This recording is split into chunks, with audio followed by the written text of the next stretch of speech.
Chapter 80. Yuluen, you're half right. Serenity belongs to me. Danny gently fiddled with the two little bells at the end of her braid and laughed, but ask yourself, is this my fault? If you didn't chase after us, if you left after saying goodbye, would we have ended up like this? You're a bad guy, and you treat everyone as bad guys. Alright, my good queen, how do you plan to deal with this defeated noble? Yuluen's right blue eye lost its sharpness and returned to its gentle smile. Danny looked at Cora in amusement and asked, according to the old rules of the Seven Kingdoms, how should I deal with this noble? Or rather, how much ransom should I ask from the Greyjoy family? Your Highness, in war, a normal knight's ransom of 100 gold royals is more than enough, but he committed the crime of murdering the king. If Ed Stark was here, he would not hesitate to cut off his head with ice. Cora said coldly with his right hand on his sword and coldly staring at Crow's eye. If Ed Stark was here, your slave trader's head would have been cut off long ago. Yuluen stood there mockingly and lazily mocked. If we were in the Westeros, you would still have the chance to wear black, but now. Whitebeard looked at him contemptuously and said lightly, if the queen is merciful, she will use Tiemin's tradition to bestow upon you the gift of drowning. Drowning had two uses. Or rather, it was originally used to execute the guilty Tiemin, but with the development of the Inami doctrine, drowning became a ritual similar to baptism. Yuluen, why did you chase after us? Danny was puzzled. Because I saw the dragons circling around the mast. Yuluen was very straightforward and did not hesitate at all. When I found the dragon's horn in Valeglia, I thought it was a piece of trash. After all, there are no more dragons in the world, so what's the use of that thing? So, do you understand? When I saw the two dragons, the ecstasy in my heart was hard to suppress. So that was how it was. The person with the hammer saw everything as a nail and wanted to hammer it a few times. The person with the dragon saber would definitely be eager to give it a try when they encountered a dragon. Where did you get that bronze dragon egg? She asked again. Can it hatch a dragon? His pupils contracted as he asked anxiously. Danny dragged out her words. All right. Yuluen sighed and said, I found it on a merchant ship in the Jade Sea. Reportedly, it belonged to a grand shaman from Asia. He immediately asked, can you hatch a dragon? I'm not sure. Danny said regretfully. Why aren't you sure? Yuluen asked doubtfully. Sigh, didn't I say it before? A life for a life. 3 of my closest relatives in exchange for 3 dragons. Now that I have 3 dragons, even if my relatives are still alive, I won't exchange them for dragons. Danny said while holding back her laughter. Can other people also use this method to hatch dragons? Yuluen's eyes flashed as he asked softly. You're crazy. Danny glanced at him and said indifferently, who would be willing to sacrifice their closest relatives for an uncertain future? If you don't have feelings for your relatives, it's not considered a sacrifice. If you have feelings for them, would you be willing to gamble? Are there many dragon eggs in Asia? She asked again. Yuluen mocked, didn't you say it's not worth it? You're still not satisfied with 3 dragons? Cora kicked him in the butt with his iron boots and said coldly, understand your situation. Yuluen was kicked so hard that he couldn't stand properly. The shackles on his feet clanked as he staggered forward a few steps before he could get up. All right, I understand. Dragon eggs are also very rare in Asia. I've only found one after robbing dozens of ships, and it's still a fossil. What's the matter with the dragon horn? Why hasn't my little dragon escaped from its frenzy? Danny asked seriously. I went to the Tri-City Lord's mansion. Yuluen's voice lowered, and his right eye suddenly flashed. Yuluen's eyes sharpened. His right foot tapped lightly on the bottom of the cane, and the 2-meter-long wooden pole turned from vertical to horizontal. His body leaned to the side, and the long cane spun violently. The end of the cane hit the back of Yuluen's head. The whole process was as smooth as flowing water. It looked light, but it was actually extremely fast and powerful. Yuluan's right eye flashed with a dark light, and with a bang, he was knocked to the ground. "Behave, don't play tricks in front of the princess," the old man said to Crow's Eye, who was groaning on the ground. Danny was stunned. She stood up and ran back to the bedroom, and the two dragons in the cage went berserk again. After a long time, she finally calmed them down. She returned to the deck and nodded at Yuluan with a serious expression. She walked to Yuluan's side and asked, "Did you really learn Valeglia witchcraft?" "Hee, marry me."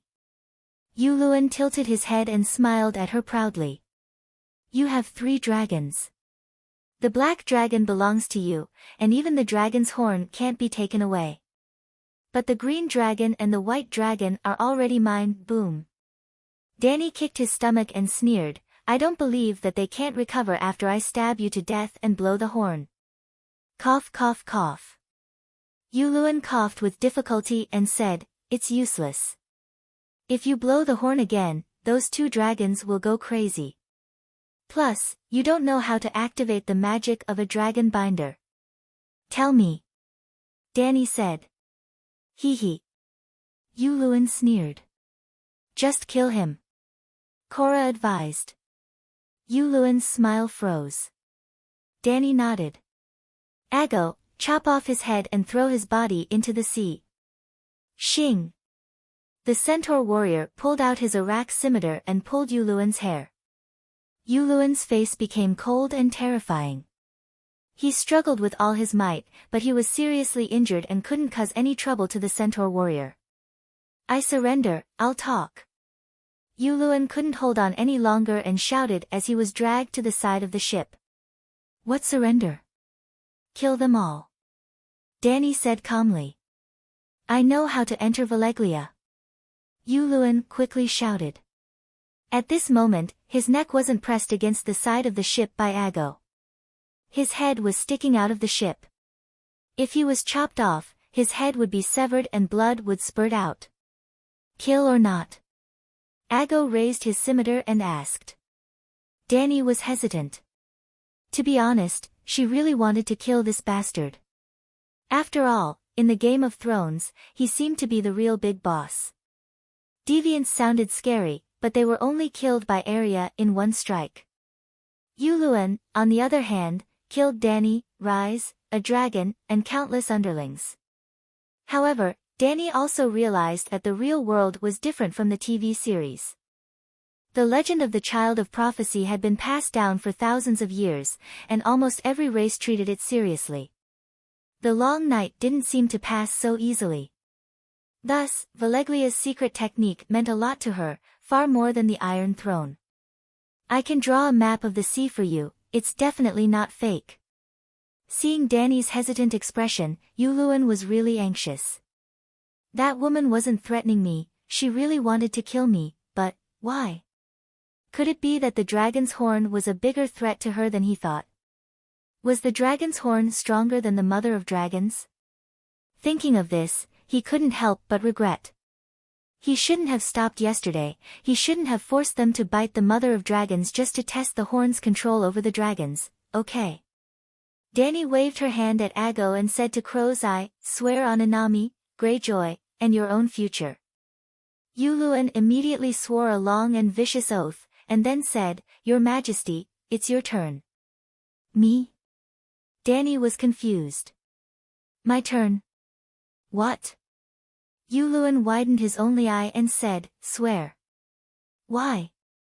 After asking, she suddenly understood. "Sigh, as a queen, how can I go back on my words?" She waved her hand and laughed, "Say it, don't waste time." "Queen my ass, you don't even have a place to stay now, what queen?" But Yuluan didn't force it, this world wasn't the modern society on Earth, the system of honesty was not broken yet, even Danny's cheap father, the Mad King, almost never did anything that went against his words. Yes, mad, but he was also mad in an upright manner. "I've figured out 2 functions of the dragon's horn, the first is like yesterday, at the cost of the soul of the person blowing the horn, it temporarily intimidates the soul of the people nearby, making them unable to move, the second is to control the dragons. To blow the horn, you need to draw a bird tattoo on the chest of the person blowing the horn. It seems to be a pterosaur. I don't know if the pterosaur tattoo contains witchcraft. When the horn is blown, not only will the person's mouth and nose be burned and bleeding, even the eyes of the tattoo will bleed. Danny really didn't know what to do. Maybe the person blowing the horn was a black man from the Summer Islands. The tattoo was not obvious. The principle of controlling the dragon is very wonderful, Yuluan said with a look of amazement and yearning. You all saw it. The person blowing the horn was obviously a slave, but the person controlling the dragon was me. The horn seems to have a kind of magic. It can automatically determine who the real master is. Or, it perceives that my will is above the black slave. Maybe the Dragon King of Valeglia deliberately made the horn like this. Every time the horn is used, a person's life and soul must be sacrificed. Of course, they wouldn't use it themselves. Everyone listened and looked at each other. They never thought that a horn could be so magical. It was too unscientific.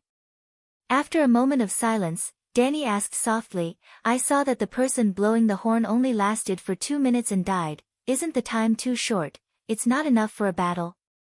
That's the extreme state. Under normal circumstances, although people will be intimidated by the horn, they won't have difficulty moving. The first time, the slave lasted for a full 8 minutes. What's the difference between 2 minutes and 8 minutes? Is the effect worse the distance? Whitebeard glanced at the fat eunuch and asked.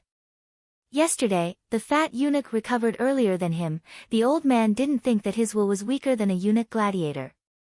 Ha, isn't that obvious? Yuluan laughed. Otherwise, why would I use the serenity to get close to you? How do you remove the control of the dragon? Danny asked seriously. You can still control the green and white dragons. Yuluan smiled strangely inside. I have to take the initiative to contact them. Before I thought they had returned to their original state.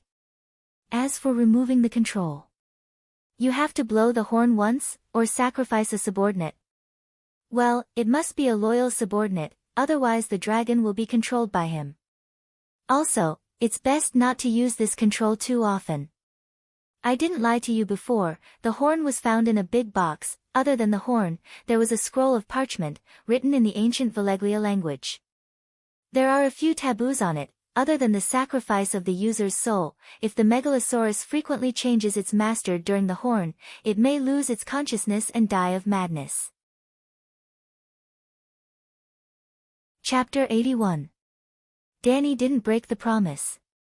She let someone heal Yuluan and promised that when they reached Slave Bay, she would find a chance to release him and his slave sailors. But it was clear that she didn't intend to return Yuluan's belongings on serenity and tranquility to him. If his identity as the Red Devil was discovered in Slave Bay and he was hanged to death, he deserved it. To prevent Yuluan from secretly influencing the Green Dragon and the White Dragon, Danny even locked him up on the ore boat. They were more than 10 kilometers apart. In the afternoon, Cora carried the corpse of the bugle player to the deck and cut open his chest with a dagger. The corpses of the centaurs, pirates, and sailors had been disposed of last night. The weather in the summer sea was too hot and couldn't be kept for long. But the corpse of the black man who blew the bugle was kept because it was too special. When Beavos touched him, he felt like he was holding a roasted sweet potato that had just been dug out of a fire pit, and he had already been dead for half an hour. Cora's chest was cut open, and everyone was shocked to see that his internal organs were charred black, especially his lungs, which were almost charred into charcoal. Your Highness, Whitebeard raised his head and looked at Danny, wanting to say something. Go's expression also changed, and he was the first to stand up and shout, Calixi, let me blow the bugle. I'll do it. I'm stronger, maybe I won't die. Cora glared at Go, as if blaming him for wanting to steal his glory. It wasn't wrong. In centaur tradition, it was an honor for a blood rider to die for a call, but it was a disgrace for the call to die before himself. I'm not afraid of death. Let me do it. Ricardo didn't want to fall behind. Shing! Kue Luo pulled out his dagger and shouted, Don't fight with me. I'm a guard of the Megalosaurus. Protecting the megalosaurus is my responsibility and glory. Korra hesitated for a moment and said to Danny, maybe Koe Luo can try. He's eaten dragon essence and has strong resistance. Yes, let me do it. Koe Luo said excitedly. When the centaurs stood up one by one to express their loyalty, Danny remained unmoved. Using a handkerchief to cover her nose, she moved her head closer to the corpse and continued to observe the black man's internal organs. Now that she heard Korra's suggestion, she came back to her senses and said with a smile, "Why do you all want to die?" "It's just high temperatures." "Do you think I'm afraid of high temperatures?" "But Crow's Eye said we have to sacrifice our souls." Chola's expression changed as he said worriedly. He had already guessed what Danny meant. She wanted him to blow the horn. Danny waved her hand and signaled the sailors to carry the body away. She returned to the table and chair at the bow of the ship and gently stroked the smooth surface of the horn. She asked, "Do you recognize the words on it?" The horn was made from the horn of a megalosaurus, polished to a smooth and round surface, inlaid with red gold and black Valeglia steel stripes. Other than the ancient runes and strange patterns carved on it, there was also a string of Valeglia characters. Magic runes and the language used for communication were two different systems. Valeglia runes were rarely understood, but Valeglia was currently the mainstream language of the continent of Ursos. After all, the Freedom Fortress of ancient Valeglia had ruled the world for thousands of years. At most, the Valeglia of the major cities would be mixed with the local accent, just like China's Mandarin and local dialects. Well, many dialects were harder to understand than foreign languages. I am the dragon binder. No mortal will survive after I make a sound. Blood for fire, fire for blood. Korra leaned close to the horn and read it word by word. This dragon horn is called the dragon binder. The price for mortals to use it is their life, but I... Danny touched her nose and blushed. It's not that I don't think I'm immortal, but there are some qualities that normal people don't have. It doesn't burn. Whitebeard came over and asked doubtfully. Your Highness, are you sure? In the history of the Targaryen family, many people believed that they could be reborn from the ashes. The most famous one was Bright Flame Elion. He was your great-grandfather's eldest brother and believed that wildfire could turn him into a dragon.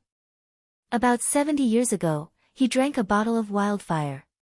After a pause, the old man said softly, he didn't even leave a bone behind in the green flames. How do you think a dragon was hatched from 3 fossilized dragon eggs? Danny rolled her eyes at him and asked in return. Wasn't it a life for a life, or a sacrifice of your family? Whitebeard was puzzled. Ha ha ha, even you believe it. Looks like Yuluan probably thought it was real too. Danny held her stomach and laughed. Calixi went into the fire and gave birth to the dragon herself. That carriage king, Viserys, had already died under the golden liquid a few months ago. How did she sacrifice it? Jiki curled her lips and said. Personally, gave birth to the dragon. Beavos opened his mouth wide, as if he had seen a ghost in broad daylight. Humph, the stone eggs have shattered, but the weight and volume are not reduced at all. Jiki said. All right, I'll blow the horn. Grohl, tell the sailors to be careful. Don't fall off the mast. Danny moved the huge horn into the bedroom and placed it on the bed. 2 metal cages were placed in the corner of the room. They were prepared by Blackbeard for the 3 dragons. She didn't expect them to really come in use. The others stood outside the room and looked at Danny nervously. Taking a deep breath, Danny put her mouth close to the horn, which was as thick as a wine glass, and blew gently. Woo, the low sound echoed in the narrow bedroom. The echoes overlapped, and the sound almost materialized. The porcelain cup on the table shook gently, and the wooden wall also made a buzzing sound. Even Danny, who was blowing the horn, was shocked. Then, her attention was diverted by the heat rising from her chest. Along the path of heart, lungs, throat, mouth, the scorching breath exploded like a wave. Woo woo woo, the sound of the horn was 10 times louder. The people outside the room once again felt thousands of ghosts screaming in their ears. Thousands of ghost claws were tearing at their souls. A scorching flame ignited in the depths of their bones, burning their muscles and bones from the inside out. Danny's will was like a ripple, blending into the sound of the horn, turning into a sharp sword that pierced into a sea of purgatory fire. She was only confused for a moment before she came to her senses. This was the soul realm of Little Green and Little White. The souls of the two dragons were here. Before she completely merged with Blackie to become a dragon spirit, Danny had been here a few times. Little Green, Little White, it's me. Do you still remember Mommy? Danny realized that she could distort this seemingly grand, but actually fragile space as she wished. She felt that the soul realm of the purgatory of fire was grand because compared to her own soul, the quality and strength of a dragon's soul was much higher than that of a human's. Compared to the owner of the horn, the soul realm of the two dragons was so fragile. The soul of a young dragon compared to an old dragon with a horn that was 1.8 meters long was like a candle compared to the bright moon. That's right. Danny was shocked to find that the soul of an old dragon king was sealed in the horn. This made her speculate about the principle of the dragon binder. The dragon binder horn was made from a dragon horn. The forger used witchcraft to seal the dragon's soul and remaining essence in the horn. When the horn was blown, it was equivalent to using the old dragon's aura to intimidate other megalosaurus. The reason why humans were intimidated by the horn was also because the old dragon's aura was activated. For example, if a normal person encountered a tiger in the wilderness, their legs would also go limp and they would be unable to move. Even if your will was strong, the dragon horn would still have magical power to stimulate your blood to boil and your body would feel like it was on fire. It was as if the sealed old dragon's soul had invaded your consciousness along with the sound. Danny now understood how Yuluan controlled her dragons. Using the aura of the horn to distort the young dragon's will. However, these were her children. Danny pitied her young dragons and did not want to destroy their souls. Therefore, she could only hope to awaken the young dragon's consciousness. Little Green, Little White, wake up quickly. Be strong and brave. One day, you will grow dragon horns that are 2 meters long. When that time comes, you will not be restrained by any dragon binder. Danny shouted loudly to cheer the two dragons on while using the Mother of Dragons talent, the spirit gathering technique. Fine and dense 5-colored light spots fell into the sea of fire like snowflakes. The flames grew stronger, but, unfortunately, to the old dragon's soul in the horn, it was still a drop in the bucket. Danny was anxious. Although she did not know what the situation was like in reality, she was very sure that even the Mother of Dragons could not blow the horn for too long. She did not want to sacrifice her life in a daze.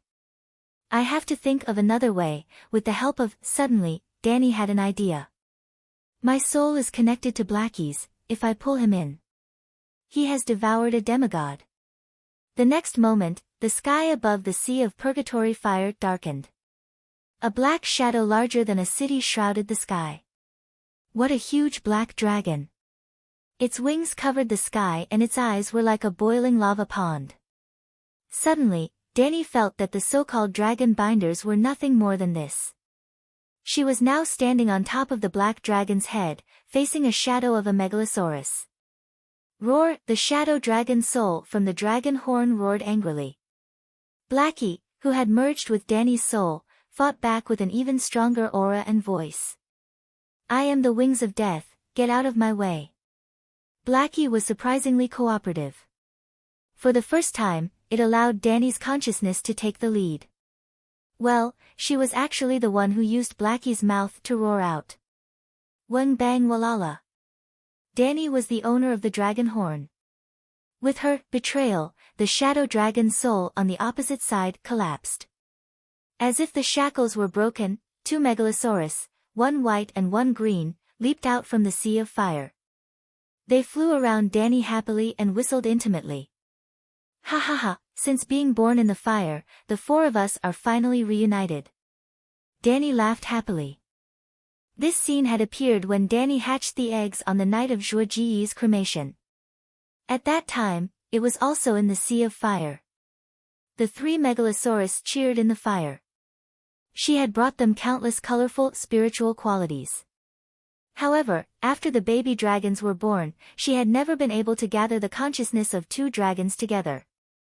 Just as she was happily interacting with the three dragons, a golden red lightning suddenly exploded in the sky with a loud rumble. Danny looked up and was stunned. Her mouth opened and closed, and she unconsciously chanted a syllable. It was not lightning at all, but a golden red twisted rune of Veleglia. The rune was like a living creature that was swimming in the space of fire. However, as Danny chanted the syllable that represented the rune using the rune reading method taught by the Grand Wizard, boom!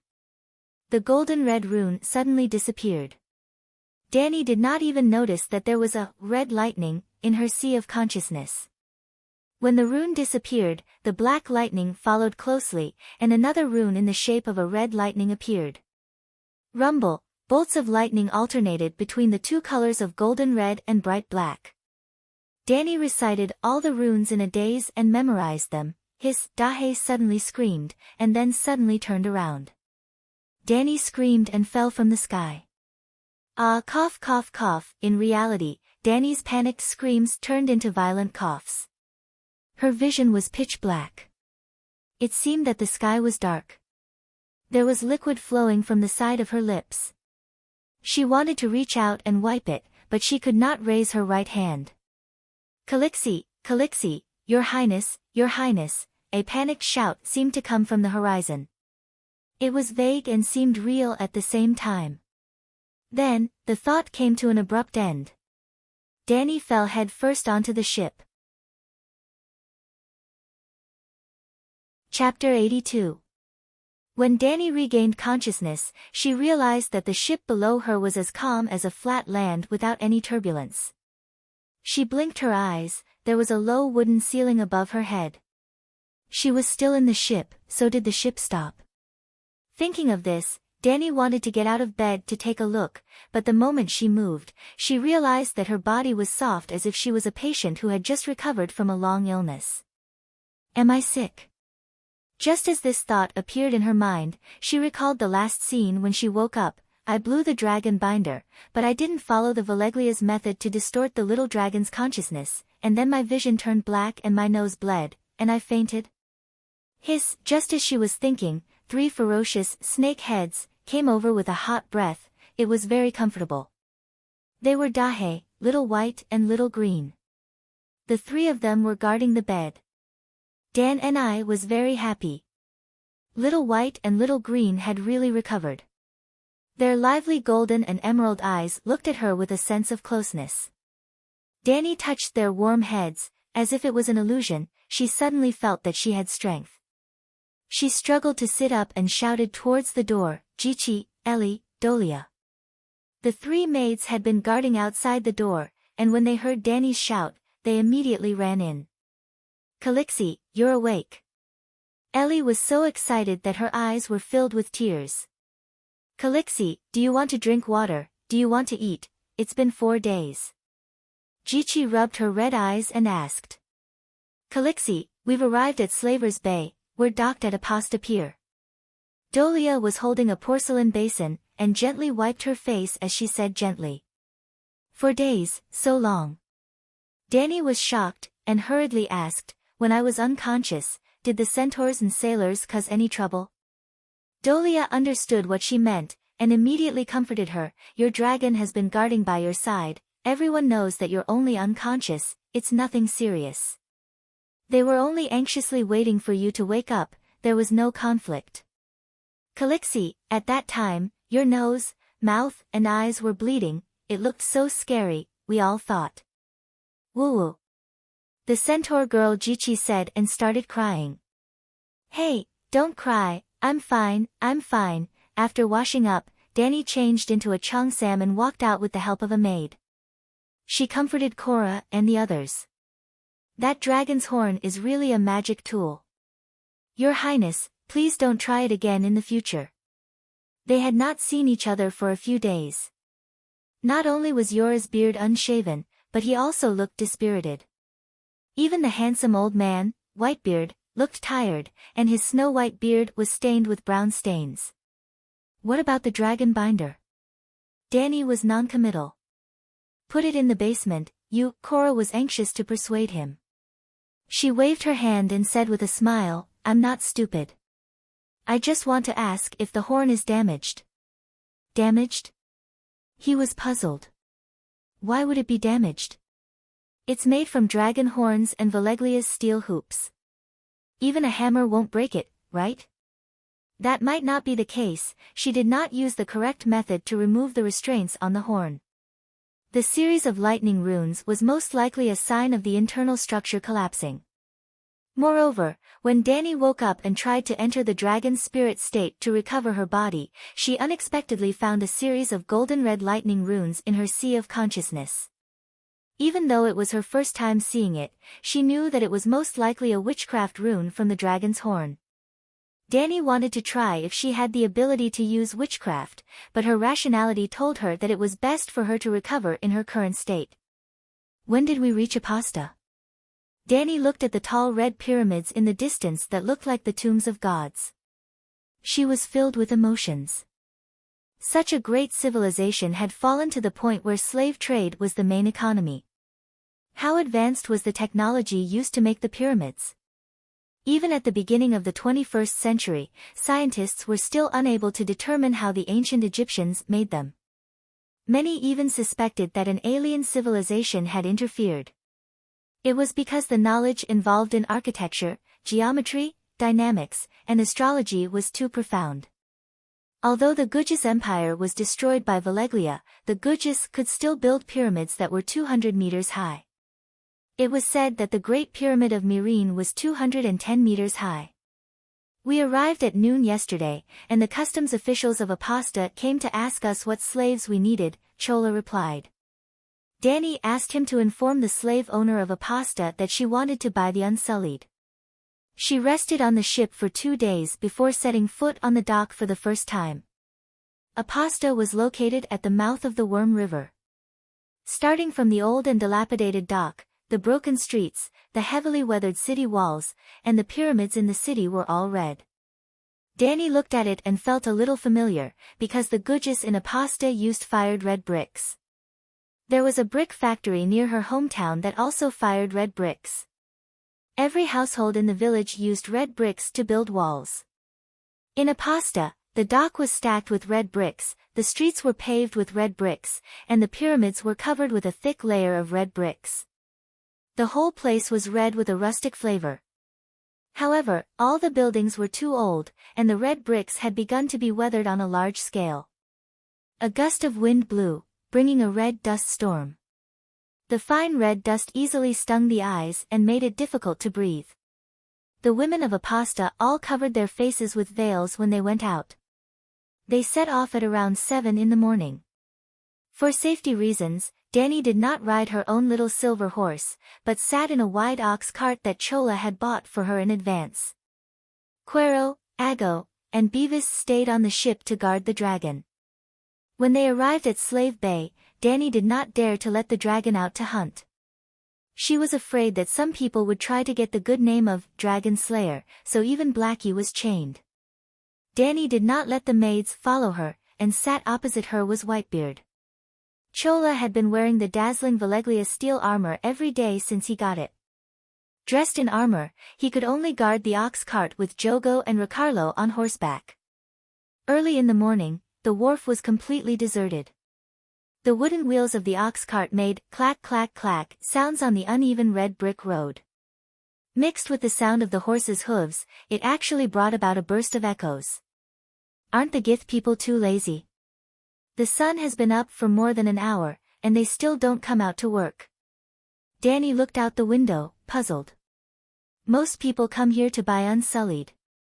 Merchant ships rarely come here, and without commercial trade, there is no need for dock workers and peddlers. Who can the Gith people work for? Chola replied. Oh, so that's how it is. Your Highness, your face. Whitebeard had been staring at Danny's tender and smooth face, which was like a freshly peeled eggshell. He was very surprised and hesitated several times. Now he finally found a chance to ask, "I remember there was a dark red scab yesterday." I'm meeting guests today." Danny happily stroked her smooth and delicate skin and said with a smile, "In order to quickly heal my injuries, I roasted a fire in the middle of the night last night. Fortunately, we're close to the shore, otherwise there wouldn't be so much firewood." "Roasted a fire?" The old man was even more confused. "Roasted on the fire, like stewing sweet potatoes," Danny said. "But wasn't your face burned by the fire?" Whitebeard was shocked. "It was burned by dragon flames. Ordinary flames don't harm me," Danny corrected. "Ah, you'll understand when I find a chance to show it to you." She touched her face and said something the old man did not understand at all. High temperature can speed up blood circulation and accelerate metabolism. It can also disinfect, remove mites, remove dead skin, burn oil, slimmer face, tighten skin. There are many benefits. Mao Ong, a loud cry rang out from the window. Danny opened the curtain and saw an elephant carrying a lattice box slowly passing by. In front of it, there was a gith with black and red hair standing up to the sky holding the reins. Walking out of the dock and into the street by the coast, she finally began to see the breath of life. "Is that Targaryen Queen of the Sea of Sunset?" A stiff common language came from the intersection in front of her. Then there was a rush of tut tut tut. A dozen horses galloped over, bringing red dust with them. Danny could not help but put down the curtain. "This is Khaleesi of the Great Prairie, the guardian of the Seven Kingdoms, the great mother of dragons, the queen of the ancestors, the Undulls, and the Nuanar, Her Majesty Danny rise." Yora took a step forward and shouted to the approaching knights. The cavalrymen had amber-colored skin and wore embroidered linen shirts, pleated skirts, and leather sandals. Their shoulders were draped with yellow silk cloaks. Many shiny copper plates were sewn on the cloaks, reflecting countless small suns under the scorching sun. These Apasta knights did not wear helmets, nor could they wear helmets. They followed the traditions of the Gith, with their red and black hair standing up with oil and coiled into all kinds of strange shapes. There were horns, wings, blades, and even grasping hands. It was strange, without the slightest sense of beauty. Instead, it looked like the horns of an evil spirit that crawled out of hell. "The good Lord asked us to pick you up at the dock. I didn't expect you to come so early," the leader said casually. As he spoke, he stuck his head out, trying to see Danny's appearance through the gaps in the curtains. Danny was a little angry when she saw him being so rude, but she did not flare up. She just made a mental note and opened the curtain to let him see as much as he wanted. Who would have thought that the guy muttered in Valeglia, "There are no dragons." "Damn it, if you had a stunned expression and said a few more words of praise, I would have forgiven you immediately, but now, which good lord asked you to pick me up?" Danny asked with a smile without changing her expression. "Didn't you want to buy the Unsullied?" "Of course it's Krasny Mo Nakraz, good lord," the knight said. There were 3 main slave cities on the east coast of Slave Bay. Apasta, which dealt in the Unsullied, Cayuan, which trained bed slaves, and Meereen, which sold technical slaves and elite gladiators on a large scale. They were clearly doing the most heinous evil in the world, but the slave masters still gave themselves shameless names. The great slave master of Apasta was called Good Lord, the old madams of Cayuan were called Good Lord, and the master of Meereen's slave gladiators was called Great Lord. The Gith people thought that cutting off other people's chirps was good, that being proficient in the 7 spring cries was good, and that making humans fight like wild beasts was great. Here we are, this is the Pride Square. The Gith knight brought Danny and the others to a wide square. The carriage stopped, and they walked down and looked around. They found that the square was 100 meters long and wide, and there was a huge fountain in the middle. The fountain was also made of red bricks. It was a circular pool of about 40 square meters. In the middle of the pool, there was a bronze statue of a harpy that was 6 meters tall. It had a beautiful woman's face, gold-plated long curly hair, and ivory-inlaid eyes and teeth. It didn't have arms, but it had a pair of bat wings and eagle legs. There was a heavy chain hanging from its claws, and a curled and vicious scorpion tail dragging behind it. Yellow spring water with a faint sulfuric smell gushed out from the harpy's bulging chest, bringing a cool breeze to the scorching square. The harpy was the god that the Gith people believed in, and the last emblem of their people. Chapter 83. 7,000 years ago, the Guji's empire was the most advanced civilization of its time. They were prosperous and powerful, ruling almost the entire continent of Ursos. However, they only prospered for 1,000 years. The sudden rise of dragons and the magic civilization of Valeglia destroyed the empire in just a few decades. Unlike the other Valeglia forts, the Guji's empire was too close to the Valeglia Peninsula. There were almost no purebred descendants left. At this time, the Gujis in Slave Bay were all mixed bloods. They could not even speak Giscari. At this time, the Shawmate-like knight spoke to a fat Gujis in Valeglia with an accent. "Good lord, I'll bring them here for you." "Sigh, those barbaric undulls can't even speak Valeglia. You should hire a better interpreter." Across the square was a huge 120-meter-tall pyramid, similar to the Mayan pyramids. The pyramids of Egypt had many steps, and each side of the pyramid could be climbed by people. However, the pyramid of Apasta had 33 steps, so each step was very high. The followers of the seven gods believed in the number 7, and the Gujis believed that 33 had the most mysterious meaning. The 120-meter-tall pyramid was 3.6 meters high. In order to climb to the top, a normal staircase would be cut on one of the big steps. At this time, a comfortable couch was placed on the bottom step. A tall, red-skinned fat man was lying on it. He was wearing a toka robe with golden tassels. It was like a long, loose sheet wrapped around his body and clasped on one shoulder. When he walked, he had to hold the robe in place with his left hand. He was good Lord Krasny, a big slaver. The slaver held a short whip in his right hand and pointed at Danny and the others. His left hand would occasionally pick up fruit and wine from the chopping board in front of him and put them into his mouth. Behind him, a pair of twin girls fanned him. "I have the best interpreter. She can speak the dialect of every corner of the world." Krasny pointed at the girls beside him. He also spoke Valeglia, but with a strong Guji's accent. Danny and the others had been standing by the fountain, waiting for their master to summon them. Hearing their conversation, she couldn't help but wonder, why does that guy think I can't speak Valeglia? A glint flashed across Cora's eyes as he said calmly, "I did it on purpose. I hope that they will think that you only speak Westeros and Dothraki." Danny nodded and understood what he was trying to do. "Hey, Westeros bitch, look down there." Krasny, the slave merchant, suddenly sat up and shouted at Danny, who was by the fountain. "I sell meat, not iron, but I can't sell the bronze statue of the Banshee." The interpreter called out in the slightly unfamiliar common language, "Mother of Dragons, benevolent lord, please admire the heroic bearing of the unsullied warriors." The girl was less than 10 years old.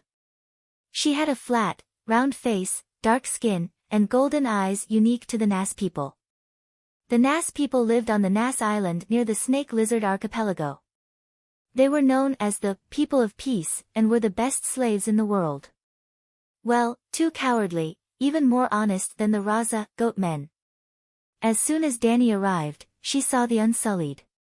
On the left side of the square stood rows of soldiers wearing spiked helmets. They were lined up in 10 rows, with 100 people in each row. Their bodies were straight as if they were standing in a military posture. Their faces were like granite carvings. Under the scorching sun, they did not have the slightest liveliness. Their eyes were emotionless as they stared straight ahead. They did not pay attention to Danny and the others next to them. They are standing very neatly, but this does not represent their combat strength. I want to know more about their training.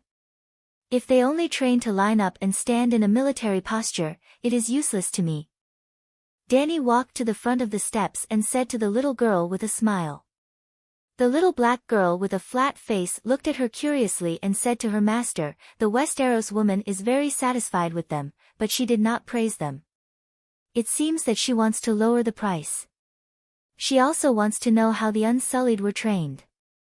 Are all Westeros pigs so ignorant?" The benevolent lord wiped the sweat off her forehead and complained, did her barbarian husband not tell her the story of 3,000 Unsullied protecting Kohler?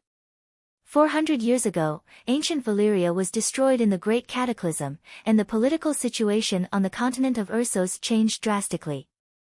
Other than the major free city-states declaring independence, the nomadic Dothraki in the east gradually expanded their power without any restrictions.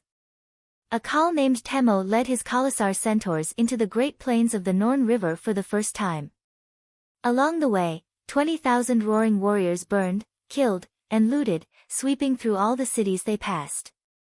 Finally, they passed through the forest of Kohler and stopped at the city of Kohler. Temo Khal used his light centaurs to defeat the heavy cavalry of Kohler. The two major mercenary groups, the Bright Banner and the Second Sons, fled in the middle of the night. Just a few hours before the city was breached, the 3,000 Unsullied that Kohler had ordered from Aposta finally arrived. Aposta was more than 10,000 miles away from Kohler. Without even a moment of rest, the battle between 3,000 light infantry and 20,000 scimitar cavalry began. In the end, 12,000 Dothraki died in battle. 2,400 Unsullied, who only had leather armor to protect them, died. Temo Khal, his sons, and the Blood Riders all died on the spot. The remaining 8,000 centaurs walked up to the Unsullied who were still standing proudly on the battlefield. They took the initiative to cut off the braids behind their heads and threw them at the feet of the Unsullied warriors as a sign of surrender. The battle to defend Kohler almost became a propaganda film for the Unsullied. Even the Westeros on the other side of the narrow sea made it into a legendary story and spread it widely, let alone the continent of Essos. Krasner opened his mouth wide and smiled exaggeratedly at Danny. "Tell her the story of 3,000 Unsullied defending Kohler and give her a shock. Hurry up, slave. Oh, the weather is too hot. Has the ever summer arrived?" The slave girl vividly told the story in a vivid tone. Finally, she concluded, "Honorable guest, please rest assured that the Unsullied's attainments in spears, shields, and daggers are unparalleled. This is known to the world." Danny turned her head and whispered to Cora, "What's wrong with that Temo Khal? He's a disgrace to the centaurs for several lifetimes." She knew the Howling Warriors very well. They were definitely skilled in martial arts. Having grown up on horseback, they were skilled in archery and horse riding. They were also fearless and were almost the strongest light cavalry. She had always thought that only the Westeros heavy cavalry could restrain them, but she looked at the Unsullied who stood there like a wooden stake. He wore a conical bronze helmet with 30 centimeters long spikes on it, a bit like the lightning rod helmets of the Qing dynasty generals. He only wore sleeveless leather armor with a 40 centimeters long dagger at his waist. A 1 m thick leather shield was tied to his left wrist and a spear in his right hand. He was dressed as a standard light infantry. How could he deal with the centaur cavalry that came and went like the wind and shot arrows like rain? I'm guessing that Temo Khal underestimated the enemy when he first saw the Unsullied.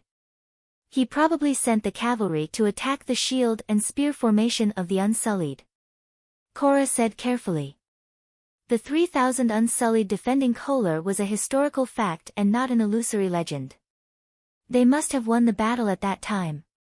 Otherwise, how could they still see Kohler City today? Whitebeard stroked his beard and sighed. The centaurs are too direct. Temo Khal was the first to charge, which means that he might have died in the first wave. The remaining warriors don't know how to change their formations, and they just charge in wave after wave. If it were any other army, they might have already collapsed after losing 20% of their men, but the enemy is an Unsullied one. Even if only one of them is left, they won't retreat or panic. Krasny knocked the girl's head with the short whip in his hand and asked irritably, "What are those barbaric pigs talking about?" Those two servants are boasting about the Unsullied's bravery to the guests, the little translator said.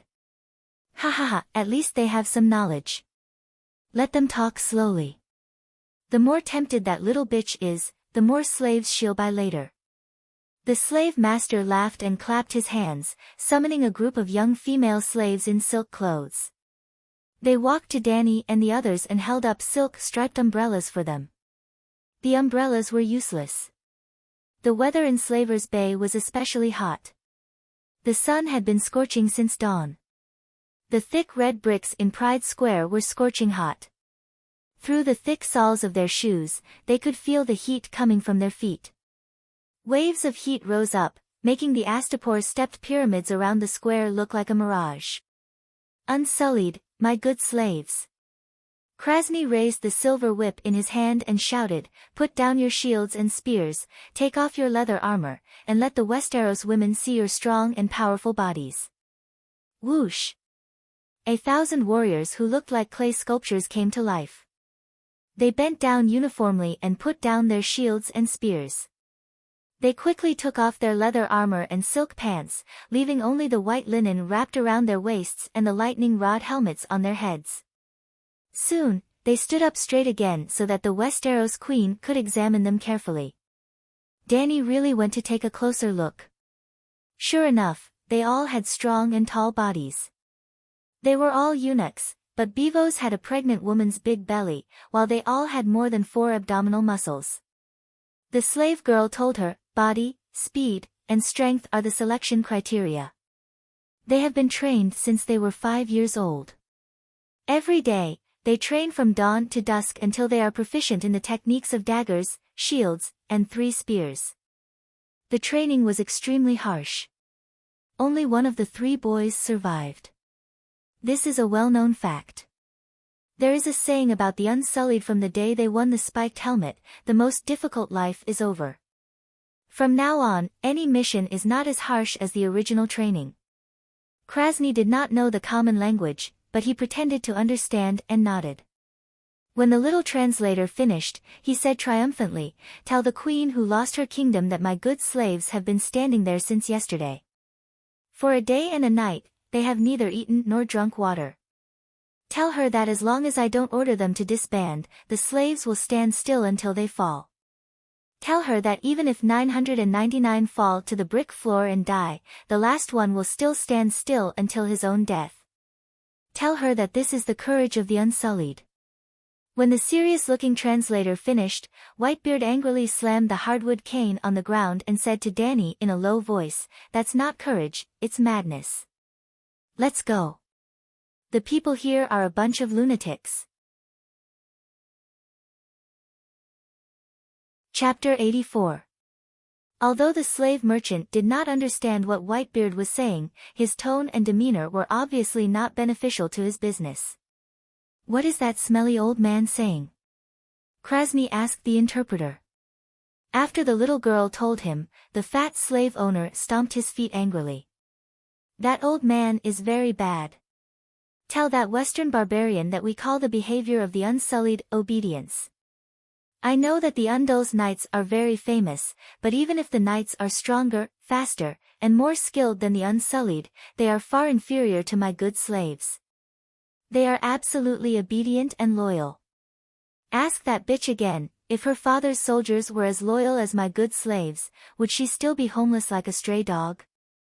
In the end, he poured a glass of iced wine, exhaled a breath of cold air comfortably, and added, of course, pay attention to the wording, don't make my good guest feel the slightest bit unhappy.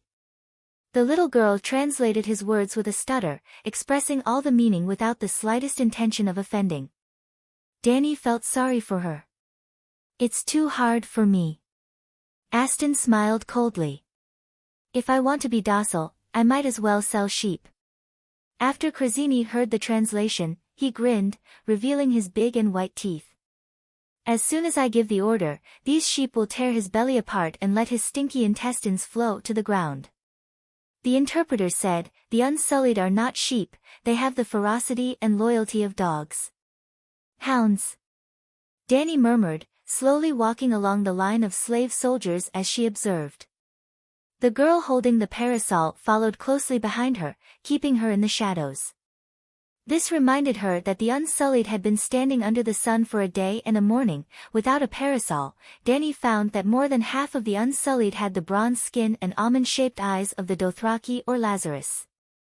Obviously, the Dothraki Khalasar had made an outstanding contribution to the slave trade. The rest were white people from the free trade city, Quill's milk people, black people from the summer islands, and even one or two sallow-skinned, pointy-headed Jujesnai. She wondered who had brought them from so far away. In addition to the foreigners, the Gith people with amber skin and red and black straight hair were also trained as Unsullied. He didn't even spare his own clansmen. How ruthless. These Unsullied ones all had smooth cheeks and numb eyes. They were obviously of different heights and ages ranging from 14 to 20 years old, but they gave off the feeling that they were all printed out of the same mold. Their appearances were different, but their souls had been forcibly molded into the same appearance, Dani thought. Why castrate? She asked Krasny through the slave. Men are stronger than eunuchs, everyone knows that. What's the most important thing for a warrior? Krasny asked solemnly. Power. Bulls were strong and powerful, but in the arena, they were the ones who died every day. Just 3 days ago, a 9-year-old girl had killed a wild bull in the Jazal arena. Our Guji's empire used the fact that we dominated the world to tell everyone that discipline is far more important than strength. The Unsullied are the reincarnation of the Guji's legion. They are absolutely obedient, absolutely loyal, and fearless. It made sense. Countless examples of modern warfare proved one thing: discipline was the most important thing in the army. Dani thought to herself. The bravest people are also afraid of death and disability, Aston argued. Krasny grinned again. Tell the old man that he smells like urine and needs a rotten stick to stand. He is more disabled than disabled. It's better to jump into the sea and drown. Do you really say that, master? The little translator was helpless. She didn't know how to change this kind of scolding words tactfully. The slave owner poked the little black girl with the whip and scolded angrily, Are you a woman or a you? How can you ask such a stupid question? If you scold away the customers, who will I do business with? Then. Master, what should I say? The little slave girl asked timidly. Tell them that the Unsullied ones are not human. Death is nothing to the Unsullied ones. Disability is even more irrelevant. While Blackie was translating, the slave master walked to the square by the stairs on the side and stood in front of a strong slave soldier who looked like a Lazarus. He suddenly raised the silver whip in his hand and hit the other party's bronze-colored cheek, leaving a bloody mark on the other party's face. The eunuch soldier only blinked, but he stood still and let the blood flow. Does it feel good? Do you want me to do it again? Krasny asked the slave soldier, but looked at Dani and the others with a smile. As long as the master is happy, please continue, the Unsullied ones said loudly. Seeing the slave owner raise the whip again, Dani quickly walked over, held his arm, and said to the little translator, Please tell the virtuous ones that I have understood their courage to bear the pain. After her words were translated into Valeglia, Krasny sneered, Tell this ignorant western bitch that it has nothing to do with courage. The virtuous ones said that it is not courage, your majesty. Let her open her dog eyes and take a good look. Krasny moved on to the next warrior, a tall young man with the blue eyes and flaxen hair of the Lys. Give me your sword. The Lisi knelt on one knee and skillfully pulled out the short sword on his belt and respectfully handed it to the slave owner with the hilt facing forward. Get up, Krasny ordered. The Unsullied ones immediately got up.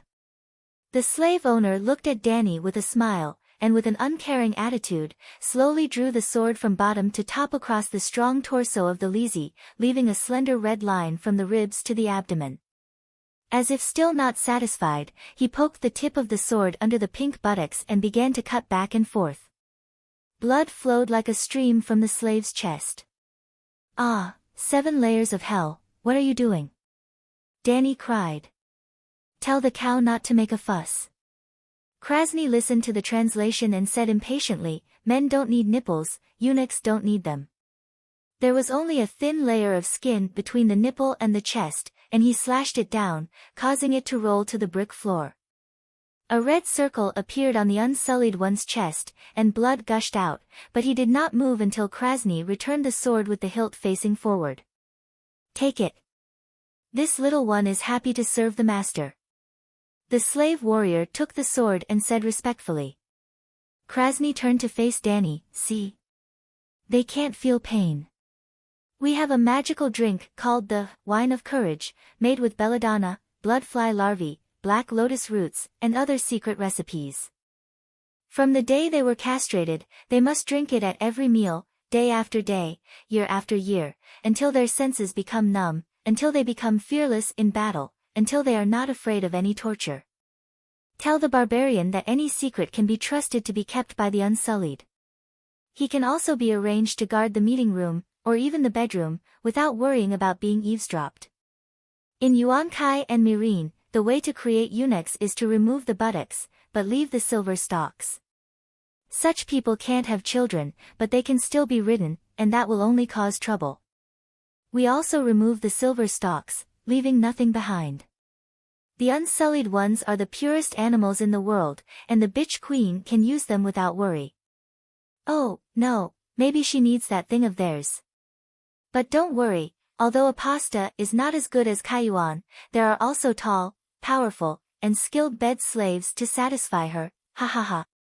Should I feed it to Dahe, little green, or little white? Danny fell into deep thought. The little interpreter's body swayed, and he spoke his words with difficulty. Beast! Whitebeard stomped his crutch and scolded with a livid face. That old man is scolding you, master. The little slave girl trembled. Ha ha ha. The slave owner laughed exaggeratedly at Whitebeard and sneered, I heard that in the barbaric Sunset Kingdom, there are people who solemnly swear to maintain chastity, to not have children, and to live only for duty. Is that so? Yes. After the question was conveyed by the little interpreter, the old man nodded and said, there are many such organizations, the scholars of the City of Knowledge, the monks and nuns who serve the 7 gods, the sisters of silence who mourn the dead, the king's guard, the night watchers. The slave merchant's voice was low, people shouldn't live like this. They will be tortured by temptation every day, and the oath is useless. In the end, most people will succumb to their base desires. The unsullied ones are different. Their way of combining with the sword is incomparable to others who swear thousands of oaths. Whether it's a woman or a man, they can never be tempted. Well, don't you know that in addition to the instinctive desire of the body, there are countless ways in the world to tempt people? After the slave girl finished translating, Whitebeard retorted sarcastically. Yes, there are countless ways to tempt people, but the unsullied ones are different. They have nothing except weapons, and they don't even have their own names. Money, women, power, food, and so on are meaningless to them. No name. Then what do I call them?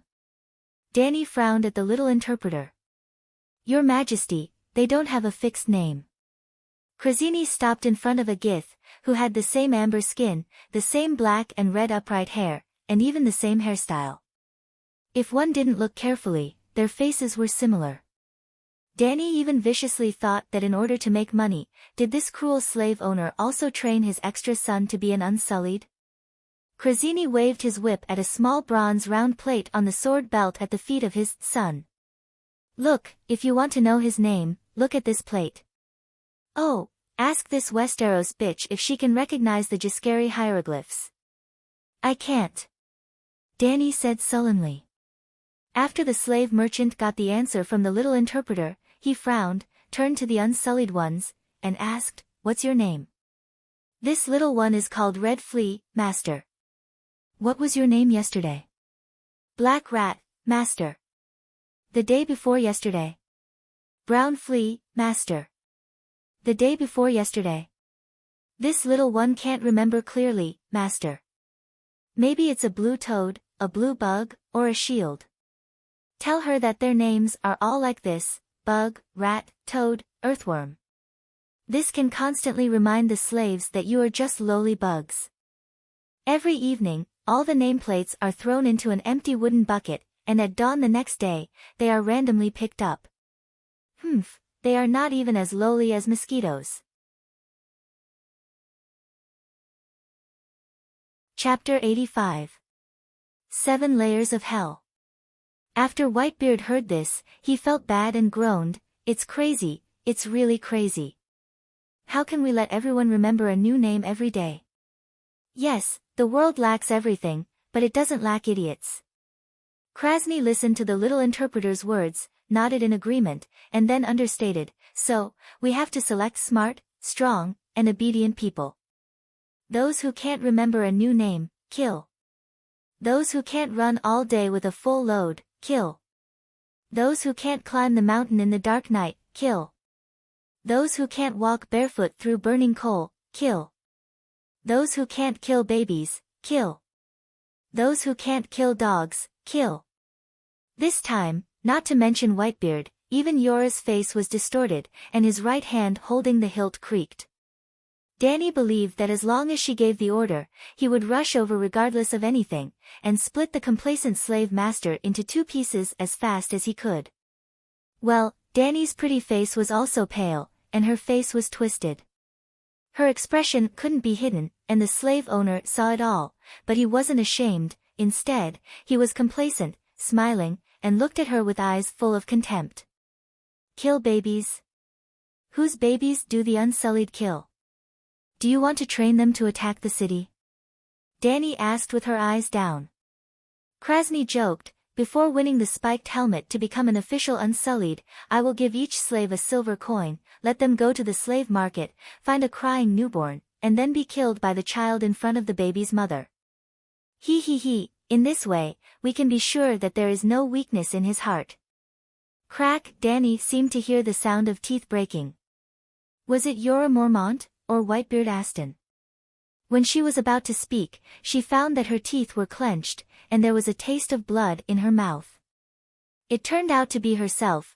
They took the baby from the mother's arms, killed it under her watch, and then paid a silver coin to compensate for her pain. Even if it's to train the Unsullied, isn't it too cruel? She swallowed the blood in her mouth and gritted her teeth. Ha ha ha ha. When the translation was finished, Krasny laughed loudly. "That nagging bitch is such a soft-hearted fool. Tell her that the money should be paid to the child's master, not his mother. The slave's everything belongs to the master, even her child." What was the slander of an individual compared to the lives and dignity of millions of people? Danny had once thought that Danny Rise was very unwise. For the sake of a few thousand Unsullied, she had completely abandoned the Targaryen family's credibility. Now, Danny understood her a little. In other words, she understood Qin Shi Huang a little. Bearing the infamy of the world, he benefited the world. Alright, Danny was a little pretentious. Qin Shi Huang was much more difficult than her, but he was also much more noble. In short, Danny made a decision in her heart as Krasny laughed maniacally. Seeing that Danny suddenly gave him a sweet and meaningful smile, Krasny stopped laughing and looked at her strangely for a while. Seeing that she was still smiling at him, he turned his head away uncomfortably. But immediately, a strong sense of shame welled up in his heart. The slave master angrily slapped his leg with his whip and shouted at the poor little translator, "Tell that Westeros bitch, killing babies is nothing. More slaves can't pass the test of killing dogs. Tell her that on the day every boy is castrated, I will give him a puppy. He must raise it until the end of the 1st year, and then strangle it with his own hands. Those who can't do it will be executed immediately, and his bones and flesh will be cut off to feed the dog that he can't bear to kill. Dogs don't have so many scruples, they will eat happily. For those children, killing dogs is much more difficult than killing humans. Ask them, would they be surprised? Because eunuch warriors have no feelings for babies, but puppies are their only companions, their only spiritual sustenance, ha ha ha ha." Whitebeard looked away. He couldn't bear Krasny anymore. He had never wanted to leave a city, a base so badly. This place was so dirty that a decent person like him couldn't stand it. Your Highness, I suggest to you with the most sincere heart that you leave here immediately. Hell doesn't belong to the pure you, he said. Slave masters should go to hell, but what does this have to do with the unsullied? Chola retorted. It's better to serve the queen than to be tortured here. Buying the unsullied is equivalent to helping the slave masters. They will use the gold royals we pay to buy more slaves, kill more babies and their dogs. Whitebeard gritted his teeth. If we don't buy, the unsullied won't produce anymore. We are the only customers in the world. Chola sneered. Hey, you Westeros pigs, what are you whispering about? Krasny shouted with his whip. If you want to buy, then buy quickly. If you don't want to buy, then leave immediately. I'm very busy. Later, the Pirate King will come to see the slaves. He said he wants to buy all of them. Master, the Pirate King came 3 days ago. Among the guests you made an appointment with today is Her Majesty the Queen of the Seven Kingdoms. The little translator reminded. The slave master poked the back of the little girl's head with the handle of his whip. He came 3 days ago and can't come again today. The last business deal didn't work out. The little girl shrank her neck and squinted, enduring a few blows. Master, you're right. But that Pirate King only wants to buy 100 unsullied, and he's very tough to cut the price in half. You told him to get lost. Ouch. It was the slave master who knocked her on the head again and said angrily, You translate what I say. The wisdom of doing business, do you lowly slave understand? If I don't provoke her like this, will that silver-haired bitch queen pay a lot of money to buy my slaves? Oh. The little translator was submissive and explained what he meant. As expected, Dany looked panicked. Oh, good lord, you can't do this. I still need the unsullied to restore my country. Then hurry up and buy.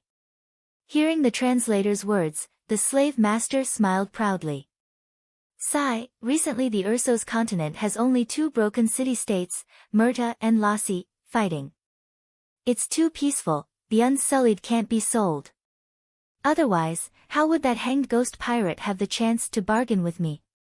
I heard that the Westeros are in chaos recently. When the bitch queen brings my good slaves to open up the situation. It's best to send 3,000 unsullied to protect the king's landing and surprise those barbarians who haven't seen the world. I heard that they have 7 kings. The richest Tywin can poop gold. When they find us, the good lords of Apasta can raise the price. Seeing that the little interpreter was still standing there looking at him in a daze, the kind benevolent lord knocked on her young shoulder and said angrily, Quick, tell those people to buy those animals as soon as possible. Oh, damn it, they are already mature unsullied. The best business is of course sold on the first day the unsullied are successfully cultivated. Sigh, it's a pity, the unsullied are not pigs. They can't get fatter, but they can eat more than pigs. It takes a lot of money to maintain their food every day, and they can't be saved. If they starve and lose weight, no one will buy them. But, master, you said so much, how can I translate? The little translator had been trying to keep a serious face, but now she was frowning and about to cry. You really are a stupid nos sheep. The slave owner hit the little translator on the forehead, shoulder, and back of the neck, and cursed loudly. Some words can be said, some can't you judge for yourself? The little translator didn't dare to hide, so she just stood there and let him hit her. When he stopped, she said, Master, there is only one sentence that can be said, please hurry up and place the order. But you said a lot, even if they don't understand, they will understand that you said more than one sentence. Oh, that seems to be right. The good lord tilted her head and thought for a moment, and then she hit the little head with the whip again. Why didn't you remind me earlier? You little bitch, you don't have any eyes at all. Could it be that your father and the sheep on Nass Island gave birth to you? Master, I'm sorry, the little translator said with a wooden face. Please don't say any more, the guests are looking at you. Paw! Another whip. The good Lord jumped and angrily said, "You lowly slave, you are even worse than a wild dog. How dare you point fingers at the great good Lord?" "Master, I'm sorry." The little translator endured the pain, trying to keep her appearance unchanged, and said, "You just asked me to remind you." The good Lord's whip froze in mid-air, and for a long time, she hit her head one last time, gasping for breath, and said, "Brag about the popularity of the Unsullied in the slave market at present, and tell them that if they don't hurry up and buy, they won't be able to buy it."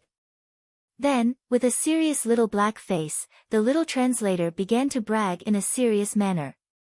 She said almost as much as the slave owner had said before. It was really too difficult for her. Danny held back her laughter. After listening to her, she said nervously, "Really? You also saw that my two ministers had a disagreement, and I was going to go back and have a meeting to discuss it. So, we can only give up the plan to buy the Unsullied. To be honest, I think the Unsullied that can be used for a lifetime is far more reliable than the Golden Group." After listening to the little translator's words, the slave owner's eyes shrank, and he shouted, "That bitch is right, the Unsullied can be used for a lifetime, but the Golden Group doesn't keep their word, and the price is so high. What's even more ridiculous is that they have to sign a contract every few years. Damn it, it's the Yellow Army again, that time with Mill." At this point, Krasinski suddenly looked at Danny suspiciously and said, "The Golden Group just signed a contract with Mill, and those guys' motto is words are like gold. Since the beginning of their establishment, they have never broken the contract. How did this Westeros bitch hire the Golden Group? Does she want to take the opportunity to bargain? Ask her for me." Chapter 86. "Master, do you still want me to translate your previous words?" Little Black asked hesitantly. "What words? You said that the Unsullied are extremely loyal, and that the Golden Group is untrustworthy." Smack! Krasinski slapped the little girl's head hard and said angrily, "Of course I have to translate such words that are beneficial to the transaction. You stupid sheep, why are you still asking about this?" The little translator took the hit and said, "But you later said that the Golden Group would never break the contract. Now that the contract has been signed with the city of Myr, Her Majesty the Queen of the Westeros can no longer hire the Golden Group. This." After hesitating for a moment, the fat slave owner pulled at the sweaty robe on his body in frustration and said, "Ask her how to hire the Golden Group first." Danny glanced at Krasinski's trembling chest and thought to herself, so big, even bigger than Litha's maid Doria. Such a figure is really not suitable for wearing a toka robe. Things that should not be exposed were all exposed. After the little translator asked once, she said, "The Targaryen family has a blood contract with the Golden Group. They will help me restore my kingdom. After all, the founder of the Golden Group is the illegitimate son of the Targaryen family, and the core members of the Legion are mostly descendants of exiled nobles from Westeros. Since they can return home to be nobles, they naturally won't be willing to stay in a foreign land and be a precarious mercenary." Whitebeard and Cora both looked at Danny in shock. They did not expect her to have such a hidden card. That seems to make sense. Krasinski touched his black and red forked beard like steel needles on his chin and sighed, "Tell her that she can go back and discuss it. I will temporarily keep this batch of Unsullied for her. This stingy guy, it's already noon, but he didn't even treat me to lunch. I stood in the square all morning and didn't even get to drink a glass of water. That fat pig, on the other hand, ate iced wine and fresh fruits non-stop." Danny said goodbye politely while cursing the slave owner in her heart. Passing through Pride Square, they brought back the horses and cows from the cattle pen at the end of the street. When the centaur put the yoke on the ox cart, Cora asked in a low voice, "Your Highness, do you really have a secret agreement with the Golden Regiment?" "It's fake," Danny said as she climbed onto the ox cart and beckoned Whitebeard to come in. "Viserys once took me to visit Commander Ms. Tone. Viserys used the money from selling his mother's crown to treat the commanders of the Golden Regiment and above to a feast, hoping that they would be willing to help him regain the throne. Ha, those fellows were eating and drinking while laughing at Viserys after he finished his request. Meath Todd. Whitebeard thought for a moment and sighed. Blackheart Meath died 3 years ago, and the Toynes family is completely extinct. The current leader of the Golden Regiment is Harry Strickland, who is known as the Homeless. Hearing the uneasiness in his tone, Dany asked curiously, "Is the Toynes very famous?" The backbone members of the Golden Regiment are almost all descendants of the nobles of the Seven Kingdoms. 100 years ago, the first Blackfyre rebellion failed. Some of the nobles who supported Demon Blackfyre surrendered, and some of them supported Demon's son in exile under the leadership of Igor Rivern. The fiefs and titles of the fugitives were taken back by the royal family. Igor saw that many exiled knights or lords were forced to sign up to join other mercenary regiments. He was afraid that the number of families supporting the Blackfyre would decrease, so he decided to set up his own mercenary regiment, the Golden Regiment. Speaking of the Blackfyre rebellion, it was the fault of the blessed Saint Baylor. Remember the virgin home built by Saint Baylor in the palace? He not only broke off the engagement with Diana, who was engaged to him, but also locked her and 2 other sisters in the virgin home because of his belief in God and the destruction of human desires. He did not let himself or his sisters be tainted by the evil desire. But as the saying goes, if you marry a daughter, you will become an enemy. Diana sneaked down the tower and kept a wild man. The adulterer was not someone else, but a family member. He was Diana and Baylor's cousin. Soon, Princess Diana's belly swelled, and she could no longer hide it. How did Saint Baylor deal with this? He went to the Holy Church to fast and pray. After fasting for more than 40 days, he starved to death. Saint Baylor was a virgin man, so naturally, he did not have a son to inherit the throne. That cousin of his, Aegon IV, took advantage of the situation and became the king. Even though both of his parents were Targaryens, they did not marry and gave birth to an illegitimate child, Daemon Vaeshors. Yes, the king's territory was close to the sea, so the illegitimate child's surname was Vaeshors. Later, Aegon IV bestowed the Targaryen clan's sword, Blackfyre, to the illegitimate child in public and acknowledged them as his own sons. Only then did Daemon change his surname to Blackfyre. Town is one of the noble families. 40 years ago, during the 5th Blackfyre Rebellion, which was also the Battle of the 9 Copper Kings, I heard that Sir Barristan killed Meath's father, Simon Town. Whitebeard gripped his walking stick tightly in frustration. He almost spilled the beans. Dany glanced at him and said, "You even know about such a small matter as Barristan killing Simon." "It's not a small matter." Whitebeard racked his brain and tried to think about the glorious history of the Toyen family.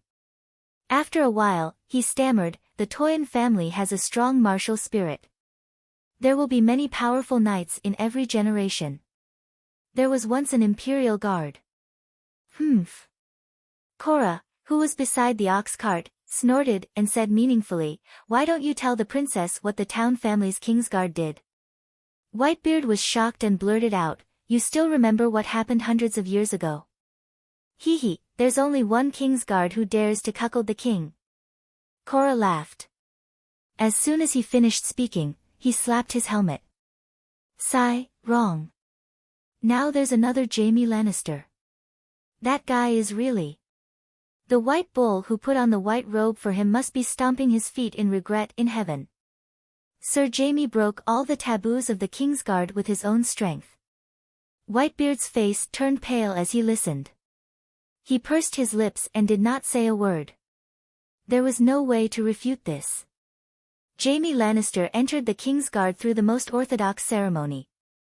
It was more authentic than Robert and Joffrey's Kingsguard, and his actions, regicide, incest, sleeping with the king's wife, they were all so real. "Sir, you are also in Kingsguard now." Dany broke the awkward silence. "This guy has no referral, no approval from the captain of the Kingsguard, and his name is not in the Book of White Knight. He can't be considered an orthodox Kingsguard." The old man advised Dany, "Your Highness, I think you should consider it carefully." even if Sir Cora has the merit of protecting the king, you can reward him in other ways. Now, the reputation of the king's guard has withered, and it can no longer be sullied by others. Bang bang bang. Cora angrily slapped the small window of the bullock cart and shouted, "Old dog, come out, I want to duel with you, regardless of life or death. Change your armor, and I'll only use one hand." Whitebeard retorted. Cough, cough, have you all forgotten our current situation? Danny reminded them and changed the topic. Let's talk about the Unsullied, one by one. Aston, you go first. I suggest your highness not to buy. The nobles and people of the Seven Kingdoms hate slavery.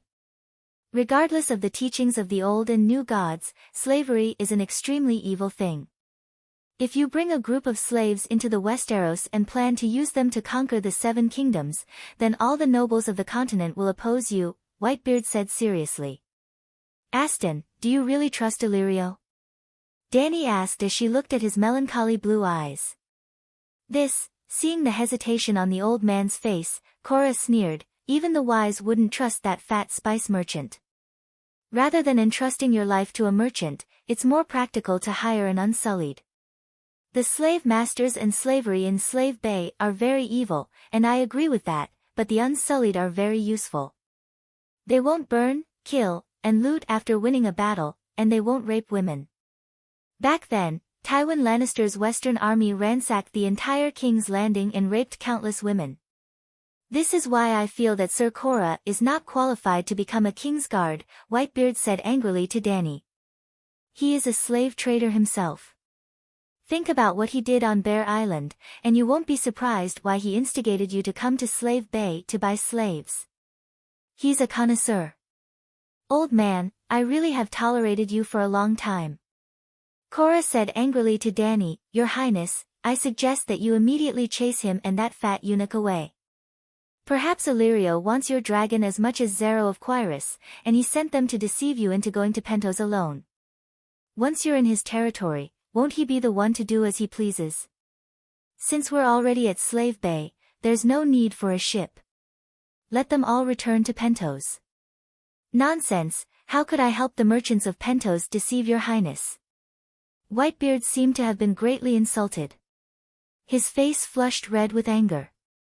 Your highness, you're right to be worried about Illyrio. Merchants cannot be trusted. But you must understand that if you want to gain the loyalty of the Seven Kingdoms, you can only rely on your own people. Why don't we return to Pentos first? I have a way to help you contact a group of loyal nobles, and then choose a group of knights to be your squires. Danny opened her mouth to speak, but the oxcart suddenly stopped. Then she heard Jogo, who was riding in front, shout, Make way for the Mother of Dragons. Hurry up, you slaves. Don't block the path of the Mother of Dragons. Danny opened the curtains and poked her head out to take a look. She saw a long line of slaves dragging their heavy anklets as they struggled to move forward in silence at the crossroads ahead. They were ordinary slaves with light brown skin, black hair, and almond eyes. Dothraki? Shepherds? Under normal circumstances, Dothraki and shepherds could be distinguished at a glance. Apart from their braids and clothing, the spirits of the two races were completely different. The centaurs were even more unruly, and both men and women had I don't even submit to the heavens, so why would I submit to you?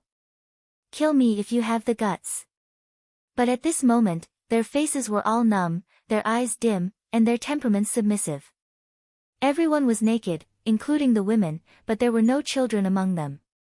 Presumably, the children had been sent to attend the Unsullied One's training.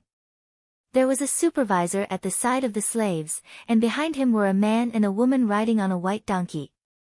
The man wore a red silk toka robe, and the woman had an ivory comb in her red and black hair.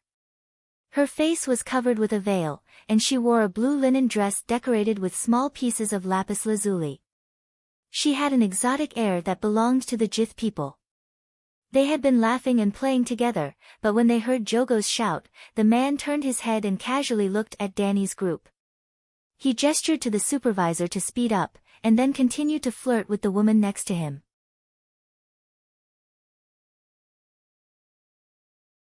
Chapter 87. The overseer was a strong Dothraki. He held a long whip with 5 thin whips in his hand. A chained harpy was tattooed on his muscular chest. The centaur supervisor had a prideful expression, cracking his whip as he shouted, "Lowly slaves, hurry up and leave," and the like. "Hey, centaur." A centaur with a harpy on his chest. Dany waved to the overseer with half of her body exposed outside the door. "Where are the slaves you are escorting from?" "Of course they are from the Sea of Grass," the centaur overseer replied loudly. "Women. They were transported from Meereen. They are all defeated Colossus tribesmen. Her name is Khaleesi." Jogo pointed at him and shouted. "Ridiculous. I'm not from Colossa either," the centaur overseer muttered. Dany waved her hand at the Blood Alliance guard, telling him not to worry about such trivial matters. She continued to ask the overseer, "What should we do with these slaves? They can't become unsullied. They have to be sent to the docks to be sold to slave merchants."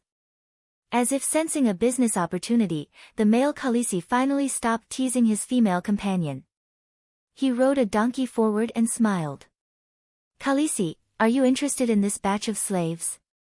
Let me tell you, we are not the kind of middlemen. The price is so low that it's almost free. I bought a batch of centaur slaves in Khaleesi. It was said that they were transported from Apasta. 20 centaurs cost me 40 silver coins. It's too expensive." Dany shook her head repeatedly. "Hey, that's the middleman. They sell from Apasta to Khaleesi, Volantis, and other city-states. After a trip by sea, the price is more than double." The slave overseer pointed at his slaves and said loudly, "1 silver coin for 3. You can choose as you wish. If you buy more, I can even give you a discount." Dany looked sideways. There were about 300 slaves. "What's the discount if I buy all of them?" "Buy all of them?" The man looked at her suspiciously. "My Colossa is too small. I need to replenish the population," she explained. "Oh, yes, you are a Khaleesi." The man suddenly understood. His eyes lit up and he suggested, "Why don't I introduce another batch of slaves to you? There are more than 800 of them. I can give you a 20% discount." "They are all centaurs?" she asked doubtfully. "Sigh, the centaurs are brave and unafraid of death, but they're not good at fighting. They don't know how to farm, they don't know how to craft. We don't need slave soldiers. Other than breeding centaurs to be unsullied, they're almost useless." The young slave owner sighed. "Why did you buy so many?" Dany asked. The Apasta man looked at Xiao Gu and then at Korra, who was protecting Dany. He carefully said, "Since you are a Khaleesi, you should understand the character of centaurs. Khal brought tens of thousands of roaring warriors to the city and proposed an exchange of gifts, centaur slaves. How can we refuse? Fortunately, the Khals don't ask for high prices. A batch of living materials can be exchanged for a large number of slaves, so we can make a small profit." Sigh, Dany sighed and returned to the carriage. She said to Xiao Gu through the window, "Tell him the location of our ship's dock. Buy 300 first, and buy the remaining 800 when we leave." "Hey, it's cheaper if you buy it now," the Apasta man hurriedly called out. "There's no place to put them. You keep them for me first. It won't take more than 3 days. They won't eat too much of your food." "Okay." The carriage was faster than the slaves. Dany continued to move forward. The slaves changed direction and followed behind the carriage. They walked through the long red brick street all the way back to the dock area, but they still didn't see many pedestrians. In fact, there were only a dozen ships sparsely parked at the long red brick dock. As soon as they got off the carriage, Dany smelled a strong meat aroma. She looked sideways and saw the strong man Beworth sitting on the red brick road with his legs dangling in the sea. There was a small pot beside him. The aroma wafted from the pot. Aware of her sight, Beworth grabbed a piece of brown meat dripping with soup from the pot and called out, "Little queen, do you want to eat?" "What meat?" She walked over and asked curiously. "Dog meat." Seeing Danny coming over, Beavis was very happy. He smiled and introduced, "The people of Apasta are experts at eating dog meat. Barbecued dog meat jelly, dog meat broth. TSK, Beavis has traveled all over the continent of Ursos and the dog meat here is the best." Danny followed his example. She sat on the ground and soaked her feet in the sea. She picked up a piece of hot dog meat from the pot with her right hand and tore into it. "Wow, delicious, so delicious." She slurred to Jichi, who was looking at the side of the ship. "How can there be meat without wine? Jichi, bring me the 2 bottles of Qingting Island red wine." "Ha ha ha, you're right. There should be wine and meat." The tall eunuch was happier. "Your Highness." Whitebeard frowned and hesitantly advised, "You are the queen of the 7 kingdoms. How can you, not to mention the queen, even if the 7 gods came to the world, they have to eat when it's mealtime. Otherwise, Saint Bailey wouldn't starve to death." Danny ate the meat as she spoke. The thick juice at the corner of her mouth slipped onto the cheongsam on her chest. "You." Whitebeard was even more shocked. "Saint Bailey is your ancestor. Then did he starve to death?" she asked casually. "Yes." Whitebeard said with difficulty. "I didn't say anything wrong." Jichi trotted down with 2 bottles of wine. Danny bit off the cork with a pop sound. This unsightly action made Whitebeard's eyes twitch again. She handed a bottle of wine with the cork removed to the fat eunuch. She blew into the bottle and sighed. "This taste. I dare say it's 10 times better than sitting on the Iron Throne." "Ha ha ha." The fat eunuch laughed and slapped his thigh. "Let me tell you, from now on, Beavis likes you.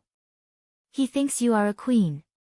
Sigh, I only found out today that you have some attainments in eating. I thought you were like a pig who could stuff anything into your stomach." Danny teased. "Ha ha ha, Your Highness, you didn't forget what Krasny said, did you?" Chola stood aside and said. "What?" she complained while gnawing on the bone. "There's no pepper, there's still a difference." "What pepper? Are you talking about the fire dragon pepper?" Beavis asked. "No, the fire dragon pepper is pepper. It's not the same as pepper. It's the kind that makes people's mouth burn." Danny gestured a few times. Finally, she waved her hand and sighed. "When the dragon grows up, I must ride him and find the pepper." Cough cough cough. Chola coughed a few times to remind her, "I'm talking to you." "I'm listening, go on," she said. "Every Unsullied has to kill the dog they have raised for a year, but many Unsullied can't complete this assessment." Danny, who was gnawing on a bone as thick as a child's arm with her mouth wide open, froze. Chola acted as if he didn't see it and continued, "Then the slave owner will kill the little Unsullied and feed his puppy with his flesh and bones. Perhaps, many dogs in Apasta are so." "Stop." Danny raised the wine bottle and interrupted him. She spat out the bone and asked Beavis, "With your years of experience eating dog meat, you must be able to tell that this is an old dog, right?" Without waiting for Beavis to answer, Danny put down the bottle and stood up with her hands on the ground. She said to Chola, "This is an old dog raised by ordinary people." Beavis, you continue." "I'm full. I'm going to take a nap." After that, she walked towards the spiral staircase lightly, but her footsteps were a little staggered. She seemed to be drunk. In the afternoon, more than 300 slake slaves were sent to the ship. Because they had found a buyer, they no longer had to be naked for the buyer to check. At this time, not only was he wearing a shabby linen robe, he was also wearing a bronze slave collar. Danny didn't put the man into the Fighting Bull record. Instead, she called a Fanti and asked him to arrange some chores for them to do. Now they can't be considered centaurs. They're almost crippled. Let them recall the glorious years of the centaurs first, then make arrangements. She told the old man. At this point, she caught a glimpse of a few older women in the slave team and asked the old man, "Afanti, do you want a wife? If you nod, I'll introduce you to a partner." Afanti hesitated and said, "Calixi, centaurs are not popular with marriage. The weak can't guarantee that their wives won't be invaded by the strong. So you have that intention." Danny saw that there was hope, so she patted him on the shoulder and encouraged him, "Afanti, your identity is different now. Commander of a bull record, isn't it enough for you to fart? My Blood Alliance guard is only a bull record. This. Centaurs respect martial strength. Commander of a bull record doesn't mean anything, right? It doesn't mean anything. What right do you have to stand here and talk to me? My Kala saw, I'm the master. Martial strength is important, but loyalty to me and the merits of Kala Sa is more important." Seeing that he was still hesitating, the centaurs around him didn't think much of it. They were all bull record commanders of Kala Sa. She pointed to a tall and sturdy centaur among the slaves and loudly asked everyone, "That person can definitely defeat the three Effendi easily. Now, because of his strength, I want to strip Effendi Nyo Lu of his position as the commander and let him replace him. From now on, he will be on the same level as you bull record commanders. Are you happy?" "Don't." Afanti cried and begged, "Can't I marry a wife? Calixi, I've followed you through the red wasteland and swam through thousands of miles of poisonous water. If you do this, I'm not happy. Calixi, Afanti has been helping us take care of the horses. It's very..." Gus stood out and scratched his head in distress. He didn't know how to express his thoughts. Danny waved her hand and said, "I'm only asking, are you happy?" "I don't know why, but I'm not happy." Gus said sullenly. "I'm not happy either." The remaining Blood Alliance guard and centaur leader all said at once. "Pa!" Danny clapped her hands and shouted, "That's right. Of course you're not happy because no one is invincible. If you only talk about martial strength and status, then one day, you will all be replaced by newcomers. They didn't contribute anything to Kala Sa at all. It was because of everyone's kindness that they were able to obtain their freedom and regain their dignity as a centaur. We are their benefactors. How can they ride on our heads the moment they join Kala Sa? That's not right." Ma Min's face was full of agreement. Gu only felt that Calixi had said what he was thinking, but it was hard to express it with words.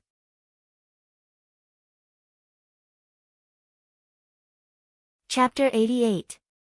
Yes, I raise horses for Kalasar, I am loyal to you, Khaleesi, I have made great contributions. Even if I am old and weak, my strength is not as good as theirs, but I am far more qualified than them to be the leader of the Nyo Lu. Effendi muttered, his eyes shining brighter as he spoke, as if he had discovered a truth that he had overlooked in the past. Danny saw their expressions and nodded to herself. The structure of the centaur's power had begun to change today. Any stable political structure would be pyramid-shaped, and the spire would be formed based on the foundation. Danny wanted the spire of the centaurs to belong to Emperor Danny, and not Khaleesi Danny, so the lower structure had to be changed. The new political structure would spontaneously form her desired throne, and at the same time, it would instinctively protect the structure. From today onwards, merit, which is the contribution to Kalasar, will determine a person's position and status. Do you agree? Danny asked her Nyo Lu leader loudly. Agree. They did not hesitate and replied in unison. Of course they agreed. Because in Danny's new political system, they might not be the strongest, but they would definitely be the ones with the most merit, the merit of bringing the dragon to power. As time passed, even if Kalasar grew larger and even unified the Dothraki Sea, they would still be able to protect their rights. This was to protect their own interests, and whoever did not agree was an idiot. I feel that Her Highness the Princess has made the centaurs have some. I don't know how to describe it. Cora saw the agitated Dany and her centaur leader on the deck, and he had a feeling that something big had happened, but he was not sure what had happened. From today onwards, Her Highness the Princess, the Dothraki of Khalasar will only recognize her, and after she dies, they will be her children. As long as the dragon grows up, the Dothraki will change their surname to Targaryen. Whitebeard's eyes widened, and he was so shocked that his body could not stop trembling. She is indeed a Targaryen, a born king, perhaps the greatest king of the Targaryen family. Surpassing Aegon the Conqueror? Cora said in disbelief. Perhaps. Aegon is not as broad-minded as her. The old man murmured. He actually wanted to say ambition, but the old man wasn't sure if Her Royal Highness had done it on purpose or by accident. Dany walked up to a centaur slave and asked in Dothraki, "Are you willing to join my Khalasar and follow my rules?" "Aye." The centaur girl in her early 20s looked at her timidly before lowering her gaze and saying in a voice as soft as a mosquito, "I'm willing to listen to Khaleesi." "Lower your head," Dany said. The centaur girl obediently lowered her head, and Dany personally opened the copper collar at the back of her neck. Pata! The heavy collar smashed heavily on the wooden deck, and the centaur girl seemed to have unloaded a heavy burden from her shoulders, and inexplicably felt much lighter. "You are free. Now, you are once again an unruly horse citizen." Boo-hoo-hoo. For some reason, hearing Khaleesi's light words made the centaur girl so emotional that she started to cry. Dany ignored her and walked to the next slave, asking, "Join my Khalasar, and I will give you freedom and dignity, but you must swear to follow my rules. Are you willing?" "I am willing, Khaleesi."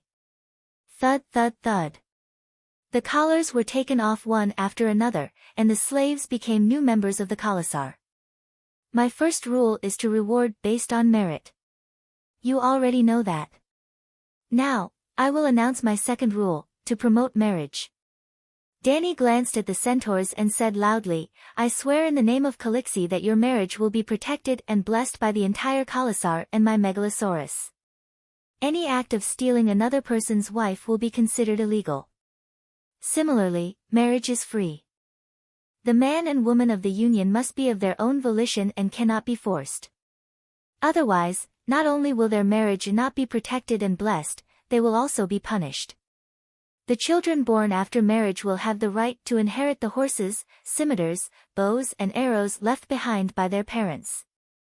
Currently, the centaurs did not have a noble title, but in the future, there will definitely be a noble title, or something similar to a noble title. At that time, she will list the noble title as an inheritance. Small nobles will inherit the noble title, and only the biggest nobles will inherit the throne. Dany continued to blabber on and on. With her knowledge, she had practically created the most advanced marriage system in this era. But after she finished speaking, her heart started to beat like a drum. She was not worried that the centaurs would not follow her rules, but she doubted that the centaurs would remember all of her rules. On the other hand, the centaurs had a language, but they did not have words. She could not even write a notice that everyone could understand. But Dany still found a scroll of parchment, and wrote down the two laws, reward based on merit, and marriage protection, in black and white. She used the High Valeglia language. High Valeglia language and Valeglia language were not fundamentally different. The former was the language used by the ancient Valeglia, while the latter added local dialects and accents, and the writing also incorporated the language of the civilization. Just like French, Italian, Spanish, Portuguese, etc. all belonged to the Latin family, but they were different from Latin.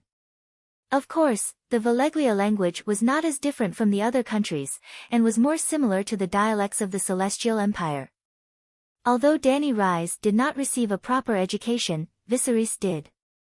It would be strange if Targaryen did not know the High Valeglia language, but Dany had wandered around many cities in the western continent, and knew many dialects of the Valeglia language. After she finished writing, Dany signed her name on the back of the paper. In the dragon spirit state, she encouraged Big Black to sign his name as well. She drew a simple but vivid self-portrait. The people around were amazed, and indeed, it added to the sacredness of the centaur code. Finally, Dany asked all the centaurs to sign their names. She wrote their names first, and the centaurs followed suit, and then pressed their fingerprints. Well, the names were transliterated, and almost lost the meaning in the Dothraki language. For example, Go. Many centaurs had Go in their names, such as Drogo, Rego, Ago, Jogo, Hago. Go meant strong and brave in the Dothraki language, and the hidden meaning was all lost after the transliteration. Although centaurs were barbaric, they valued oaths very much. Signing now was almost equivalent to swearing. At this time, only the captain of the 10-man team signed. In the future, they may grow up to be Gushen, or even bannermen. In this way, Dany's law would be implemented in this generation, and when the next generation of newcomers grew up, the second generation would face the oppression of the ancestral laws from their fathers. When the second generation who grew up under the ancestral laws grew old, they would unconsciously oppress the third generation to follow the rules they had been used to all their lives. If this continued, as long as Dany's centaur empire did not collapse in a short time, at least 3 generations, her rules would become known to all in the centaurs' mouths. Dany was not sure if she could build a 1,000-year empire like House Targaryen, but she knew that the Dothraki civilization would definitely advance by leaps and bounds. This Khalasar reformation was not done on a whim. Next, Dany decided to do something that would shake the world. The Centaur Reformation was just practice in advance. Rolling up the Centaur Code and holding it in her hand, Dany continued, "Rewards for service will be implemented immediately from this moment onwards, but marriage cannot be established overnight. We will take it slowly, in 3 steps. First, we will create a few model couples so that everyone can see the benefits of marriage and how it works. Second, we will open up marriage to everyone.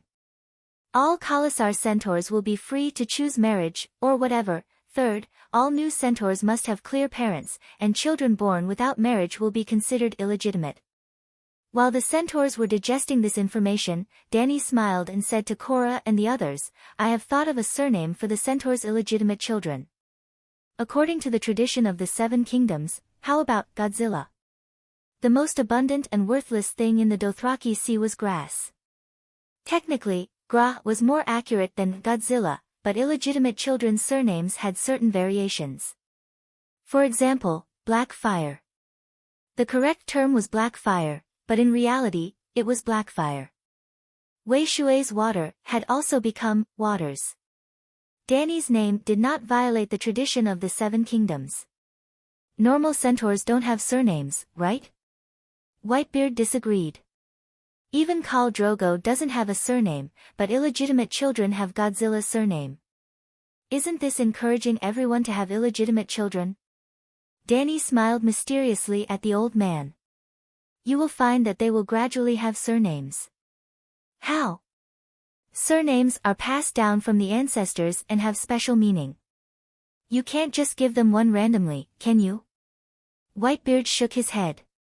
Ha ha ha. You foreigners are still too inexperienced. How did the surnames of the great celestial empire come about? Surnames were first produced among the nobles.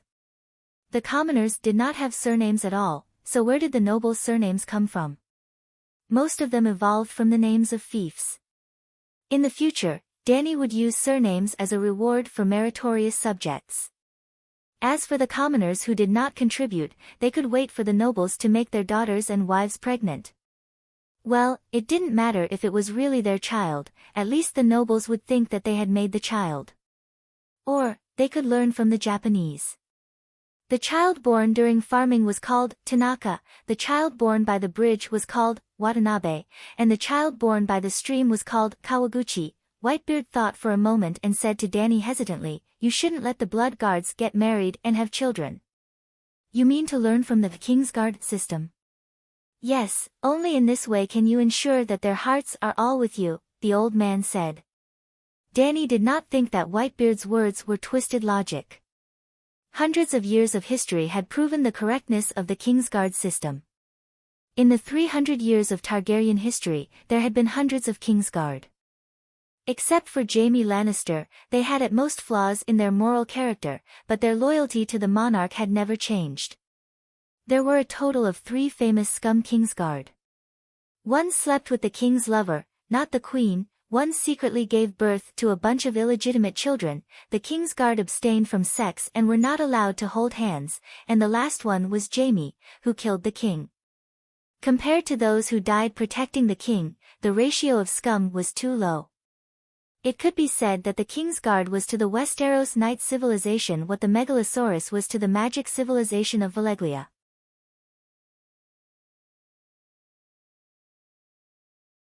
Chapter 89. For example, the disguised Whitebeard, Barristan, seems to be loyal to 4 monarchs and 3 royal families. Now, he seems to be planning to work under the 5th monarch, Dany. Is he more exaggerated than the slave of 3 surnames Lubu? Actually, not to mention Barristan's achievement in quelling the rebellion of the 9 copper coin king, he also saved the life of the Mad King Aerys in the chaos of Twilight Valley town. During the War of the Usurpers, he participated in the Battle of the Trident River with Prince Rhaegar. Rhaegar died at the Ruby Beach and Barristan himself did not survive unscathed. By the time he recovered from his injuries, the Targaryen dynasty had already been destroyed. As for why he did not kill Robert Baratheon to avenge his former monarch. Do you still remember the first generation of men who broke off their engagement, the Dragon Flare Prince, Duncan? Because Dany's uncle Duncan betrayed his marriage with the Baratheon family, the king at that time could only let Princess Lei marry into Storm City to appease Duke Theon Byra's humiliation and anger. Robert was Lei's eldest grandson. Normally, this side bloodline was useless. However, at critical moments, it could provide an excuse for the subjects to submit to the new king to comfort themselves. Khaleesi, can you give me a few more wives? A Fanti came over and asked Dany shyly. In the process of the first step of the marriage system, the few couples that served as examples were all older centaurs. Dany knew her own tribe's habit of messing around. If they chose young couples, there might be a few young and beautiful centaurs, or even more than a dozen lovers. If there was a large-scale extramarital affair, what was the point of her model couple? Therefore, she purposely chose a group of old people to make up for it. The centaurs were old and weak, they definitely did not have many lovers. Centaurs did not have the concept of chastity and marriage. Centaurs generally would not reject a male centaur. A few more bed partners would be beneficial to her.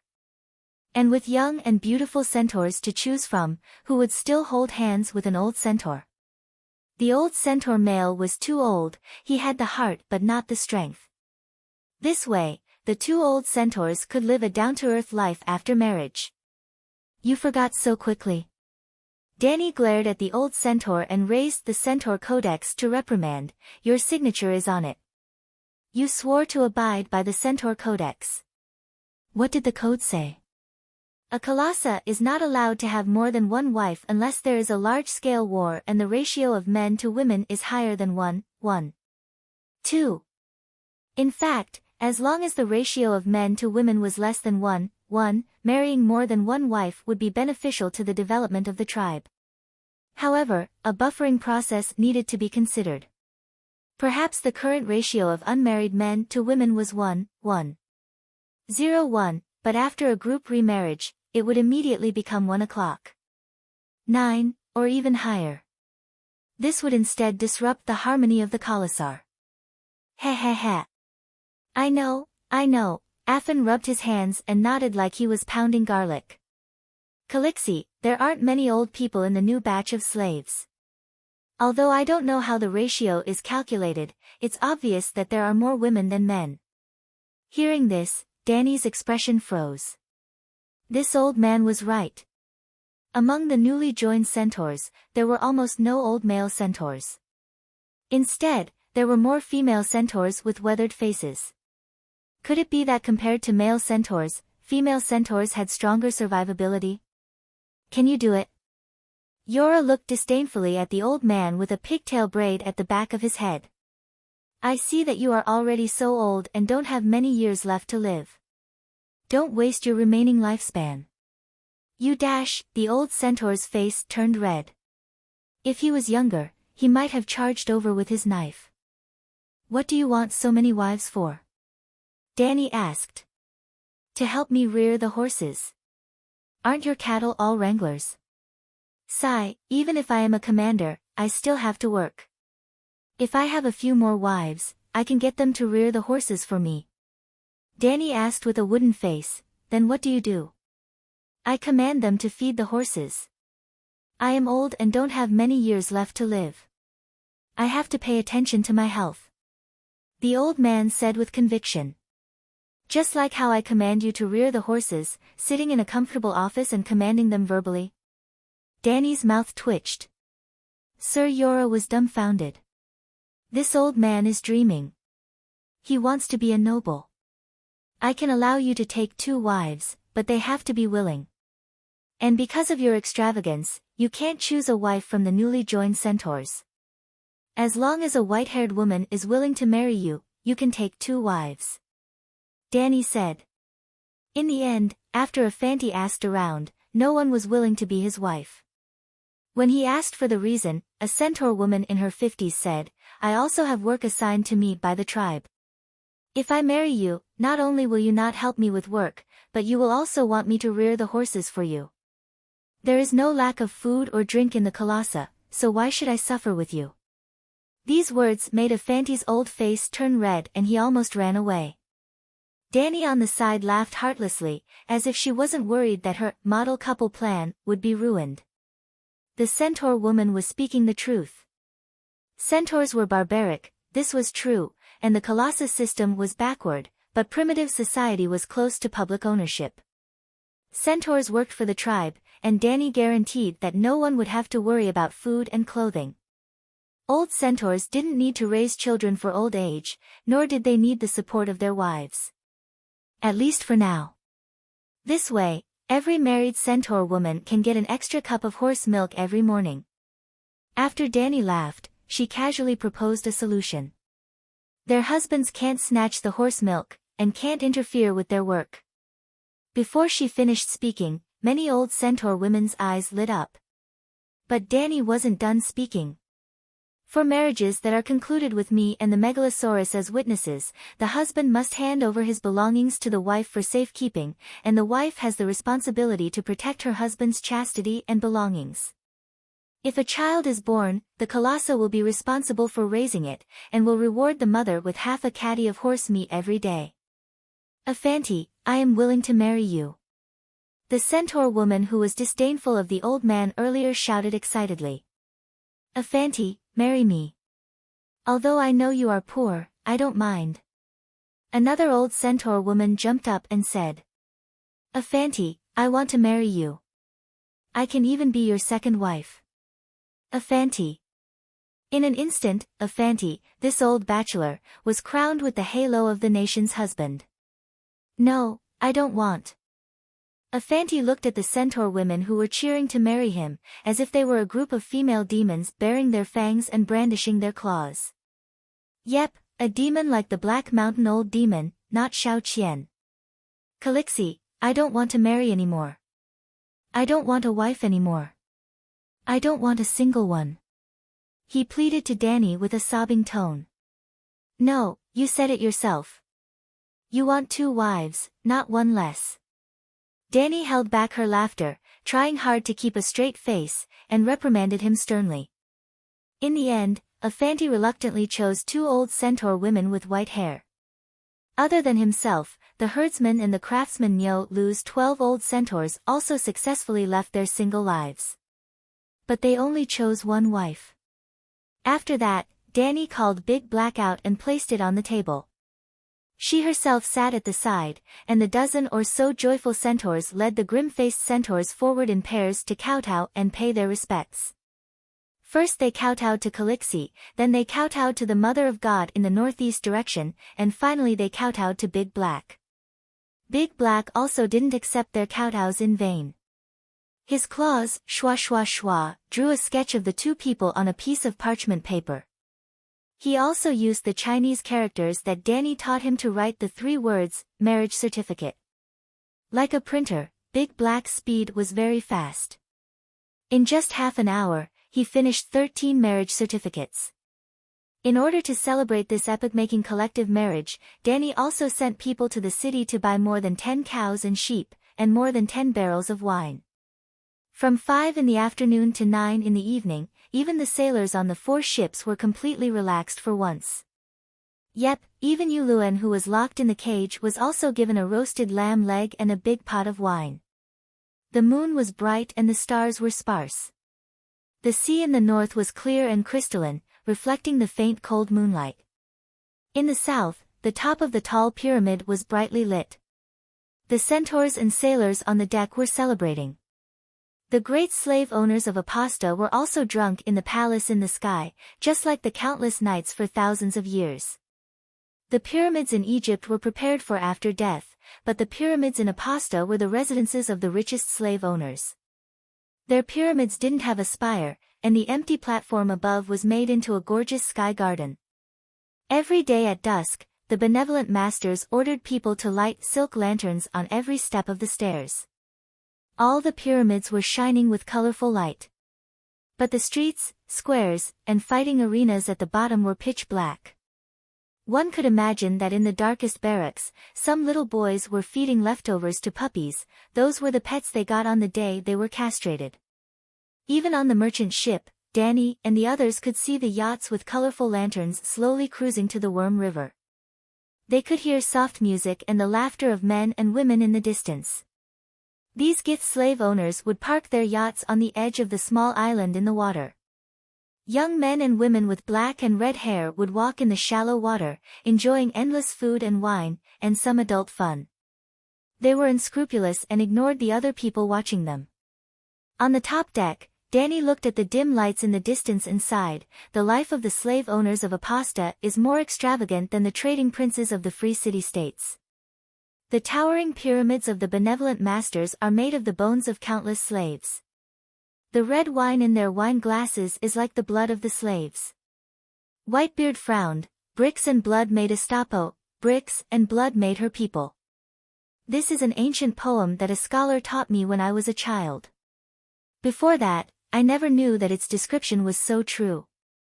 Your Highness, maybe you don't want to listen, but I still want to dissuade you from buying those slave warriors. Everyone who participates in the slave trade is guilty. This is also what the scholar told me. Buyers will promote the development of the market. Buying slaves has a positive effect on the slave trade. Ha, that's rare. Ordinary people are not qualified to be taught by the scholar. Cora said with a smile. Danny smiled and said lightly, Aston, I have already made my decision. Sigh. Whitebeard tapped his walking stick lightly. Obviously, his heart was not calm. Apasta's defense is lax. Why didn't Khalasar take it down? She seemed to ask casually. Your Highness, there are 2 reasons. Cora walked to the railing and looked at the merry centaurs on the bottom deck. He said seriously, there are unsullied in Apasta. The story of 3,000 unsullied protecting Kihor is true. This is the first reason. Second, Slavers Bay is close to the Dothraki Sea. It is very convenient for Khal to come here to sell slaves. Both sides have formed a stable trade relationship. Why do centaurs want to ransack the city? It is nothing more than money and slaves. If they turn the people of the slave city-states into slaves, who will the centaurs sell the slaves to? Also, just like what the governors of Pentos, Novos and Mir do, the sons of the Harpies will only invite the horse kings passing by and give them a lot of gifts. And Khal will quickly continue on his journey after receiving the gifts because he has already gotten what he wants. It is far less than the cost of attacking the city.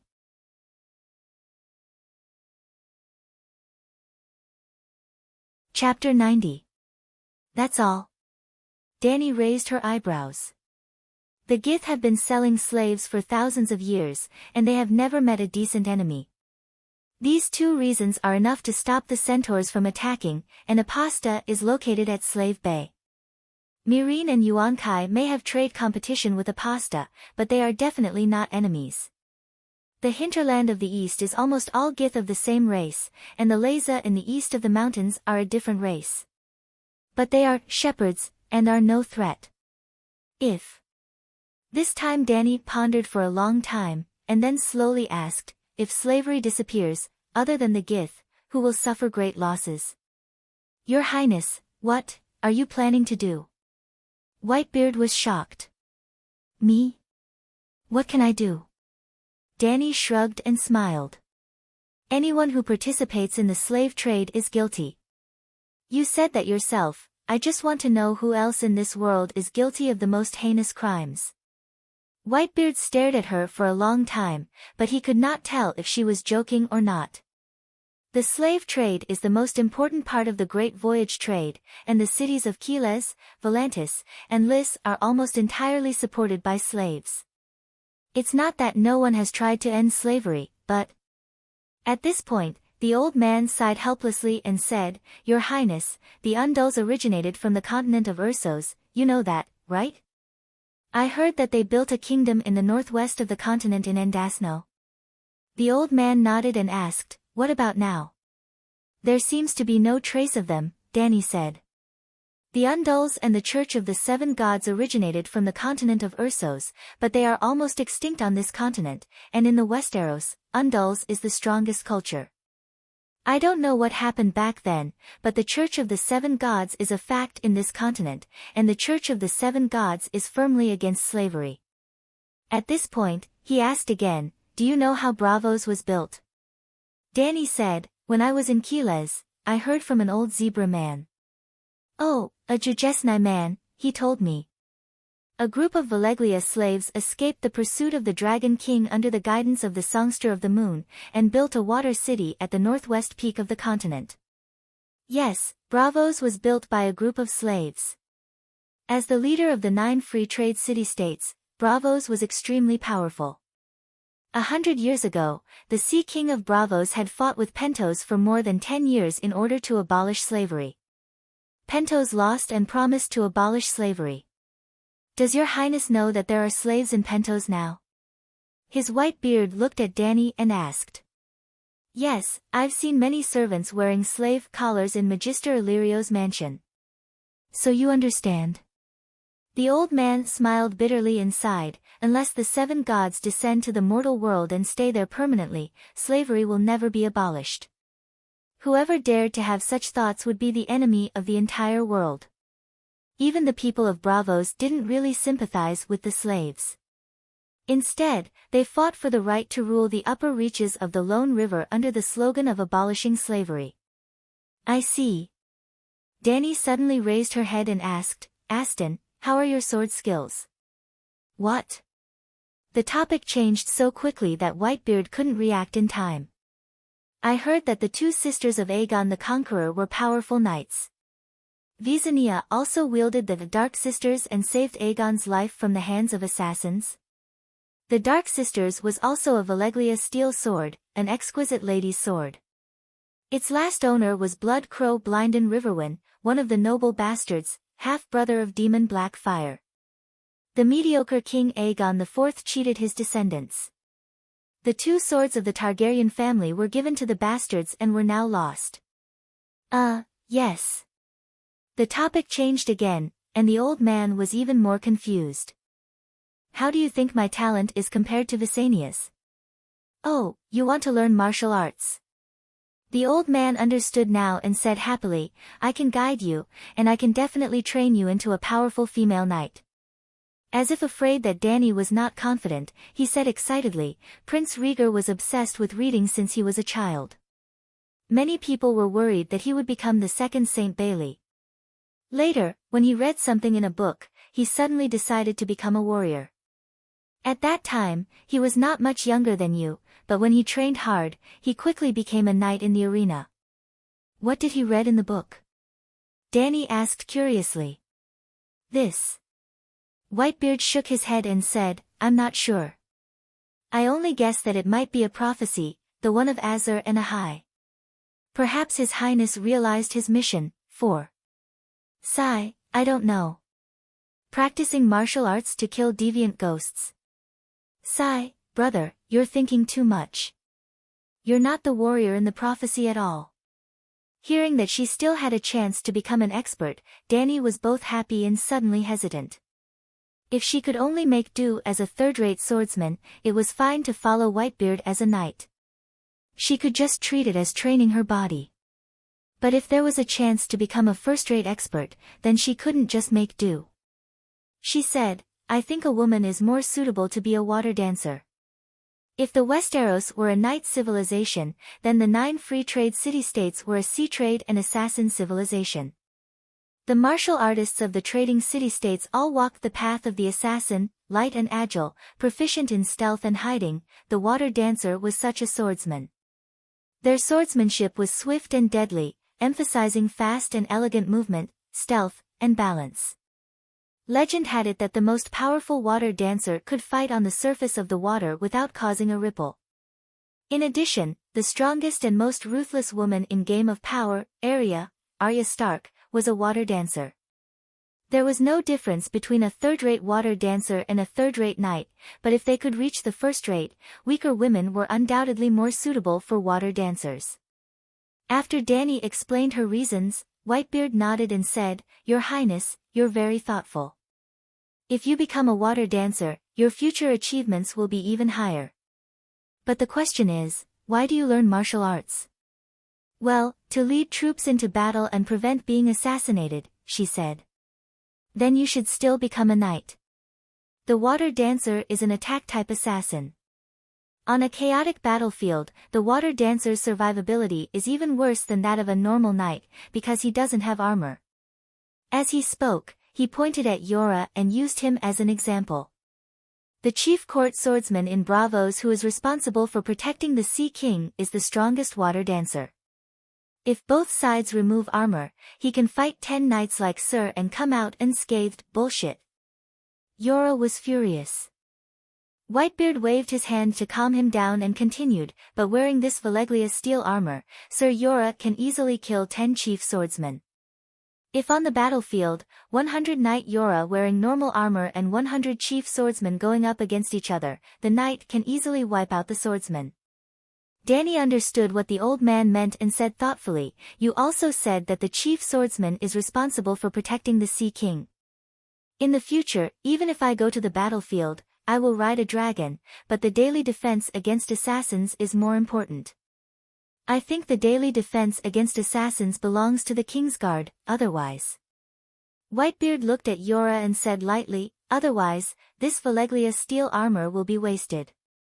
Yora puffed out his chest and looked at the old man proudly, understanding that he was still brooding about losing the armor. That's right, if Whitebeard took the initiative to expose his identity, the armor would definitely belong to him. Princess, what the Sea King needs more is the insight of the water dancer. The water dancer is good at observation and can detect assassins in advance. You can learn the way of the knight first, and in the future, when you meet a brilliant water dancer, you can learn the techniques of the water dancer from him. It's not contradictory, Yora said. All right, I'll learn swordsmanship with Whitebeard tomorrow. The next day, before the sun rose, around 4 or 5 in the morning, Dany put on leather armor, leather pants, and riding boots and went to the deck to practice swordsmanship with Whitebeard.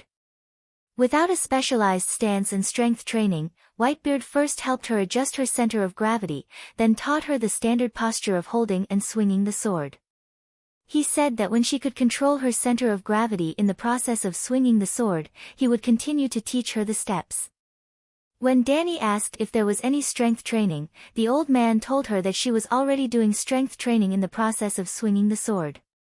At first, she didn't quite understand, but when the sun rose, she had already swung the heavy two-handed sword 300 times in a row, and the sweat flowing from her legs into her boots made her understand that the old man wasn't lying.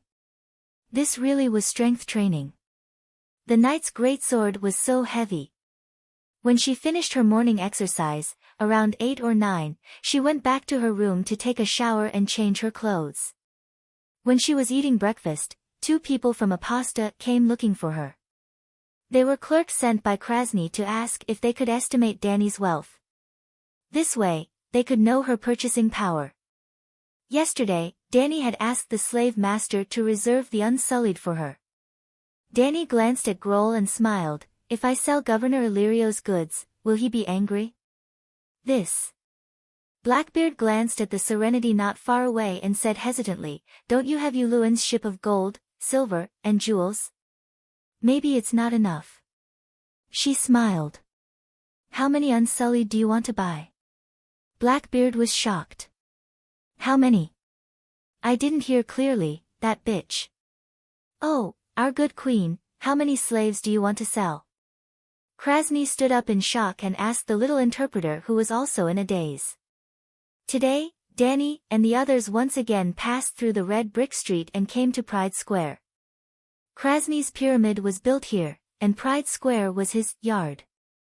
This time, his servant took Danny and the others to the garden at the top of the pyramid, about 150 square meters, covered in grass, and surrounded by persimmon trees and apple trees.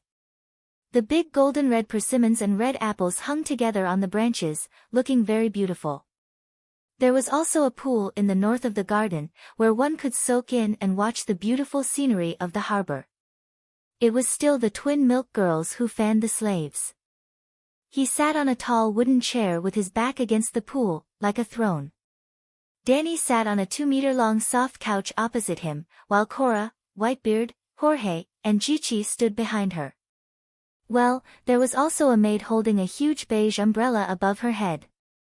Master, Her Highness the Queen wants to buy all the Unsullied in Apasta, all of them. The little interpreter said after receiving Danny's confirmation.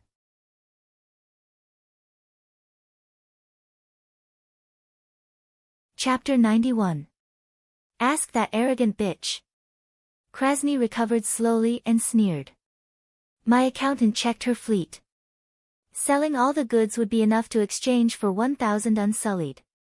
Including the gold, silver, and antiques, she could only buy another 3,000 slaves. Our Apasta has at least 8,000 trained Unsullied. How can she buy all of them? Your Majesty, there are more than 8,000 Unsullied in Apasta. Your money can only buy half of them, the translator said. Danny raised her eyebrows. When the clerk came to appraise the goods in the morning, he told her that the goods of the Galois caravan were worth 150,000 gold royals. Uluan's dozens of boxes of treasures were worth more than 500,000 gold royals. She thought it was enough to sweep the entire Apasta, but she didn't expect there to be such a huge gap. On average, 165 gold royals for an Unsullied? Are you kidding me? In Westeros, hiring a knight is only a few dozen silver coins. Even for a baptized regular knight or a baron, the ransom is only 100 gold royals. Cora's face was full of anger as he shouted loudly. After the beauty Brittany was captured by the warriors, Count Taz offered 300 gold royals for his only daughter. Brittany was the only heir of the Count. Even Jaime and Lannister thought that Count Taz was sincere and offered a sky-high ransom. Jaime was the son of the richest man in the Seven Kingdoms. The high price in his heart must be high. As an important suspect in the murder of King Joffrey, Sansa Stark's bounty was only 100 gold royals. Not to mention that she killed the king, she was the first successor of Winterfell in the Northern Territory, a quasi-duke. Only 100 gold royals. In the first small climax of Game of Thrones, Bran fell from the tower. Joffrey hired an assassin to kill him and paid a hefty price, 90 silver deer. 1 gold royal for 210 silver deer. The son of a duke was only worth half a gold royal, it's too expensive. Danny shook her head.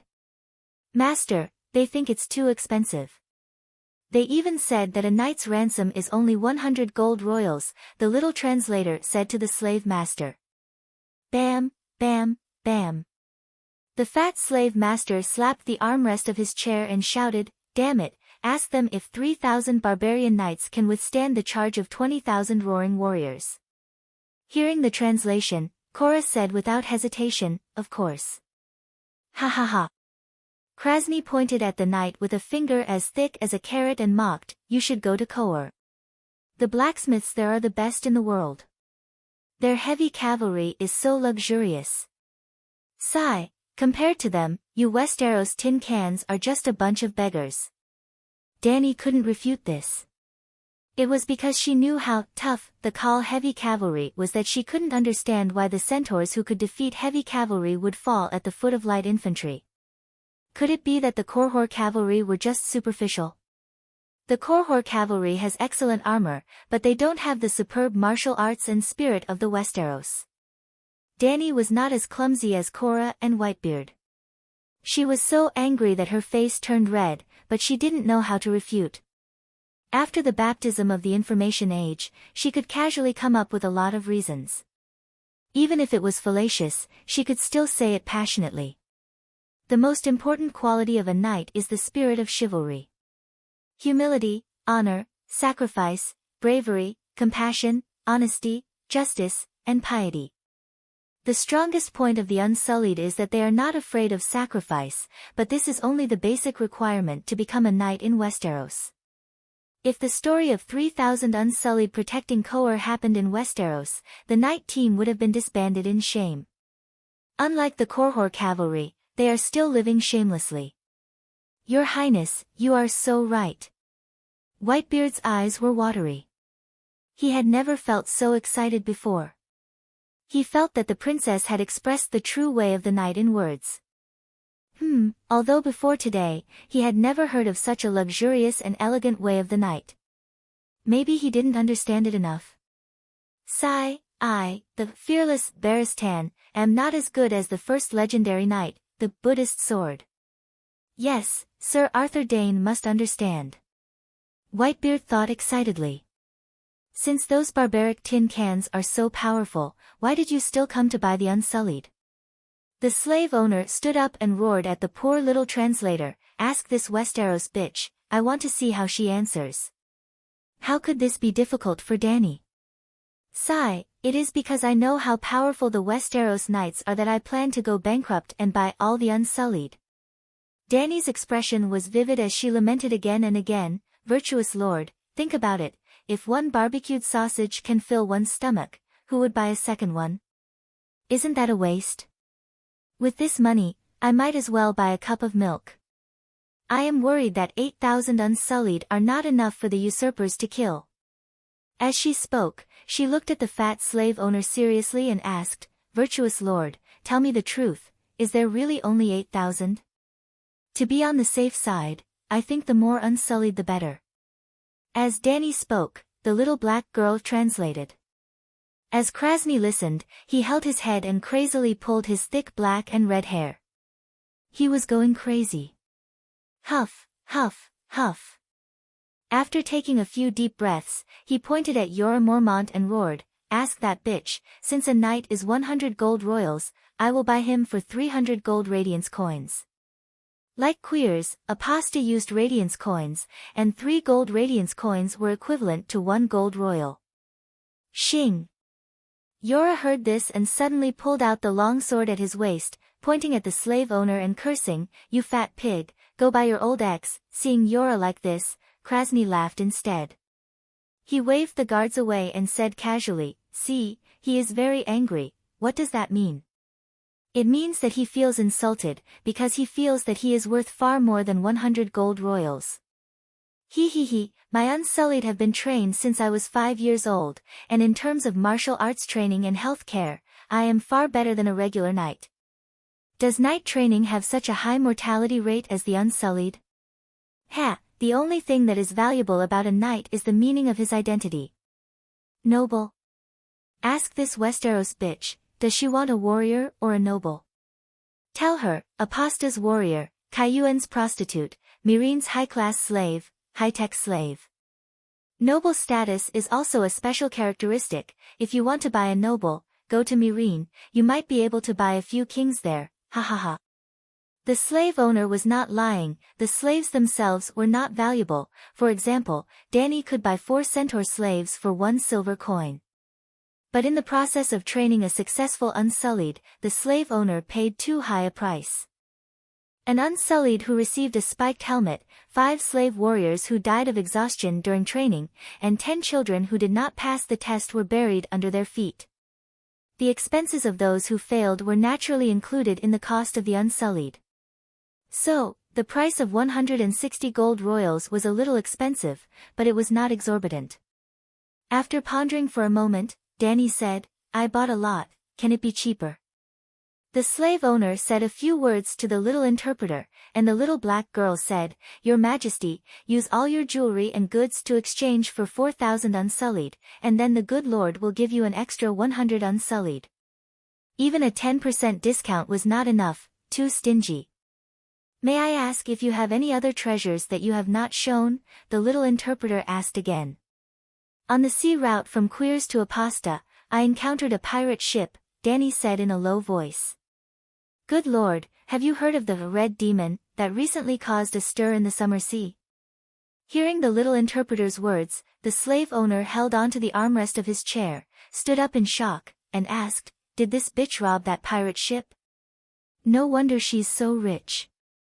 The red-shelled ship docked at the dock is the Red Demon, the sea monster family of the Westeros Taimin Bay, Yuluan Greyjoy. He is now locked up in the warehouse by me," Danny said. The slave owner's fat and sweaty right hand lightly patted the mahogany armrest, and said in deliberation, "I didn't expect that this group of people would even capture the Red Demon." Queers, and the Jade Sea City Alliance all issued a warrant for the One-Eyed Demon, adding up to 100,000 gold radiance coins. "Tell that woman, the Red Demon ship and the Pirate King can be exchanged from me for 1,000 Unsullied." After hearing the little interpreter's words, Whitebeard hurriedly advised, "Your Highness, Yuluan is a baron. If you sell him as a slave, not only will the Greyjoy family feel great humiliation, all the nobles of the Seven Kingdoms will feel the same." "Not a slave," the little interpreter explained. "The Red Demon is notorious in the Jade Sea, many cities have a warrant for his arrest." Good Lord also said, "Not to mention a baron, even a king would not be able to exchange for 10 Unsullied. If it were any other place, it would be fine to hand Yuluan over to the city guards, but this is Slave Bay, Apasta, and the target is a notorious slave owner."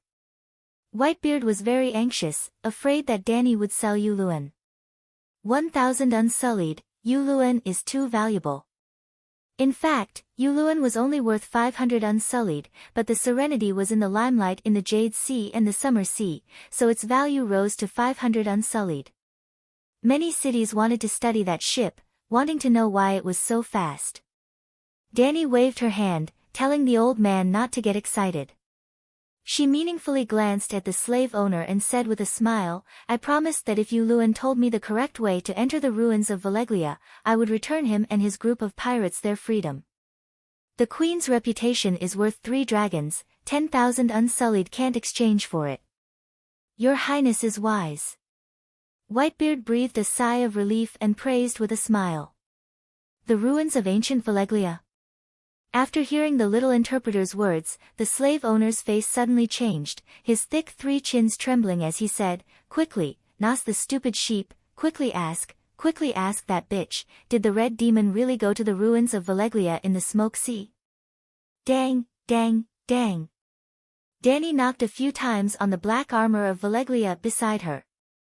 "Look at this low-key yet luxurious armor, and then look at the faint magic runes of Valeglia. Good Lord, do you think that other than the Dragon King, who else has such a noble steel armor of Valeglia?" Harpies above, the fat slave owner stared at Cora's armor until his eyes almost popped out 3 inches. He groaned and said, "Yesterday, I thought that this barbarian knight and those, I thought that he made a fake Dragon King armor to pretend to be cultured. 6,000 years ago, the army of the sons of the Harpies of the Guji's empire was invincible on the continent, and the training method of the Unsullied was based on the Guji's army. Now, the Gujis who had fallen into slavery no longer had the bravery of their ancestors. In fact, after being tortured by Valeglia for 5,000 years, there were no pure Gujis at all in Slave Bay, they were all mixed blood. However, the slave owners of Apost were still proud of their identity as the Sons of the Harpies. They lived in pyramids, wore toka robes, and had their black and red hair standing up high.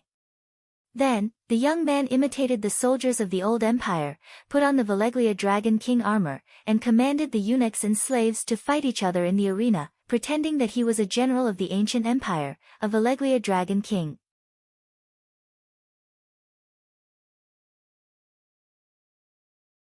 Chapter 92. Veleglia's steel was very mysterious. Most people would not even see it once in their entire lives. But as long as one heard of its legend, even an ignorant person could easily tell if a real Veleglia's steel weapon was real or fake. It was so hard that it was almost indestructible. One could easily pick up a metal weapon and slash it with a knife. Krasny was not an ordinary person. He did not need to slash it with a knife. When he walked over to take a closer look and felt the weight and texture of Cora's helmet, he immediately determined that it was the real deal. Even though the Targaryen family only had 2 Veleglia steel swords and no armor, a group of Veleglia nobles from Volantis had survived. They were not the Dragon King, but they had many Veleglia's steel weapons. Among them were 1 or 2 sets of armor. But Krasny was sure that Cora's armor was not just any one of them.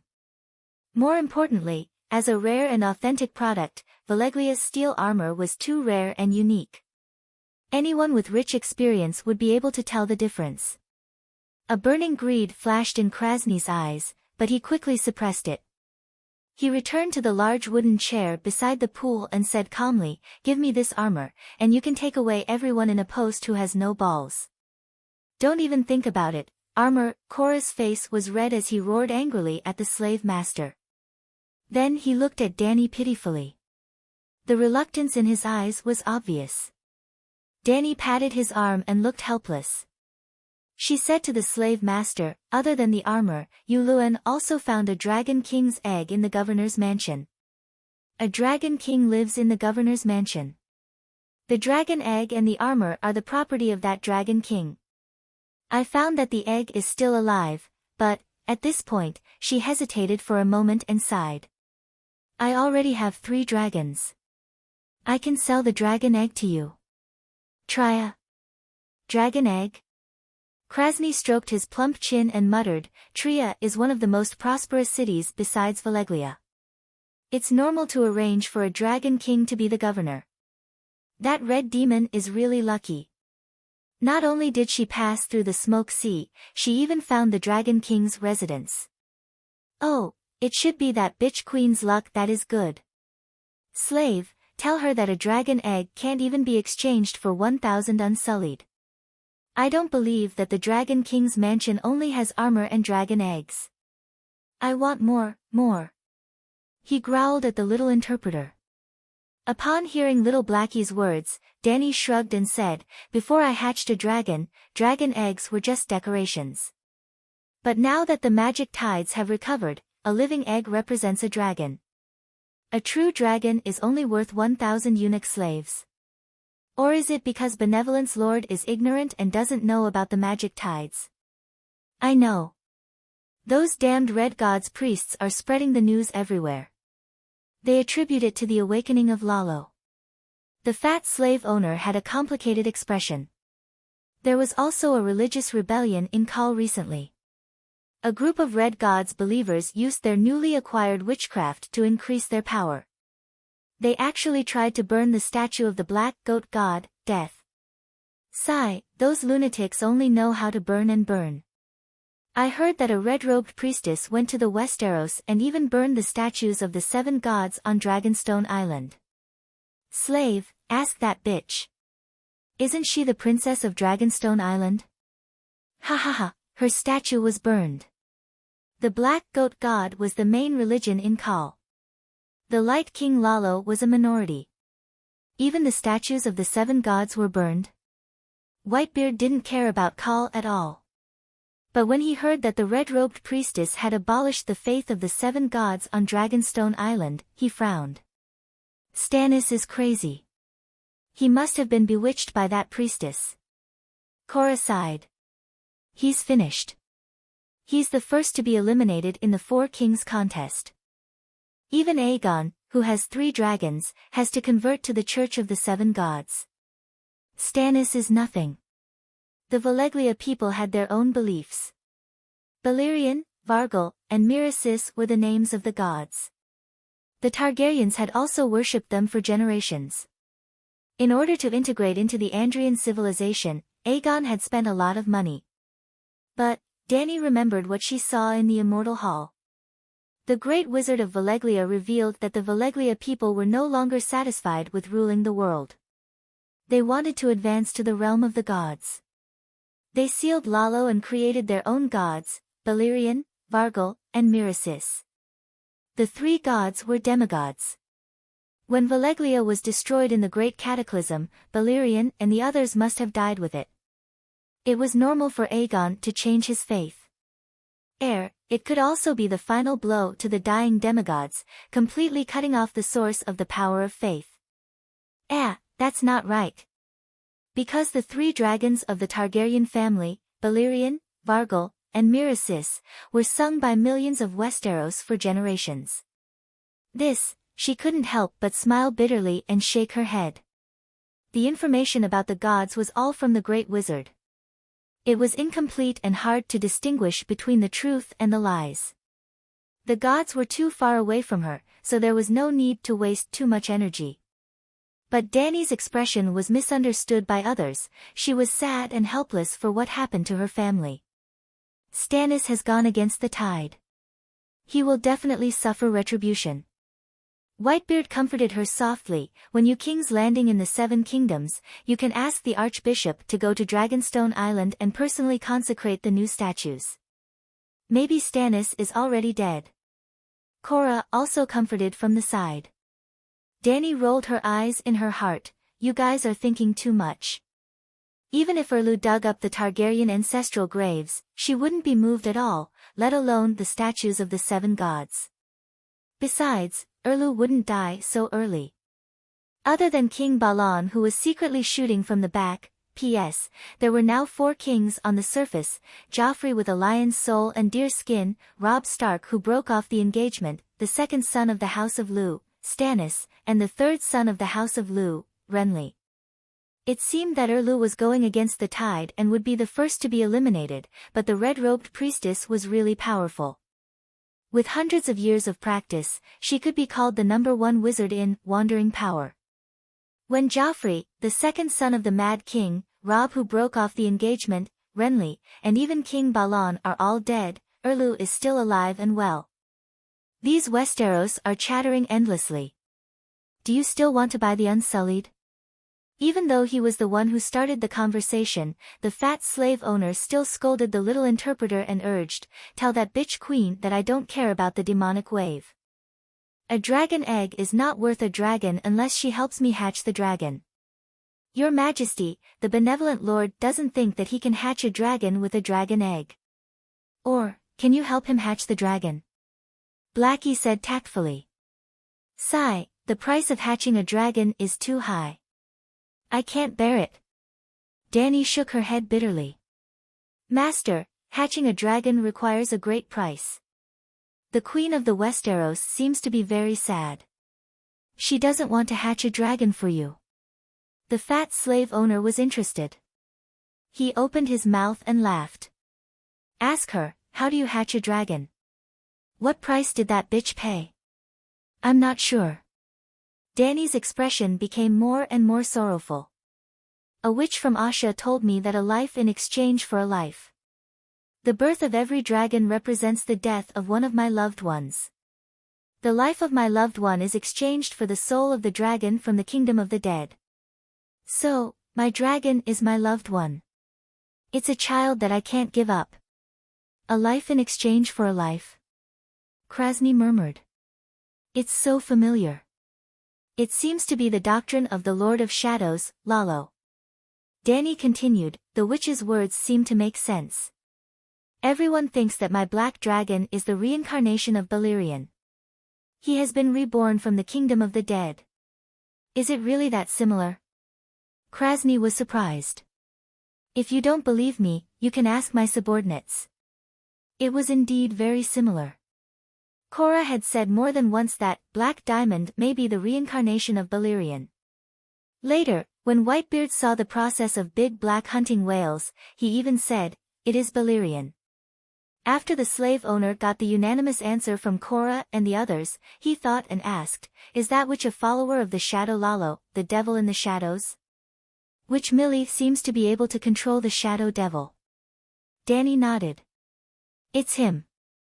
Lalo has two sides. The light brings the shadow, so the Lord of Light, Lalo, is also known as the god of shadow and fire. The fat slave owner nodded and touched his fat chin thoughtfully. It turns out that the shadow priests can help to hatch a dragon. I didn't. His voice was getting lower and lower, and his eyes were getting brighter as if he had made a decision in his heart. Tell the little queen. The fat man waved his hand to the little interpreter and grinned. If she can prove that the dragon egg is real, I'm willing to persuade other good masters to exchange it for a sky-high price of 3,000 unsullied. I heard that there are more than 8,000 unsullied in Apasta. All the wealth and the dragon egg can only be exchanged for 7,100 unsullied. If I tell the good master that there's a sea route to the ruins of Valeglia, I wonder if I can exchange it for the remaining eunuchs in the city. Danny asked. Are you sure it's a safe sea route? The fat slave owner was doubtful. I'm not sure. Danny shook her head. Since I know that Yuluan has successfully explored Tria, I naturally want to try my luck. So I used his freedom as a condition to exchange for a sea map from him. I see. Krazini smiled and said to the little interpreter, I didn't expect this little bitch to be so smart. But she's still not smart enough. The sea map could be fake. It's better to let the Red Devil personally lead the way. Just as Little Black opened her mouth and was about to translate his words, the fat slave quickly shouted, Idiot, shut up, you brainless sheep. No matter how many treasures and secret arts there are in the ruins of Valeglia, I'll still feel that it's too little if there's one more person to divide. Tell that bitch, I'll gather all the good masters to discuss this matter tomorrow. If the Red Devil personally proves that the sea route is real, then I'll agree to her trade plan.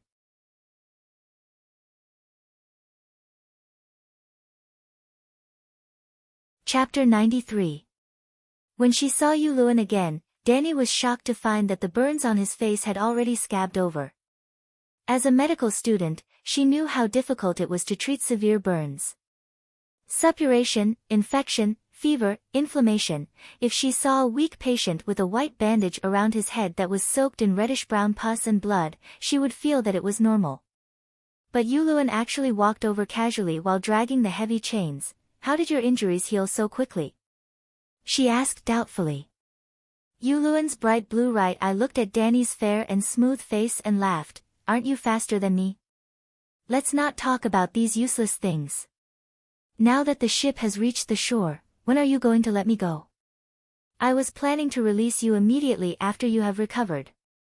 Waving to the centaur who was escorting Yuluan, Danny ordered, Release Sir Yuluan's chains. He is no longer a prisoner. The centaur looked at Cora, Whitebeard, Beavis, Ago and the rest behind her. Feeling that Calixi's safety was not threatened, he stepped forward without saying a word and deftly released the chains around Yuluan's wrists and ankles. Jichi, bring the new clothes I bought today for Sir Yuluan to change into. Danny ordered the centaur maid. Yuluan tilted his neck and after stretching his limbs, he looked at Danny in confusion and asked, What do you want me to do? She touched her nose and waved for Doria to bring Yuluan a small stool. When Yuluan sat down with a doubtful look, she said, It's not a big deal. I was planning to buy a batch of immaculate in a pasta, but I don't have enough money. What? Yuluan flew into a rage. You actually sold me out. Selling slaves is prohibited in the 7 kingdoms. If you were worth as much as a dragon egg, I would have sold you. Calm down. Calm down. Danny pressed her right hand down and comforted him. Don't worry, you're not worth much. This sentence seemed to poke at Crow's eye's weak heart. He interrupted her for the second time and said angrily, More than a dozen countries in the Jade Sea have put a high bounty on me. Are you saying that I'm worthless? Danny shrugged. At most, a few tens of thousands of gold royals. It's nothing. Or, to you, a few tens of thousands of gold royals is a huge sum. Hee hee, that's right, It's nothing to you. After all, you've robbed me of a ship's worth of treasures. Yuluan sneered. To be honest, your ship's worth of treasures is only around 500,000 gold royals. It really isn't much. Robert Bellothian's external debt is over 6 million gold royals. As the legitimate queen of children, I should be more ostentatious than him, right? Danny said calmly. What extravagance does a king who has lost his kingdom have? I've heard that the people of the free cities all call your brother the beggar king. As for you. Yuluan clicked his tongue but did not finish his sentence. Barefoot Princess was Danny Rise's nickname in the streets. Due to poverty and the hot weather in Tarosai and Mill's generation, Viserys did not have the money to buy shoes for his sister. Little Danny Rise often walked barefoot in the streets of the free cities. Your Highness, the King's Guard has the responsibility to protect your dignity. Even if you pardon Crow's Eye's crime of regicide, please let me duel with him. Korra held his sword with his right hand and stared coldly at Yuluan as he spoke. Give me back my armor and I'll fight you with only one hand. Yuluan rolled his eyes and mocked. Sigh, this was supposed to be something that could be explained in a few simple sentences. Now that you've interrupted, it's getting noisy. Danny rubbed her temples and said directly, I'll sell the dragon egg you found in the ruins of Valeglia and the map of the Sea of Smoke.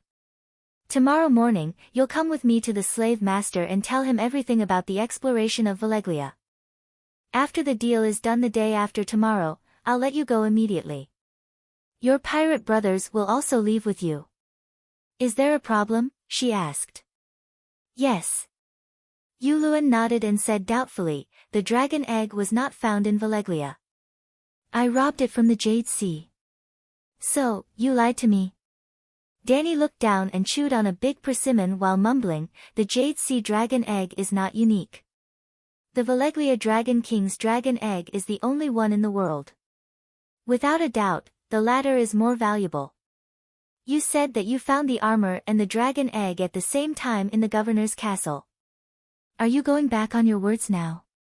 If you lied to me last time, our agreement can no longer be continued. Don't blame me for going back on my words. It was you who broke your promise first. I remembered wrongly. Yuluan immediately nodded and admitted, the dragon egg was found in Tria. There might be more than one. I went in a hurry and did not have enough manpower. I did not even excavate the castle. If the benevolent lords were well prepared, they might be able to find the dragon's nest and Valeglia's steel armory. Oh, if that's the case, I've lost a lot. Danny wiped the juice from the corner of her mouth and sighed. Yes, the benevolent lords have made a fortune. Yuluan also sighed, as if he felt sorry for his queen. Here, Danny handed over a big persimmon, it's very sweet. Whitebeard and Korra looked at the two people chewing on the persimmon with a blank expression. The third meeting with the benevolent lords was held in the Punishment Square. The Pride Square was the place to view the goods, while the Punishment Square was the slave training ground. It was located behind the main gate of Astapor, which was equivalent to the Meridian Gate, Square of the Forbidden City. Rebellious and disobedient slaves would be punished or executed there. The dock area where the fleet was located at the northwest corner of Astapor. To get to the Punishment Square, they had to go around a quarter of the city. Along the way, Danny saw the true appearance of the city of slaves. More than 10 tall and magnificent pyramids took up half of the city's land. The rest of the buildings were so short and dilapidated. The narrow alleyways were overflowing with sewage. When the fleet passed by, it startled a group of buzzing flies. A naked little girl with a back that was peeling from the sun squatted by the overflowing red brick gutter to take a dump. The sound of horse hooves and wheels running over the uneven road startled her. The girl stared blankly at Danny and the others with her big brown eyes. Then she lowered her head and continued, after passing through a small alley with low eaves, they walked along a red brick street that was close to the ancient wall of the city. When they passed by the ancient wall, Danny saw a crumbling wall full of cracks. She was very worried that it would collapse towards her. There was no bronze harpy statue in the punishment square. There was a huge wooden platform placed in the center. Just like the gallows in the Western world and the guillotine in the Eastern world, rebellious slaves were tortured, skinned, strangled, and finally displayed on the wooden platform. The first thing a new slave saw after entering the city was this platform. Obviously, the benevolent lord was very proficient in how to train obedient slaves.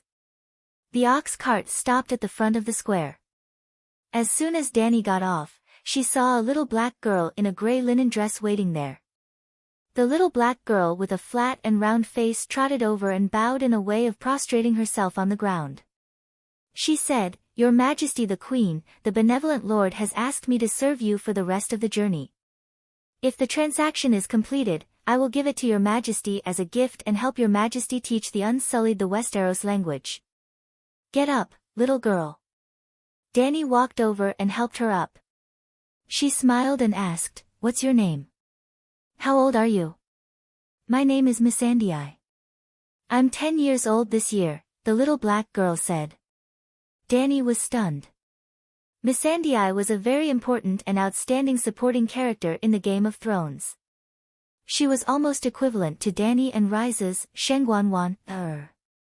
However, although Missandei was also a little black girl, she was obviously an adult. At first, she was a little disappointed. She thought that the time was not right and she missed the little black girl. She did not expect the plot to change so much. Missandei was actually a child. Dani touched Missandei's watermelon-shaped head and smiled. "I'm Dani Rise Targaryen. Do you know?" "I know." Approaching the wooden platform, at first glance, Dani thought that the slave on the platform was a special race with skin like a striped horse.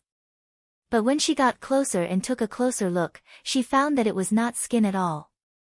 The slave did not have skin at all. Like peeling an apple, the skin of the disobedient slave was peeled off in strips, like the curled apple skin, forming a zebra skin of different colors. The slave was not dead yet. The bright red muscles under the black and white stripes were still wriggling irregularly. It seemed that the green flies and fat maggots moving between the muscles had triggered the nerve endings. What did he do? Dani's face was pale. She pointed at the skinless man and asked. He was whipped for resisting. When the good lord asked him if he realized his lowly nature, the slave tied to the cross spat a mouthful of bloody phlegm at the good lord. Dani pointed to another slave. One of his arms was covered with black flies from his fingers to his elbow. The rest of his body was intact, but he was not breathing. What did this man do? He was a new slave, and when his master hit him with the whip, he raised his hand against it. The master smeared thick honey on the hand and then poured a box of long-horned ants on him. Missandei's little black face was a little pale. The slave howled for 3 days and 3 nights before he died. The new slave did not dare to resist. Beast! Whitebeard's eyes were burning with anger. The cane in his hand kept thumping on the brick ground. Let's go. Take me to see the good lords. The pyramid behind the punishment square was 100 meters high, the tallest and largest building in Astapor. While climbing the stairs, Missandei told Dani that the pyramid belonged to Graz Dan Imo Urho. It had 33 floors. The bottom floor had a prison, a slave lounge, a warehouse, a servant's living room, a storeroom, a study, and a reception room for the good lords. This time, a total of 8 good lords wanted to see Dani. They were the most powerful people in Astapor. Among them, Graz Dan was the leader. Krasny, who had talked business with Dani before, was far inferior to him. At the same time, Missandei also reminded Dani that 5 of the 8 good lords waiting for her in the top floor conference room were called Graz Dan and 2 were called Krasny. When she called them, it was best to add their surnames. Dani was suddenly confused. In her eyes, the Gith people with black and red hair and amber skin looked almost the same. Just like the Black Uncle in the eyes of the people of the Celestial Empire, they were completely indistinguishable. Now that even the names were the same, what should she do?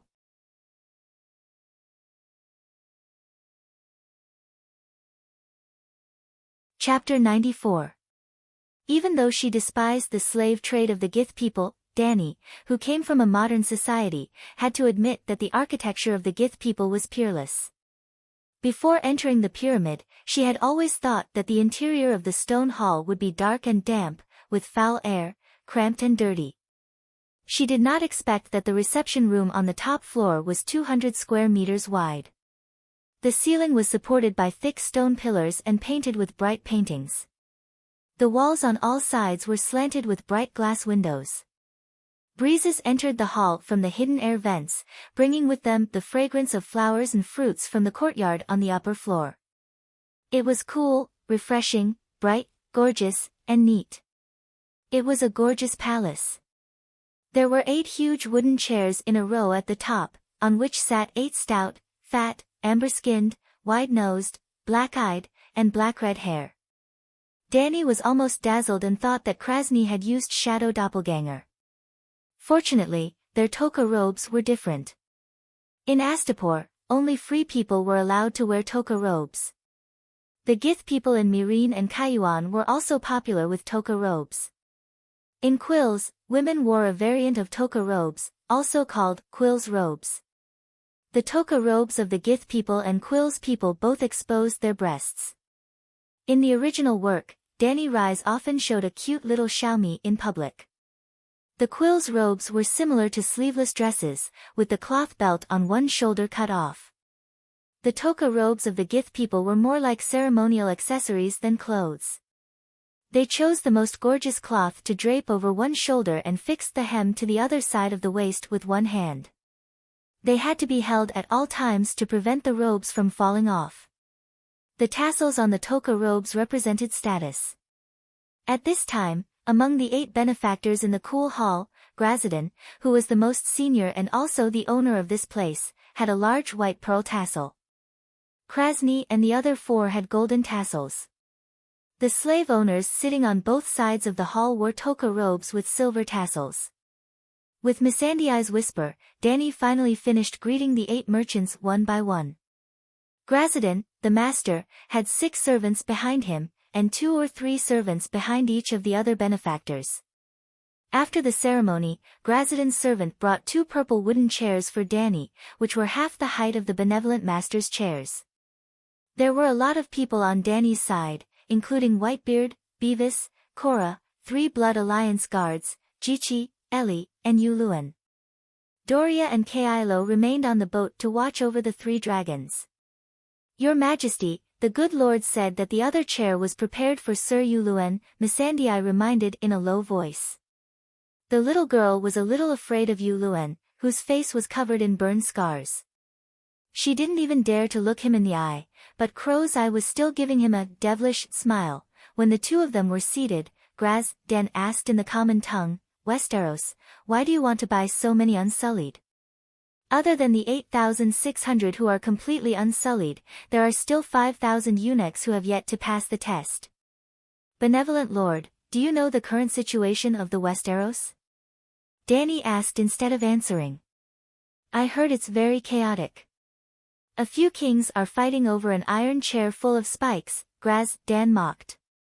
Each of them has at least 10,000 warriors. And Tywin Lannister is so rich that even the people of Quills know that he once lent the Iron Throne 3 million gold royals. Wow, is that true? 3 million gold royals is almost 10 million gold radiance coins. That's enough to buy tens of thousands of unsullied. It should be true. I heard that even Duke Tywin's shit is gold. I didn't expect those Western barbarians to be so rich. The extravagant benevolent masters were also shocked and started whispering to each other. Dany glanced at the benevolent masters and said, do you understand now? My enemy is too strong. Even if there are 20,000 more unsullied, I don't have the confidence to take back my kingdom, let alone 8,600 unsullied. In other words, it's not that I want to buy 13,600 eunuch warriors, but that you only have 13,600 warriors to sell to me. Her words made so much sense that the 8 benevolent masters fell silent. Even with their arrogance, they didn't dare claim that 8,000 unsullied could sweep through the 7 kingdoms. It was simply impossible. We can't sell boys who haven't completed their training, the silver-tasseled Graz, Dan on the right suddenly said to the others. We're slave merchants. Only the customers pay. Why can't we sell what we have? A fat golden-tasseled Graz, Dan said. The third Graz, Dan sneered, they haven't killed a baby, so they're not unsullied. If they don't perform well on the battlefield in the future, it'll definitely damage our reputation. Moreover, she's not the only buyer. Many others are waiting to receive their goods. But the Unsullied's training period is at least 10 years. If we sell them all, Aposta will have 10 years of free time. 10 years. In 10 years, perhaps the world will have forgotten about the existence of the Unsullied. Seeing Grazidan's hesitant expression, Danny immediately said loudly, Dear benefactors, I would like to ask you a question. What is it? Krozik asked. May I ask, am I the biggest customer in Astapor's history? Well, you're not. Dan thought for a moment and said, about 2,000 years ago, Valeglia and Lurna started a war because of a trade dispute. At the beginning of the war, the proud people of Valeglia didn't pay much attention to the Lurna. Only a single dragon king participated in the war. The leader of the Lurna, Prince Jaren, gathered a huge army of 250,000 people. There were also countless powerful water wizards in the army. Valeglia's army of 100,000 was wiped out, and several megalosaurus were shot dead. Because the enemy had water wizards, the flames of the megalosaurus couldn't hurt the Lurna. Even worse, the water wizards summoned a flood of the Lone River and drowned Valansis, a great fortress of Valeglia's freedom. Hundreds of thousands of people died in the flood. Seeing Prince Jaren's army approaching the city, the people of Volantis were scared to death. They immediately ordered all the Unsullied from us, a total of 30,000. Danny was so attracted by the story that she even forgot her previous purpose. She asked curiously, 30,000 Unsullied failed to protect Volantis? If it had succeeded, these slave traders wouldn't have been talking about 3,000 Unsullied to protect Kihor every day. 250,000 Lurna and water wizards who could use water-forbidden spells were much more superior than 20,000 barbaric centaurs. Slave Master Gith rolled his eyes at Danny and said calmly, if it had failed, would there still be Volantis today? Valeglia made a move. 300 megalosaurus covered the sky. I heard that even the Lone River evaporated under the dragon's flames. How could the water wizards withstand it? It turned out that the Unsullied were just bystanders in the Great War. Well, in the Great War of the other demons in Wandering Power, the Unsullied were bystanders again. Ahem, am I the customer who bought the most Unsullied in the past 1,000 years? She asked again. So what if I am? The people of the world will definitely pay attention to the results of my operation this time. If the restoration of the country fails, the Unsullied will be swept away by the Westeros Knights because of the lack of numbers. What do you think the others will think? This. The benevolent lords' faces changed, and they immediately had a bad idea. If Danny failed, the huge damage to her reputation was far from something that could be compensated for by 3,000 Unsullied to protect Kihor. Everyone, think about it again. If I succeed in restoring the country, will the people of the world praise the story of Unsullied are unrivaled throughout the ages? This. The benevolent lords' faces changed again, and a wonderful thought came to their minds. If Danny succeeded, the story of 3,000 Unsullied to protect Kihor could be retired. From now on, they would tell everyone the great story of 13,000 Unsullied destroyed the 7 kingdoms. I have dragons, so there's a high chance of success. But if there are too few Unsullied and it's too inconspicuous, people will think that the Megalosaurus is the key to my success. Danny said with a smile. All right. Grazidan and his 7 colleagues looked at each other, and finally decided. As long as you can afford it, all the eunuchs in Astapor will be yours. Sir Yuluan. Danny leaned back in her chair and stretched out her hand leisurely. It's your turn. Yulun blabbered on about how he passed through the sea of smoke, how he encountered the curse, how he found the governor's castle, how he found the dragon egg and armor, how he got lost in the accident, and how he finally rushed out of the wall of storm. During this time, the benevolent lords asked many questions about the sea route, the situation in Trier, and so on, and Yulun answered them one by one. He really went to the ruins of Valeglia and was not bragging. No matter how the benevolent lords interrogated him, he could give answers that satisfied and amazed them. I swear in the name of Inami and the Greyjoy family that the sea map I drew is absolutely true. Finally, Yulun solemnly swore to the benevolent lords. You're a pirate. What's the use of swearing? Someone doubted. Danny explained, you may not understand the teachings of the Inami. Legend has it that the Inami created the Taimin for them to rape and pillage. If you don't rob and make money by proper means, it goes against the ancient path and the teachings of the gods. You know quite a lot. Yulun's right blue eye flashed with a strange light. Danny was right, but there was one thing she had missed. Yulun was a rebel. Although he was Taimin, he did not believe in the Inami. Instead, he had sacrificed many times to the enemy of the Inami, the god of storm. Yulun could pass through the sea of smoke, be immune to the curse, and pass through the wall of storm because he sacrificed a large number of slaves to the god of storm. In this fantasy world, blood sacrifice was definitely not a superstition. If Danny was proficient in heraldry and Taimin culture, she might be able to find clues from Yulun's personal coat of arms. Yulun's personal coat of arms was a black iron crown supported by 2 crows, with a black pupil and a red eye below. The most distinctive feature of the god of storm was that he had 2 crow servants. Yulun not only had a crow coat of arms, but his nickname was also Crow's Eye. The benevolent lords discussed with each other for more than half an hour. Finally, it was Glasden who spoke. A sea map to explore the ruins of Valeglia is indeed worth 1,000 unsullied and 5,000 eunuch apprentices. But I have to be assured that this information is only known to both of us. If you take out the sea map and sell it every time you come to a city, then we will lose a lot. If the sea map was real, not to mention 1,000 unsullied and 5,000 eunuch apprentices, even 20,000 unsullied would be worth it. As long as they could find a Valeglia steel sword, they would be able to recoup their losses. The benevolent lord is very thoughtful. I swear on the honor of the Queen of the 7 Kingdoms and House Targaryen that I will never sell the sea map again. Glasden glanced at the smiling Yulun and nodded solemnly. Deal. The others repeated Glasden's words. Deal. Deal. A total of 8 deals. Before leaving, Krasny Mo. Nekraz pointed at Missandei and said, this clever little slave is yours. She will teach the unsullied your language. Missandei translated to Danny. Your Highness, the benevolent lord has given this little one to you. Well, you are mine. Come back with me. Danny nodded and was about to leave. Wait.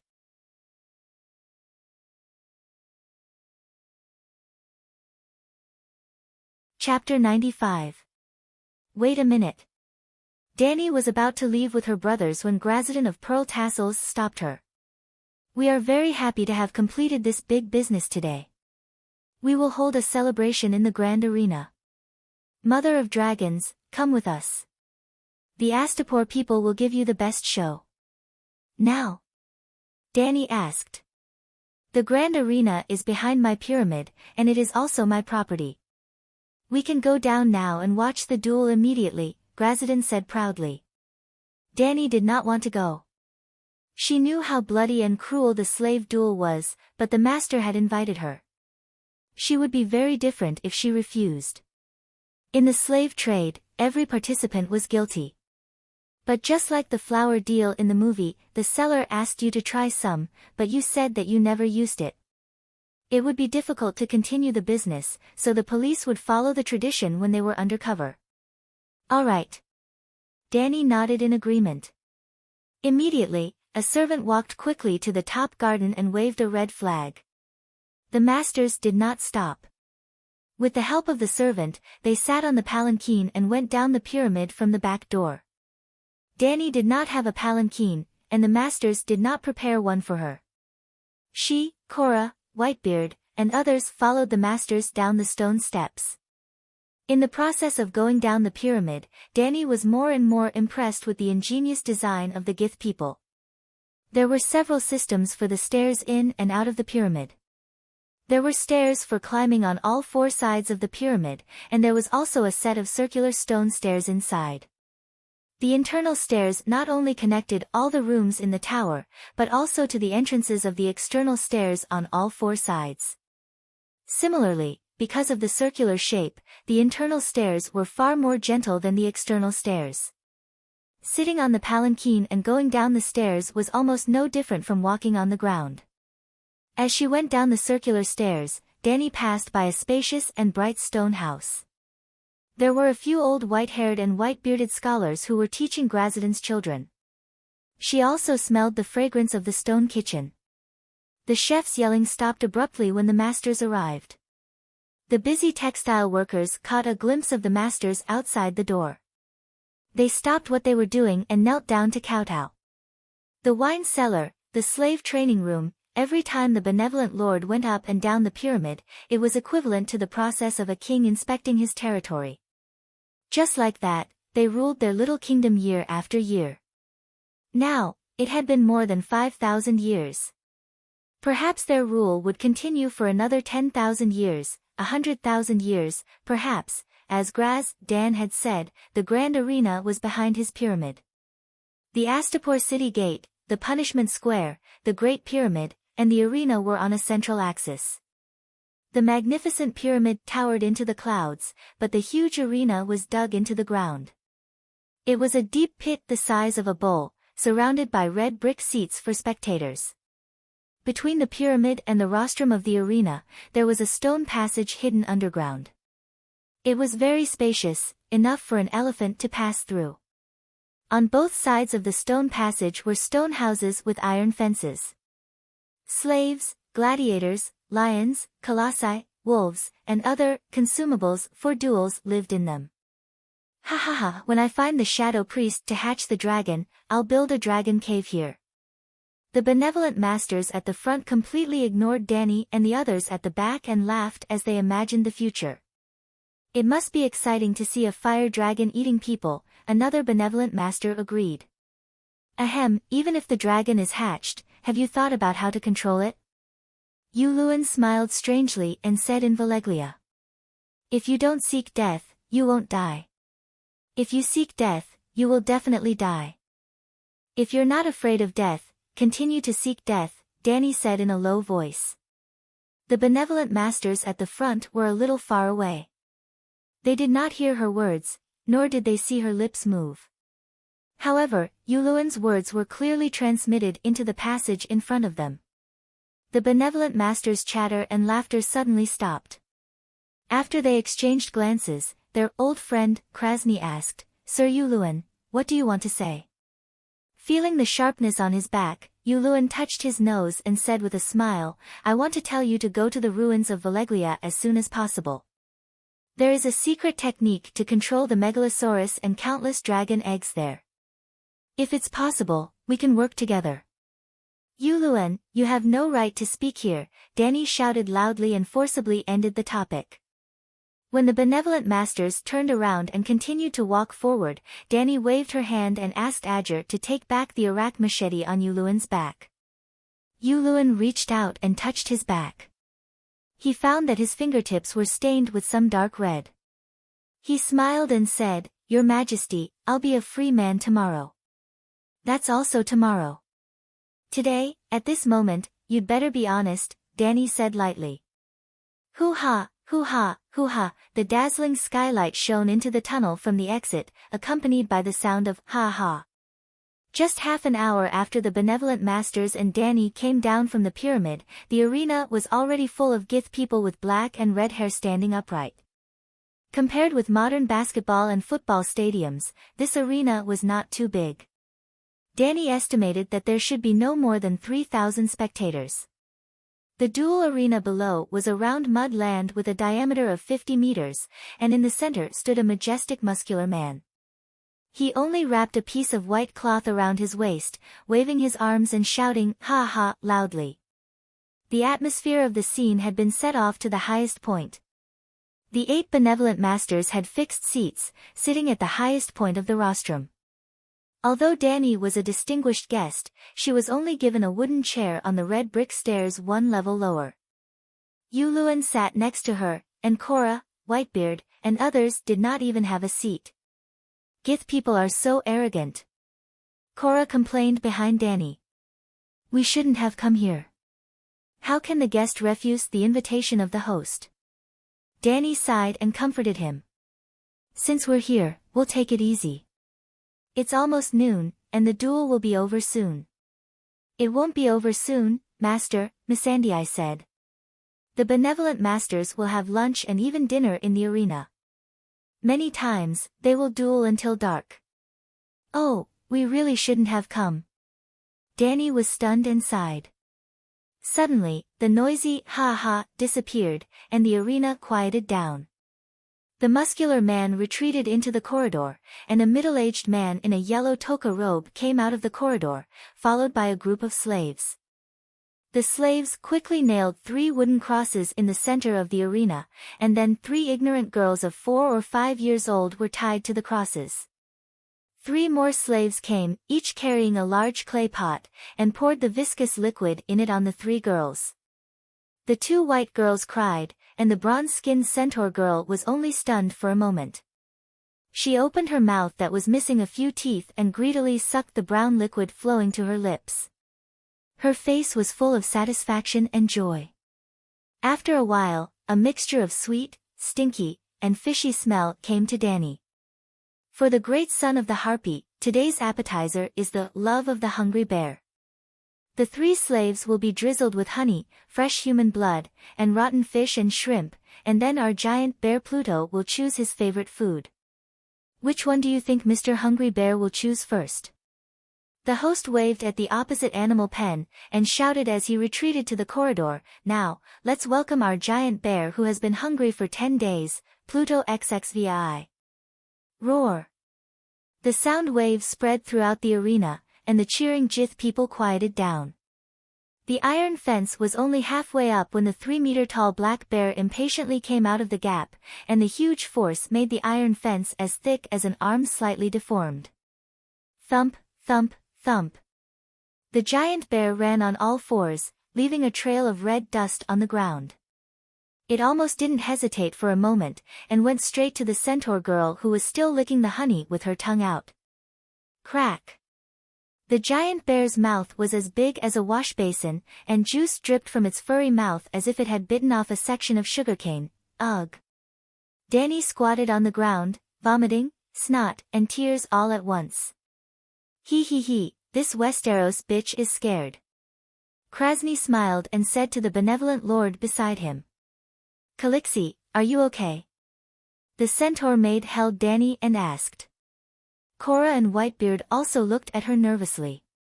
I'm fine." Dani didn't get up, but squatted on the ground and said in a muffled voice. Yuluan watched the giant bear eat 3 sections of sugarcane with relish, and said to Grazadon with a smile, "Benevolent lord, although this program is exciting, it's not exciting enough. I actually quite like to watch duelists. It's lonely on the sea, so I used blood to summon a group of sharks, and threw the same number of sailors into the sea, each with a scimitar and blood-soaked clothes. TSK, TSK, TSK, that's what I call exciting." Hiss.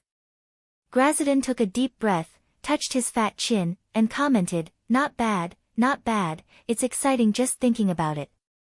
It even gives me the idea of building an arena on the water. But if you keep playing like this on the sea, I'm afraid there won't be enough sailors. Hey, have you forgotten what I do?"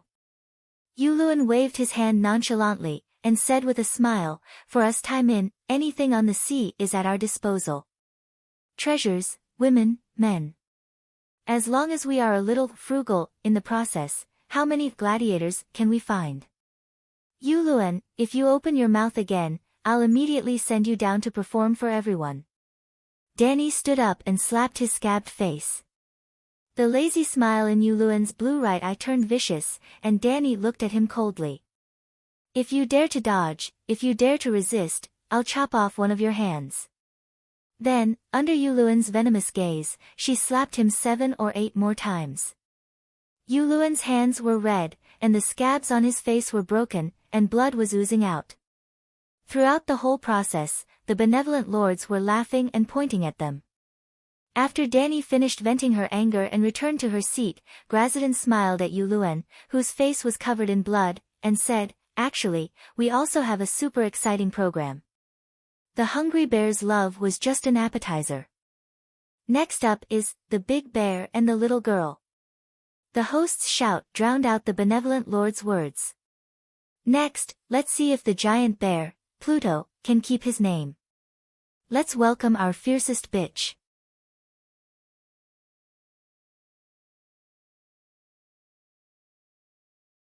Chapter 96. The benevolent lord calls the giant bear, Pluto, the lion, Hades, the elephant, Angela. The last giant brown bear was called Pluto XXVI. It died under the gladiator's spear, and the current giant black bear inherited the name, Pluto XXVI, Missandei whispered to Danny. Danny pointed to the black-haired little girl who was slowly walking out of the tunnel and asked, "What's her name? What does she do?" The girl was about the same age as Missandei, no more than 10 years old.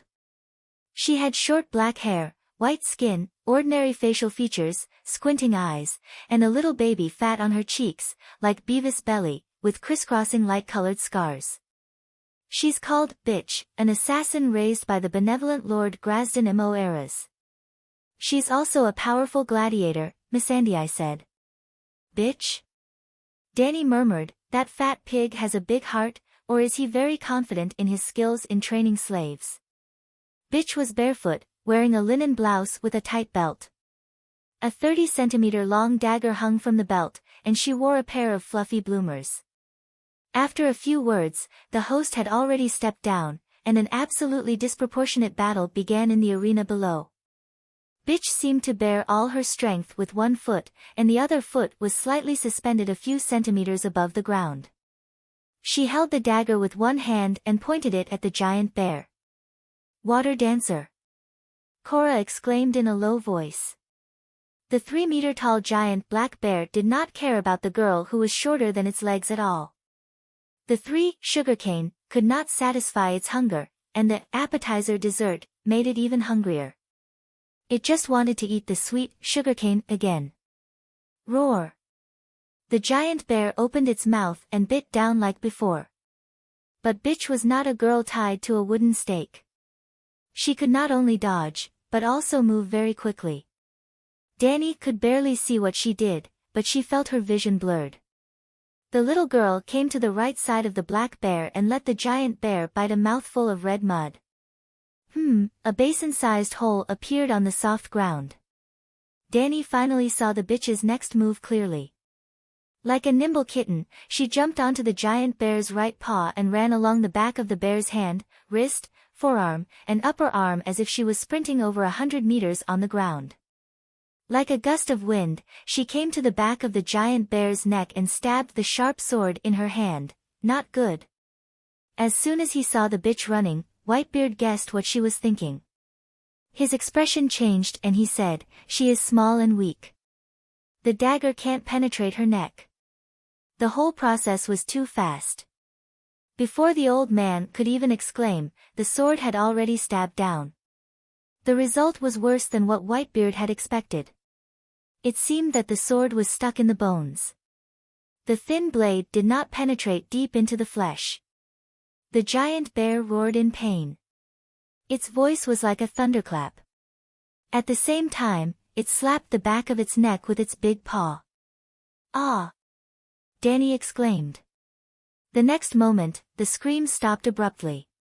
The girl, who was squatting on the back of the giant bear's neck, was blown down like a leaf by the wind brought by the bear's paw. No, the direction of the fall was wrong. The girl fell on the front of the giant bear's face. Falling from the sky for just a second or two, Danny saw 3 silver flashes. Ouch! The giant bear covered its face with one hand and howled miserably. Black blood soaked the black fur on the back of the bear's paw. The other hand waved around crazily, as if it was hitting an invisible enemy. At this time, the girl had retreated 5 or 6 meters away. As before, she was in the water dancer's starting posture. One foot was on tiptoe, supporting the weight of her body with her toes, and the other foot was behind her, slightly hanging a few centimeters above the ground. The combination of stillness and movement. There is movement in stillness. She seems to be standing still, but she is in the water dancer's footsteps. She can find the opponent's flaw and deliver a fatal blow in an instant. Whitebeard murmured, "I was wrong. This little water dancer is looking ahead." She only used 60% of her strength when she stabbed the back of the giant bear's neck. She didn't look for the wrong place and stabbed the bone. The bitch's short sword was still pointed at the crazed giant bear, but this time, the tip of the sword was red with blood dripping down. Between her and the giant bear, there was a fist-sized black nose. It was the giant bear's nose. The black bear's vision and smell are disabled. What a ruthless move. In an instant, 3 stabs hit the vital points. She has both strength and speed, the giant bear said in horror. "Hey, bitch!" Grazadon suddenly stood up, leaned forward against the railing, and shouted at the arena, "Bitch, why are you still standing there? We're not here to watch the bear howl. Kill it immediately or be torn apart by it. There are more than a dozen shows waiting for you, bitch, kill it. Bitch, kill it." The host held a copper loudspeaker and shouted. Gradually, the 3,000 audience members stood up from their seats and shouted in unison. The rolling sound waves were like an incantation that could not wait to drag an innocent child into hell. Bastard, bastard. Whitebeard was so angry that his white beard was almost sticking up. The hardwood cane in his hand tapped on the red brick floor, showing that he was not calm at all. Cora said with a gloomy face, "The girl's strength is too weak. Even if she pierced the eye socket, it would be difficult to kill the giant bear. The giant bear only needs to hit her once. Benevolent Lord, your slave seems to have won." The duel was very exciting. "Why don't we watch the next one?" Danny said softly to Grazadon of Pearl Tassels. "That Westeros bitch is a soft-hearted fool." Old friend, Krasny whispered to Benevolent Lord beside him, "The real exciting duel has just begun, and she said that she has won." Ha ha ha. The fat slave owner's rough voice was very loud. Even if he lowered his voice, he could still be heard by the people around him. The little translator Missandei's black face turned red. Her big golden eyes were full of confusion. She did not know if she should translate the old master's inappropriate words to her new master. The tradition of the Harpy's son, an unfinished duel in the Colosseum, must not be stopped halfway, Grazadon refused seriously. After saying that, he raised his hand in the direction of the host. The host shouted to the audience. "Kacha, Kacha!" A group of archers left the first level of the audience. They scattered above and surrounded the arena. Arrows were aimed at the bitch who was hesitating below. The girl also noticed the archers above her. She knew that Benevolent Lord was very dissatisfied with her caution. So she tiptoed forward lightly, went around to the back of the giant bear, and stabbed it with her sword. When the crazy black bear turned around and waved its arms, the bitch lowered her body and went through the giant bear's creek. When she came to the front of the black bear, the girl bent over and gently kicked its fat belly. The giant bear sensed that the enemy was in front of it. It opened its arms like a hungry husband and pounced on its beautiful wife, who was wearing sexy underwear and was still flirting with it at the head of the bed. Whoosh! The girl's bent body bounced up like a spring. Her whole body was like an arrow on a drawn bow that was suddenly released. She quickly retreated 3 meters away. "Ah!" Danny screamed. Although the girl was fast, she was still within the range of the giant bear's pounce. In the next moment, she would be crushed into a pool of blood by the giant bear's head. But she guessed wrong. The girl's lightning-fast movement suddenly stopped. Like a ballet dancer, she turned around and came to the position of the giant bear's shoulder. The shoulder was shorter than the head. The head could hit her, but the shoulder just brushed against her clothes and fell to the ground. Caca, a crisp sound of broken bones and the giant bear's shrill howl came into Danny's ears at the same time. Looking at the battlefield again, the giant bear was lying on the ground. Blood was like a twisted faucet, quickly dyeing a large area of the ground. The bitch's face was pale, and her face and forehead were oozing with cold sweat. The bitch was half-squatting between the giant bear's outstretched arm and head. Her right hand was bent at an abnormal sharp angle and stuck under the black bear's neck. The girl didn't say a word. She just struggled to climb out of the giant body that was twitching unconsciously. The 3-meter-high black bear was lying on the ground. It was making a sound, but it could no longer stand up. The whole battlefield was dead silent. The whole process happened so fast that it was almost too late to blink. The game of Big Bear and Little Girl was over. How did the bear die? Did the bitch win? What did she do? Slowly, the battlefield was filled with discussions. The Gith people were so excited that they were dancing. Not simple. Whitebeard looked solemnly at the little girl who was limping toward the tunnel. He said slowly, I neglected one thing. She is not a newbie. She is so experienced that even an Iron Man would feel pity for her. Cora nodded with a pale face. She knew that she couldn't pierce through the black bear's skin. She could only use the bear's own impact to place the sword on the ground between its eyebrows. Her right hand might have been broken. Who knows how many bones were broken? Ha ha ha. Grazidan laughed proudly and asked Yuluan, how is it? Is it exciting enough? Yuluan's blue eyes were still filled with shock. He nodded gently and didn't say a word. I told you, the best part is yet to come, the fat slave master said to Danny. The bitch is no ordinary person. Who knows how many wild bulls she killed? Pluto XXVI didn't die in vain. Danny's heart skipped a beat. She remembered the first time she met Krasny. He said that strength was not the most important thing. The bulls were strong enough, but they were easily killed by a 9-year-old girl. It seemed that the girl he was talking about was the bitch. Only 9 years old, suddenly, Danny sighed. She felt that she no longer had the right to shout, who dares to be more miserable than me? The world was like an oven. So many people were struggling in purgatory. You are not one of them, and you are not one of them. After that, there was a slightly more formal gladiator competition. It was a 10 versus 10 team competition. 20 bare-chested slaves slashed at each other with swords. Blood splattered everywhere, broken limbs flew, and heads rolled on the ground. The screams and wails were endless. Danny felt like she was in the world of playing the dead. She was so disgusted that she wanted to vomit. After the 20-person melee, the red soil in the arena turned into a muddy wetland, soaked with blood. Danny thought to herself that perhaps the red soil was not originally red, but had been watered by blood to make it red.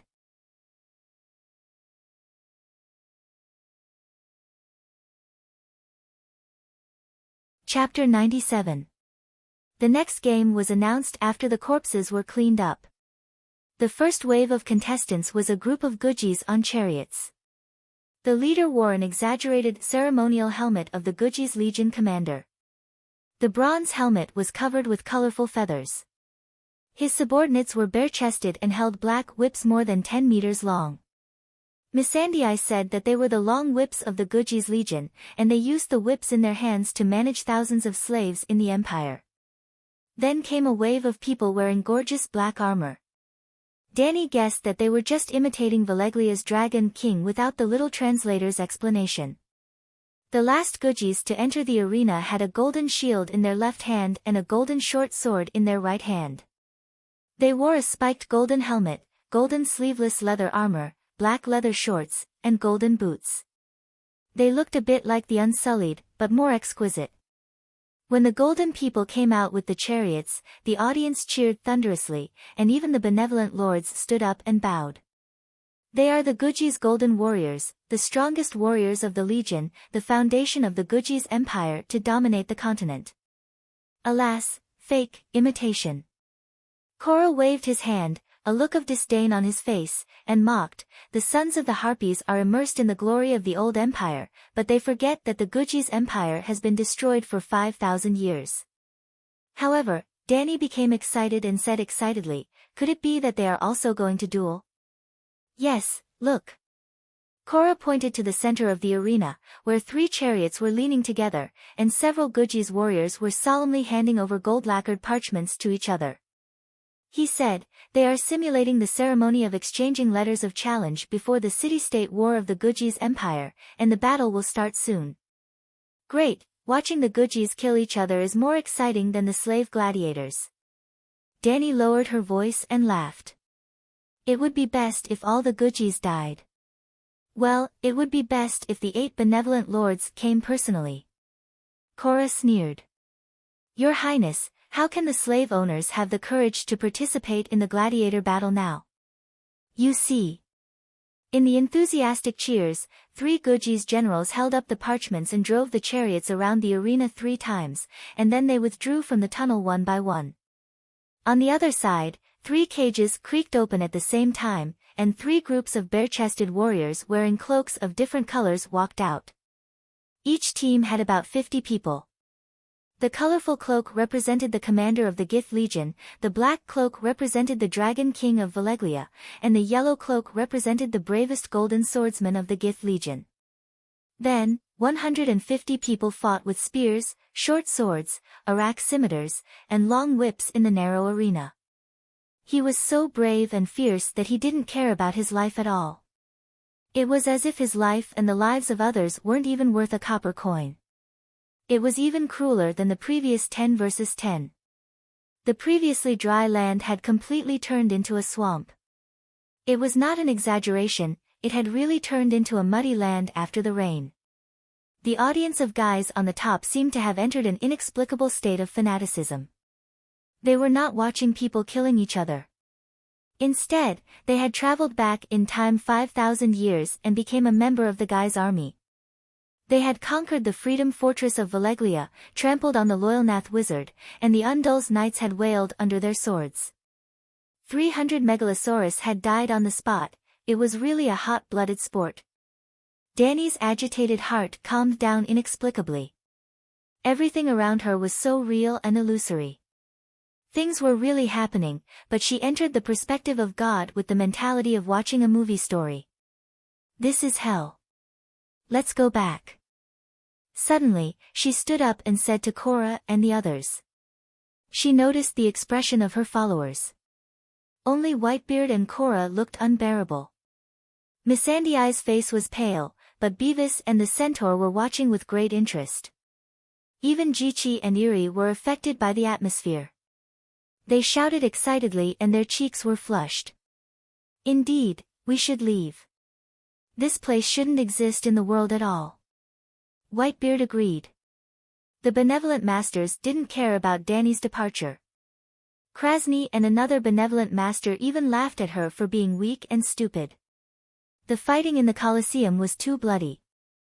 Danny didn't eat a single bite of the food sent by the slaves at noon. Whitebeard and Korra didn't eat either. Instead, it was Beavis who ate heartily.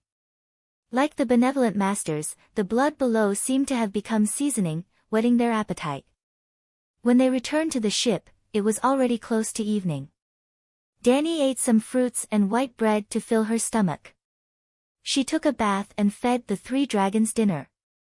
The sky was still dark, but she went back to her room to rest.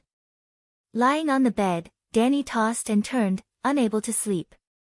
Scenes of what happened in the Colosseum during the day appeared in her mind. Then, she thought of the Unsullied One whose expression was as hard as a rock. Even the scene of the Unsullied One killing puppies and babies appeared before her eyes. Finally, she thought of what she was going to do tomorrow and the day after tomorrow. she kept tossing and turning. Her movements were so big that she didn't know when she woke up Eerie beside her.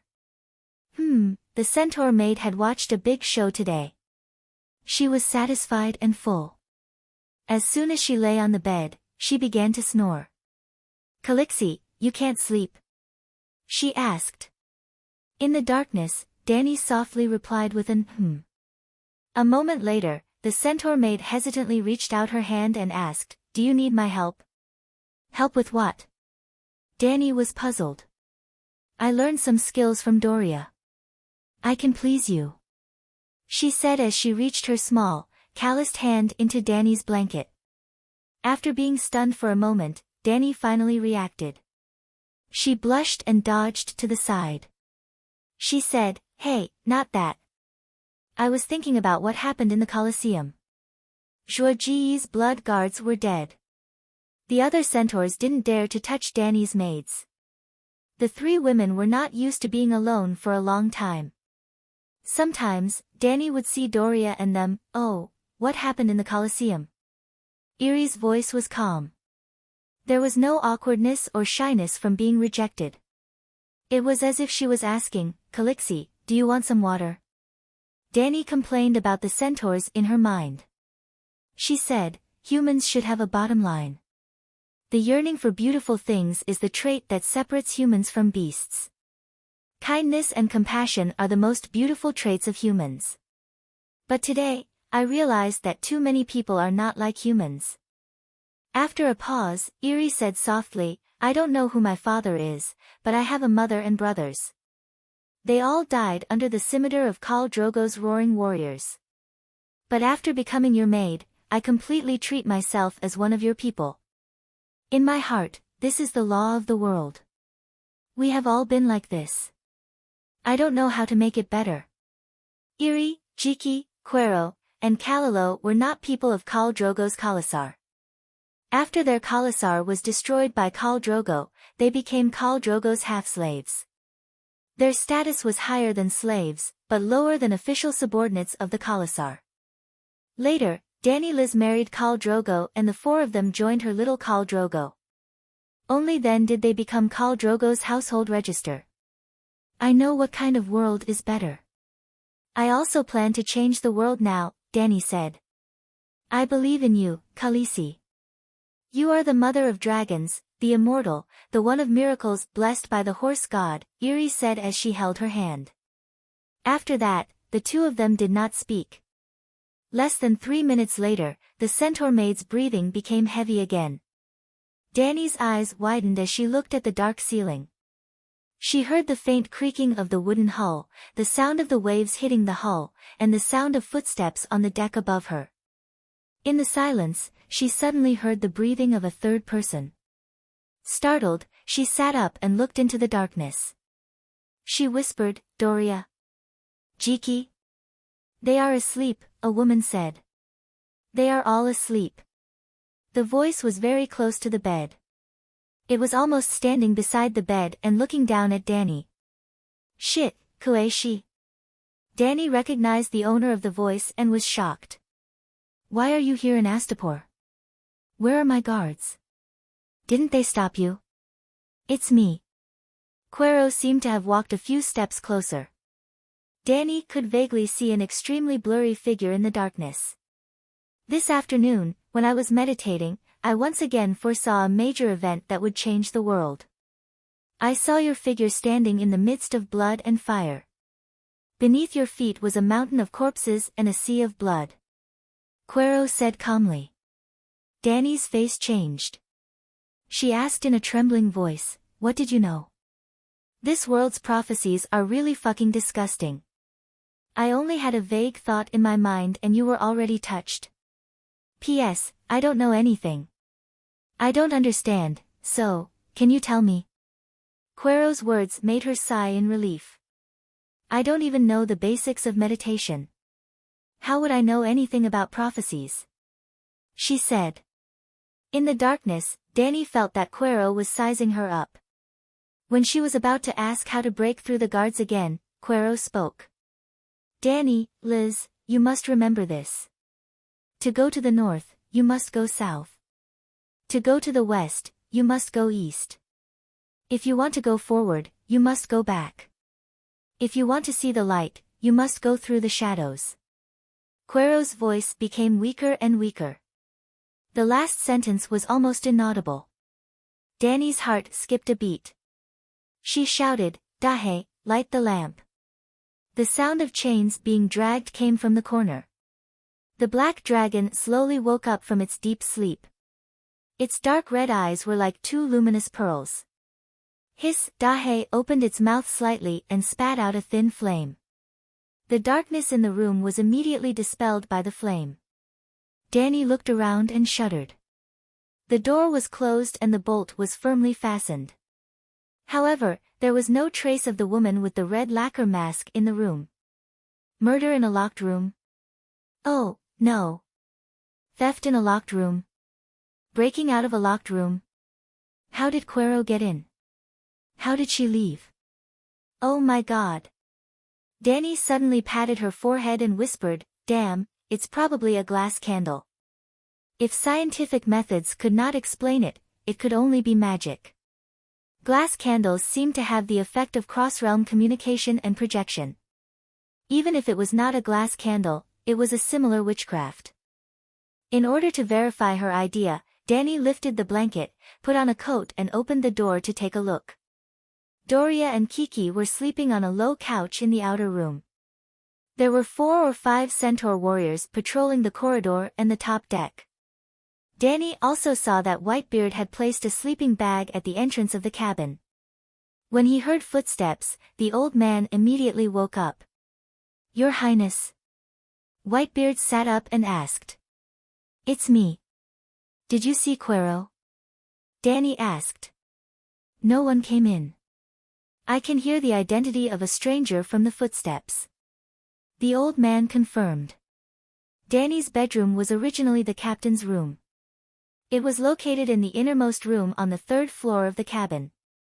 There was only one way in and out, and Whitebeard slept on the side of the road. "Sigh, Quero came to find me." Danny sighed.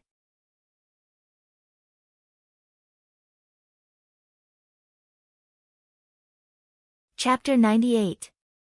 The next morning, Danny practiced 300 standard sword swings with Whitebeard as usual. The old man told her that although her movements were barely standard, they had not formed a physical memory. As long as she still thought of herself as a warrior, she would have to train for a day. After washing up and eating a sumptuous breakfast, Danny took off her loose training clothes and changed into a painted leather vest, silk shorts, horse mane leggings, and riding leather sandals. A belt with a bronze medallion was tied around her waist, and a maid had braided a whip for her. At the end of the whip were 2 small silver bells that jingled. One of them represented that she had defeated the demigod Immortal in the Immortal Palace, and the other was for Yuluan's contribution. The battle against Yuluan was far more dangerous and tragic than the battle in the Immortal Hall. Danny had a clear conscience to add a bell for herself. Today, she would ride the little silver horse to the punishment square. After completing the transaction in the morning, she would probably leave Astapor at noon. The 2 blood guards, Ago and Ricardo, were in front, each holding a large flag with a green background and a black dragon flag fluttering in the wind. Danny did not use the 3-headed dragon flag of the Targaryen family at this time. The black dragon was her natal mount, and the green color symbolized the endless sea of grass. She rode the little silver horse behind. Bevos still chose to walk, trotting to protect Danny's left side. Missandei also rode a little mare to Danny's right side. Whitebeard rode a tall dragon horse to Missandei's right side, and Jorah Mormont brought up the rear. Outside them, there were more than 20 roaring warriors with scimitars at their waists and longbows hanging from their saddles. They all had moon-shaped hairstyles, which made the pedestrians on the street point at them. Behind the warriors was a long line of carriages, 177 carriages. In addition to gold, silver, jewels, and jade, there were 6 bundles of tiger skins, 300 pieces of Yendi worsted silk, thousands of jars of saffron, myrrh, pepper, curry, and cardamom, and 80 barrels of Yendi's fine red, black, and green ink. There was also a barrel of pitted olives filled with worms, 12 barrels of salted fish, a batch of exquisite bronze wares, 17 ivory eyes, and a carriage full of books from the various countries of the Jade Sea. In addition to the precious alien items mentioned above, there were also dozens of carriages of black rice and grape wine, which were mainly used to hold the bottom of the warehouse. They were not too expensive and were the most common goods in the great maritime trade. Danny didn't send anyone to protect the convoy. They had already been checked by the clerk at the dock area. The ownership of the convoy basically belonged to the big benefactors, so it was completely safe in Estapo. The 8 benevolent masters and their children and wives, dressed in toga robes, stood on the last step of the trapezoidal pyramid and looked down at Danny, who was riding from the other end of the square. The punishment square was filled with the army of Immaculate. Row after row, they were motionless, like wooden sticks that were neatly inserted into the ground. A total of 8,600 fully trained unsullied were wearing lightning rod helmets. The other 5,000 people were bareheaded and were only equipped with spears and short swords. They had not completed all the training and did not have helmets. The youngest of these people was only a child, around 5 or 6 years old, with a childish face. Even though they had not completed their training, they were like the true unsullied. They stood straight and looked straight ahead, not moving at all. Danny took the lead, passing through the ranks of the unsullied and arriving in front of the pyramid. She dismounted from her horse, removed 2 boxes from her saddle, and placed them below the steps of the benevolent masters. Yuluan also dismounted and walked over to open the 2 boxes. The first box contained a scroll of blueprints, a sea chart that Yuluan had drawn himself. The second box was covered in a thick mirror carpet, on which was a rusty bronze dragon egg. Yuluan hugged the dragon egg and looked left and right, finding that the weight and texture were exactly right. He put down the dragon egg, stood up and nodded to the benevolent lord, saying, "That's right, this is the dragon egg that was stolen from me. It's my spoils of war." Danny corrected.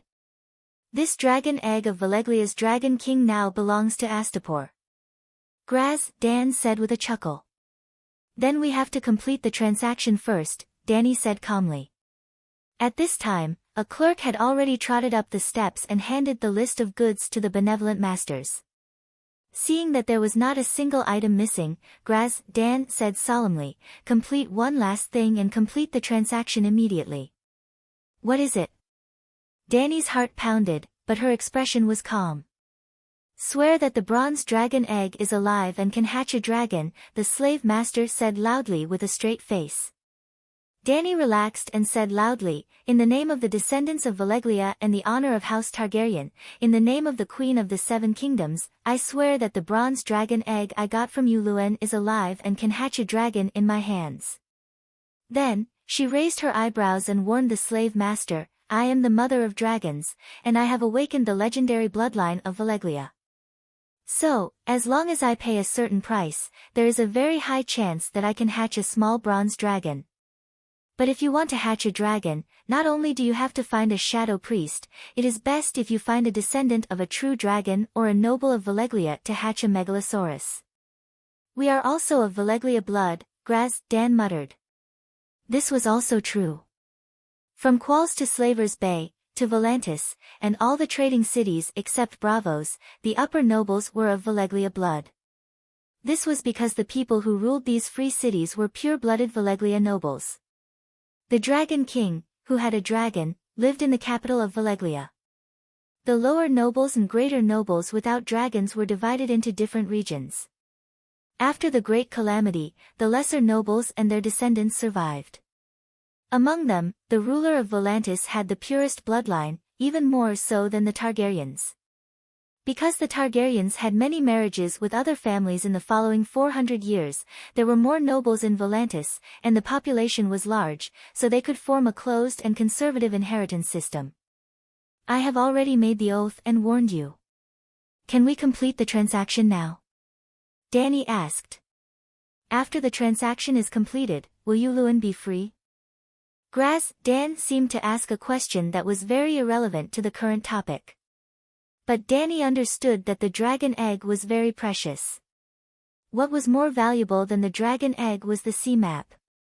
Valeglia ruled the world for 5,000 years. How much wealth did they plunder? It was unimaginable. Some people speculated that the gold and silver there was more than all the wealth in the world combined. What did Valeglia rely on to rule the world for 5,000 years? Dragons and magic. A real dragon and a real magic spell. In the 400 years after the Great Calamity, how many explorers had tried to cross the Smoke Sea, hoping to find treasures and secret techniques in Valeglia? Uncountable. In One Piece, because of Roger's "Do you want my treasure?" the great age of pirates started. But compared to Valeglia, Roger's treasure was nothing. Unfortunately, in all these years, only one person came out of the ruins of Valeglia, Uluin Greyjoy. Even though he brought back little treasures, he did not return empty-handed. The crux of the matter was that the Serenity was a long and narrow ship. It was not a cargo ship or a large ship. The amount of space it could carry was relatively small. Uluin could be considered to have returned with a full load. If Greyjoy's Cedillion could return safely from the ruins of Valeglia, the treasures he brought back could buy the entire Astapor, or even Slaves Bay. Although the sea map was priceless, Benefactor hoped that Uluin, an experienced driver, could lead the way. To be honest, if Uluin was honest and showed a little bit of loyalty to Dany, she also wanted to keep him.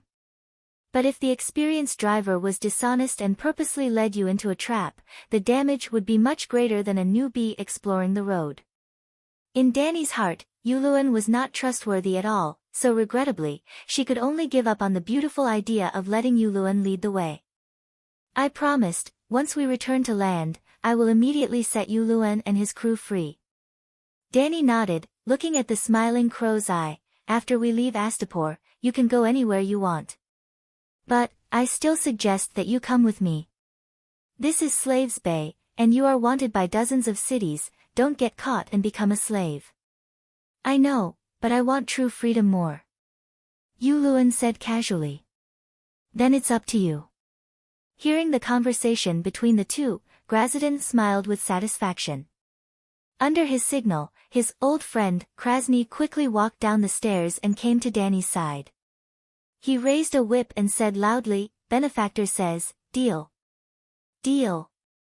Grazidan, who was on the pearl tassel high on the stairs, echoed loudly. Deal. Deal. 8 benefactors, 8, deal, all the Unsullied and the surrounding Gith people saw and heard it. Deal. Dany nodded and waved her hand behind her. The centaurs who were standing behind the treasure and seafood boxes stepped back one by one. Then, she took the whip called Harpy's Finger from Krasny's hand. The 30 centimeters long whip handle was carved out of black dragon bones, with gold inlaid on both ends. One end was a golden spherical female head with ivory teeth in its mouth, the other end was connected to 8 slender leather strips, and at the end of the leather strips was a gold-plated eagle claw. It was heavy to the touch, but the meaning it represented was even heavier: the control of 13,600 Unsullied. It was like a real estate certificate. While Krasny was eagerly looking at the sea map, Dany climbed on the little silver horse, stood in the stirrups, raised the Harpy's Finger above her head, and silently circled around the square. Finally, she deliberately shouted in the Valeglia language as if she had just learned it, "You now belong to me, the people of the Mother of Dragons, all of you, 5 in a row, follow me to a new world, a new future." Dany took the lead, followed by the Unsullied in neat rows, 5 in a row, and the long line stretched for 3 to 4 kilometers. After a quick look at the sea map, Krasny said to Uluin with a mocking expression, "That bitch must have practiced those words all night, she's not bad." The eunuchs all understood. Uluin opened his mouth and wanted to say, "She is an orthodox descendant of Valeglia, and has lived in the free city of the western continent for more than 10 years, why do you think she doesn't know Valeglia?" But not far away, Whitebeard was carrying a big box, staring at him. Crow-Eye touched his nose and whispered, "Are you interested in cooperating?" "That's what I want." Krasny's eyes flashed. Then, "I'll see you later." Crow eyes blue right. I had a kind and gentle smile, so convincing. Yuluen, your crew is waiting outside the city gate, go quickly. The old man said coldly. Yuluen nodded, jumped on the horse, and galloped away. Whitebeard turned back and said to the slave merchant, Danny, Queen Liz asked me to bring a gift for the good Lord.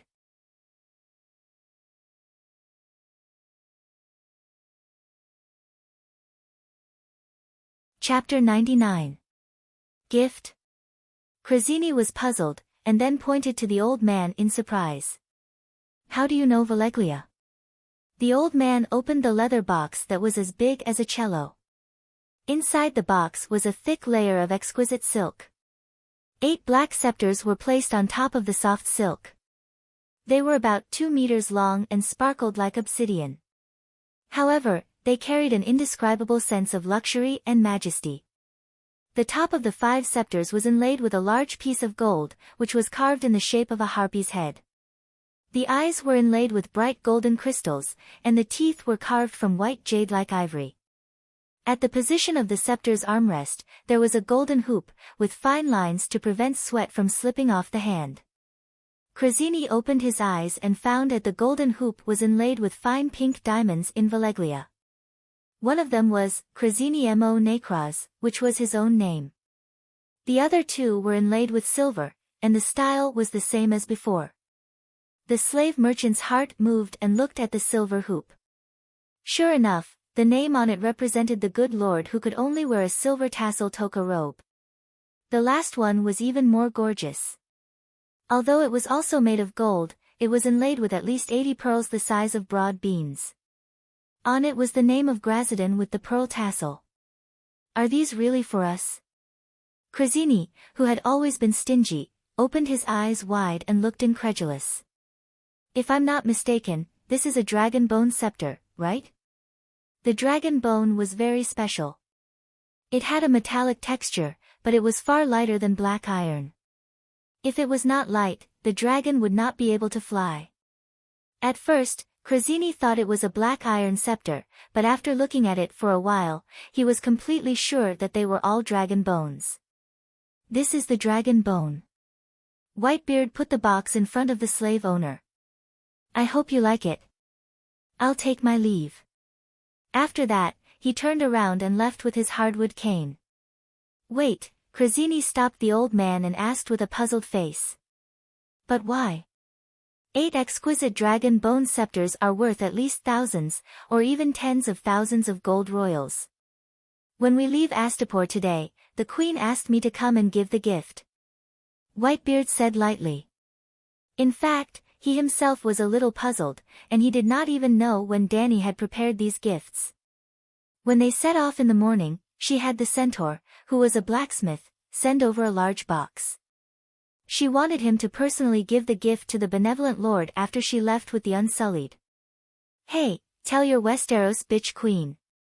Looking at the luxurious dragon bone scepter, Krasny felt that he should return the favor. He stopped Whitebeard and sincerely suggested, it's best to let the slaves gain some combat experience first. On this trip to the west, there were many small cities along the way that were very suitable for looting. No matter what spoils of war they obtained, they could keep it all for themselves. This was because Unsullied had no desire for money or jewels. The captives could be escorted back to Astapor by a team of guards. Mirin and Kayuan would not stop them. Well, we'll sell the skilled warriors to Mirin, the young women and delicate men to Kayuan, and we'll buy the healthy boys at a good price. Perhaps before she even returned to the Sea of the Setting Sun, she would have earned back the money she earned from selling slaves. Perhaps 10 years later, the boy she sent to us would become an Unsullied. This will create a virtuous cycle that will benefit everyone. Humph. The old man's face was livid. He glared at the slave owner and rode away without saying a word. Walking out of the city gate, he saw a mighty army on the vast plain of the Worm River. Whipping his horse forward a few hundred meters, Whitebeard saw Danny on the side of the dirt road that covered the sky. She was riding on a horse and talking to a few Gith people in toka robes. On the flat ground nearby stood nearly 1,000 centaurs with bronze slave collars around their necks.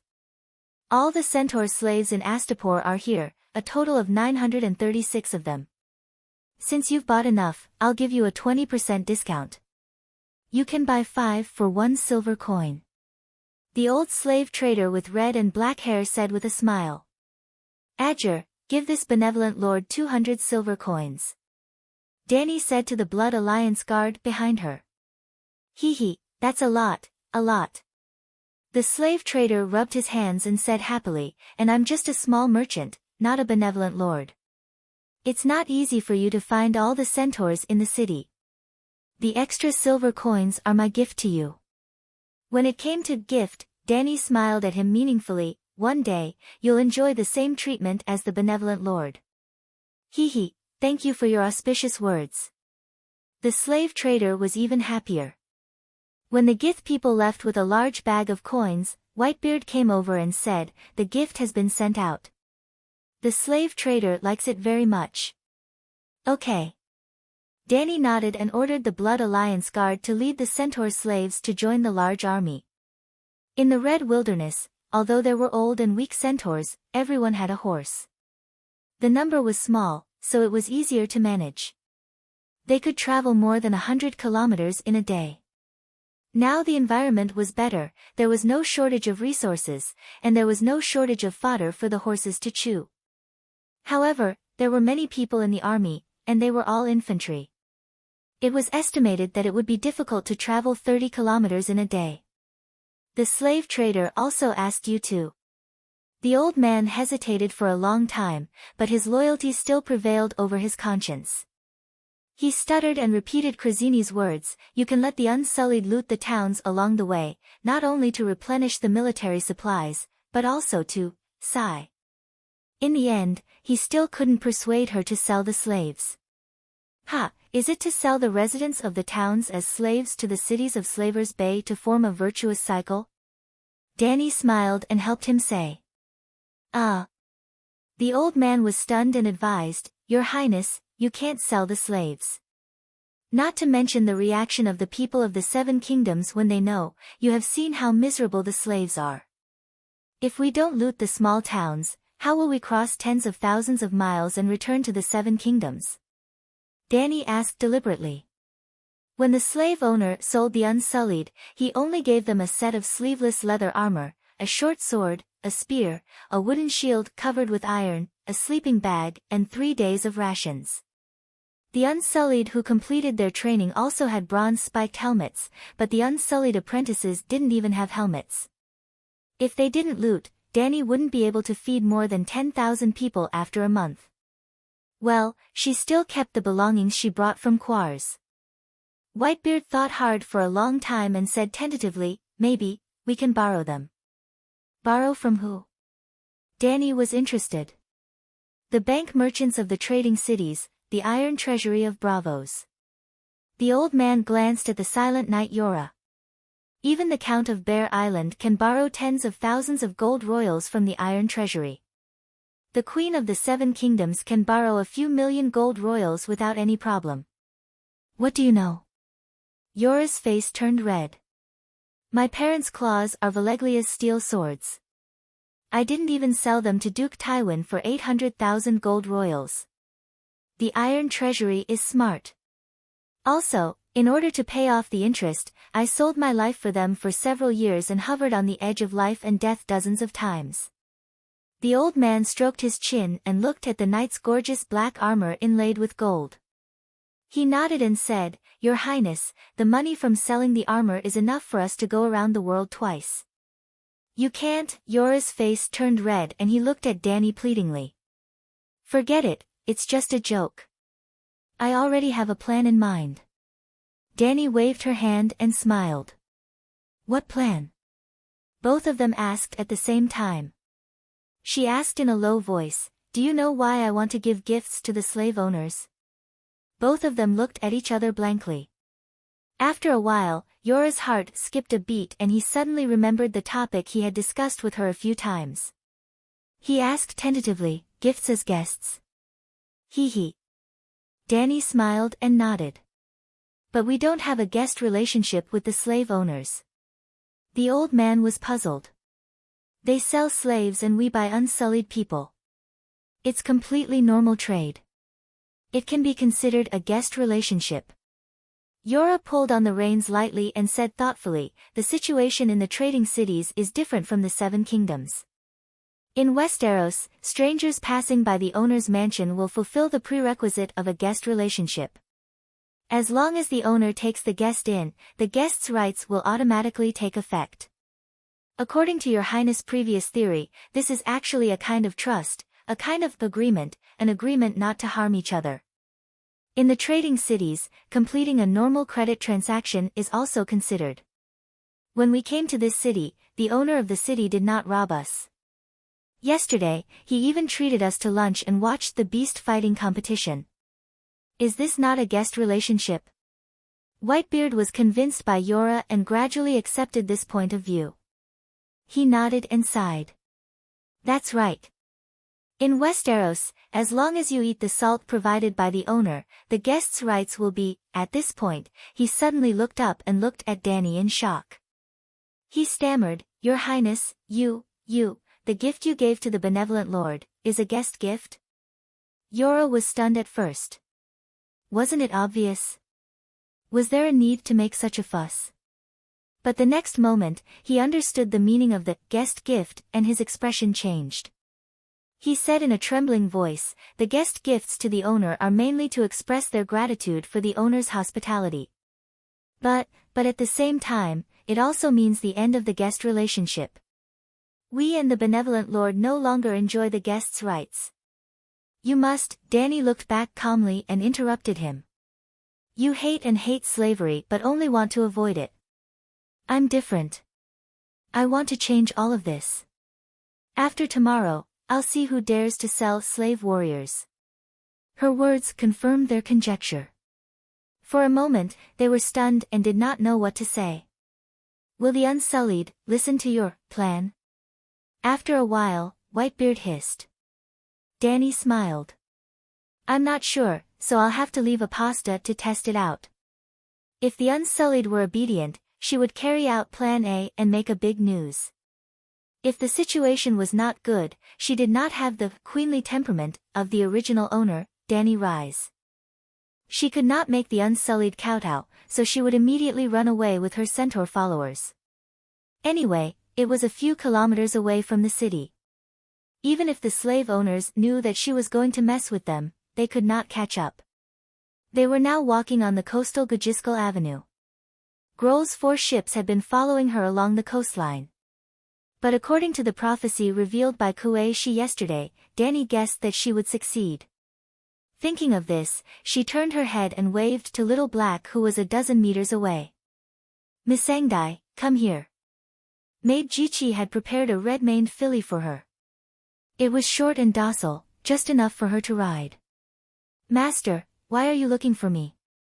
Missandei rode over and asked respectfully.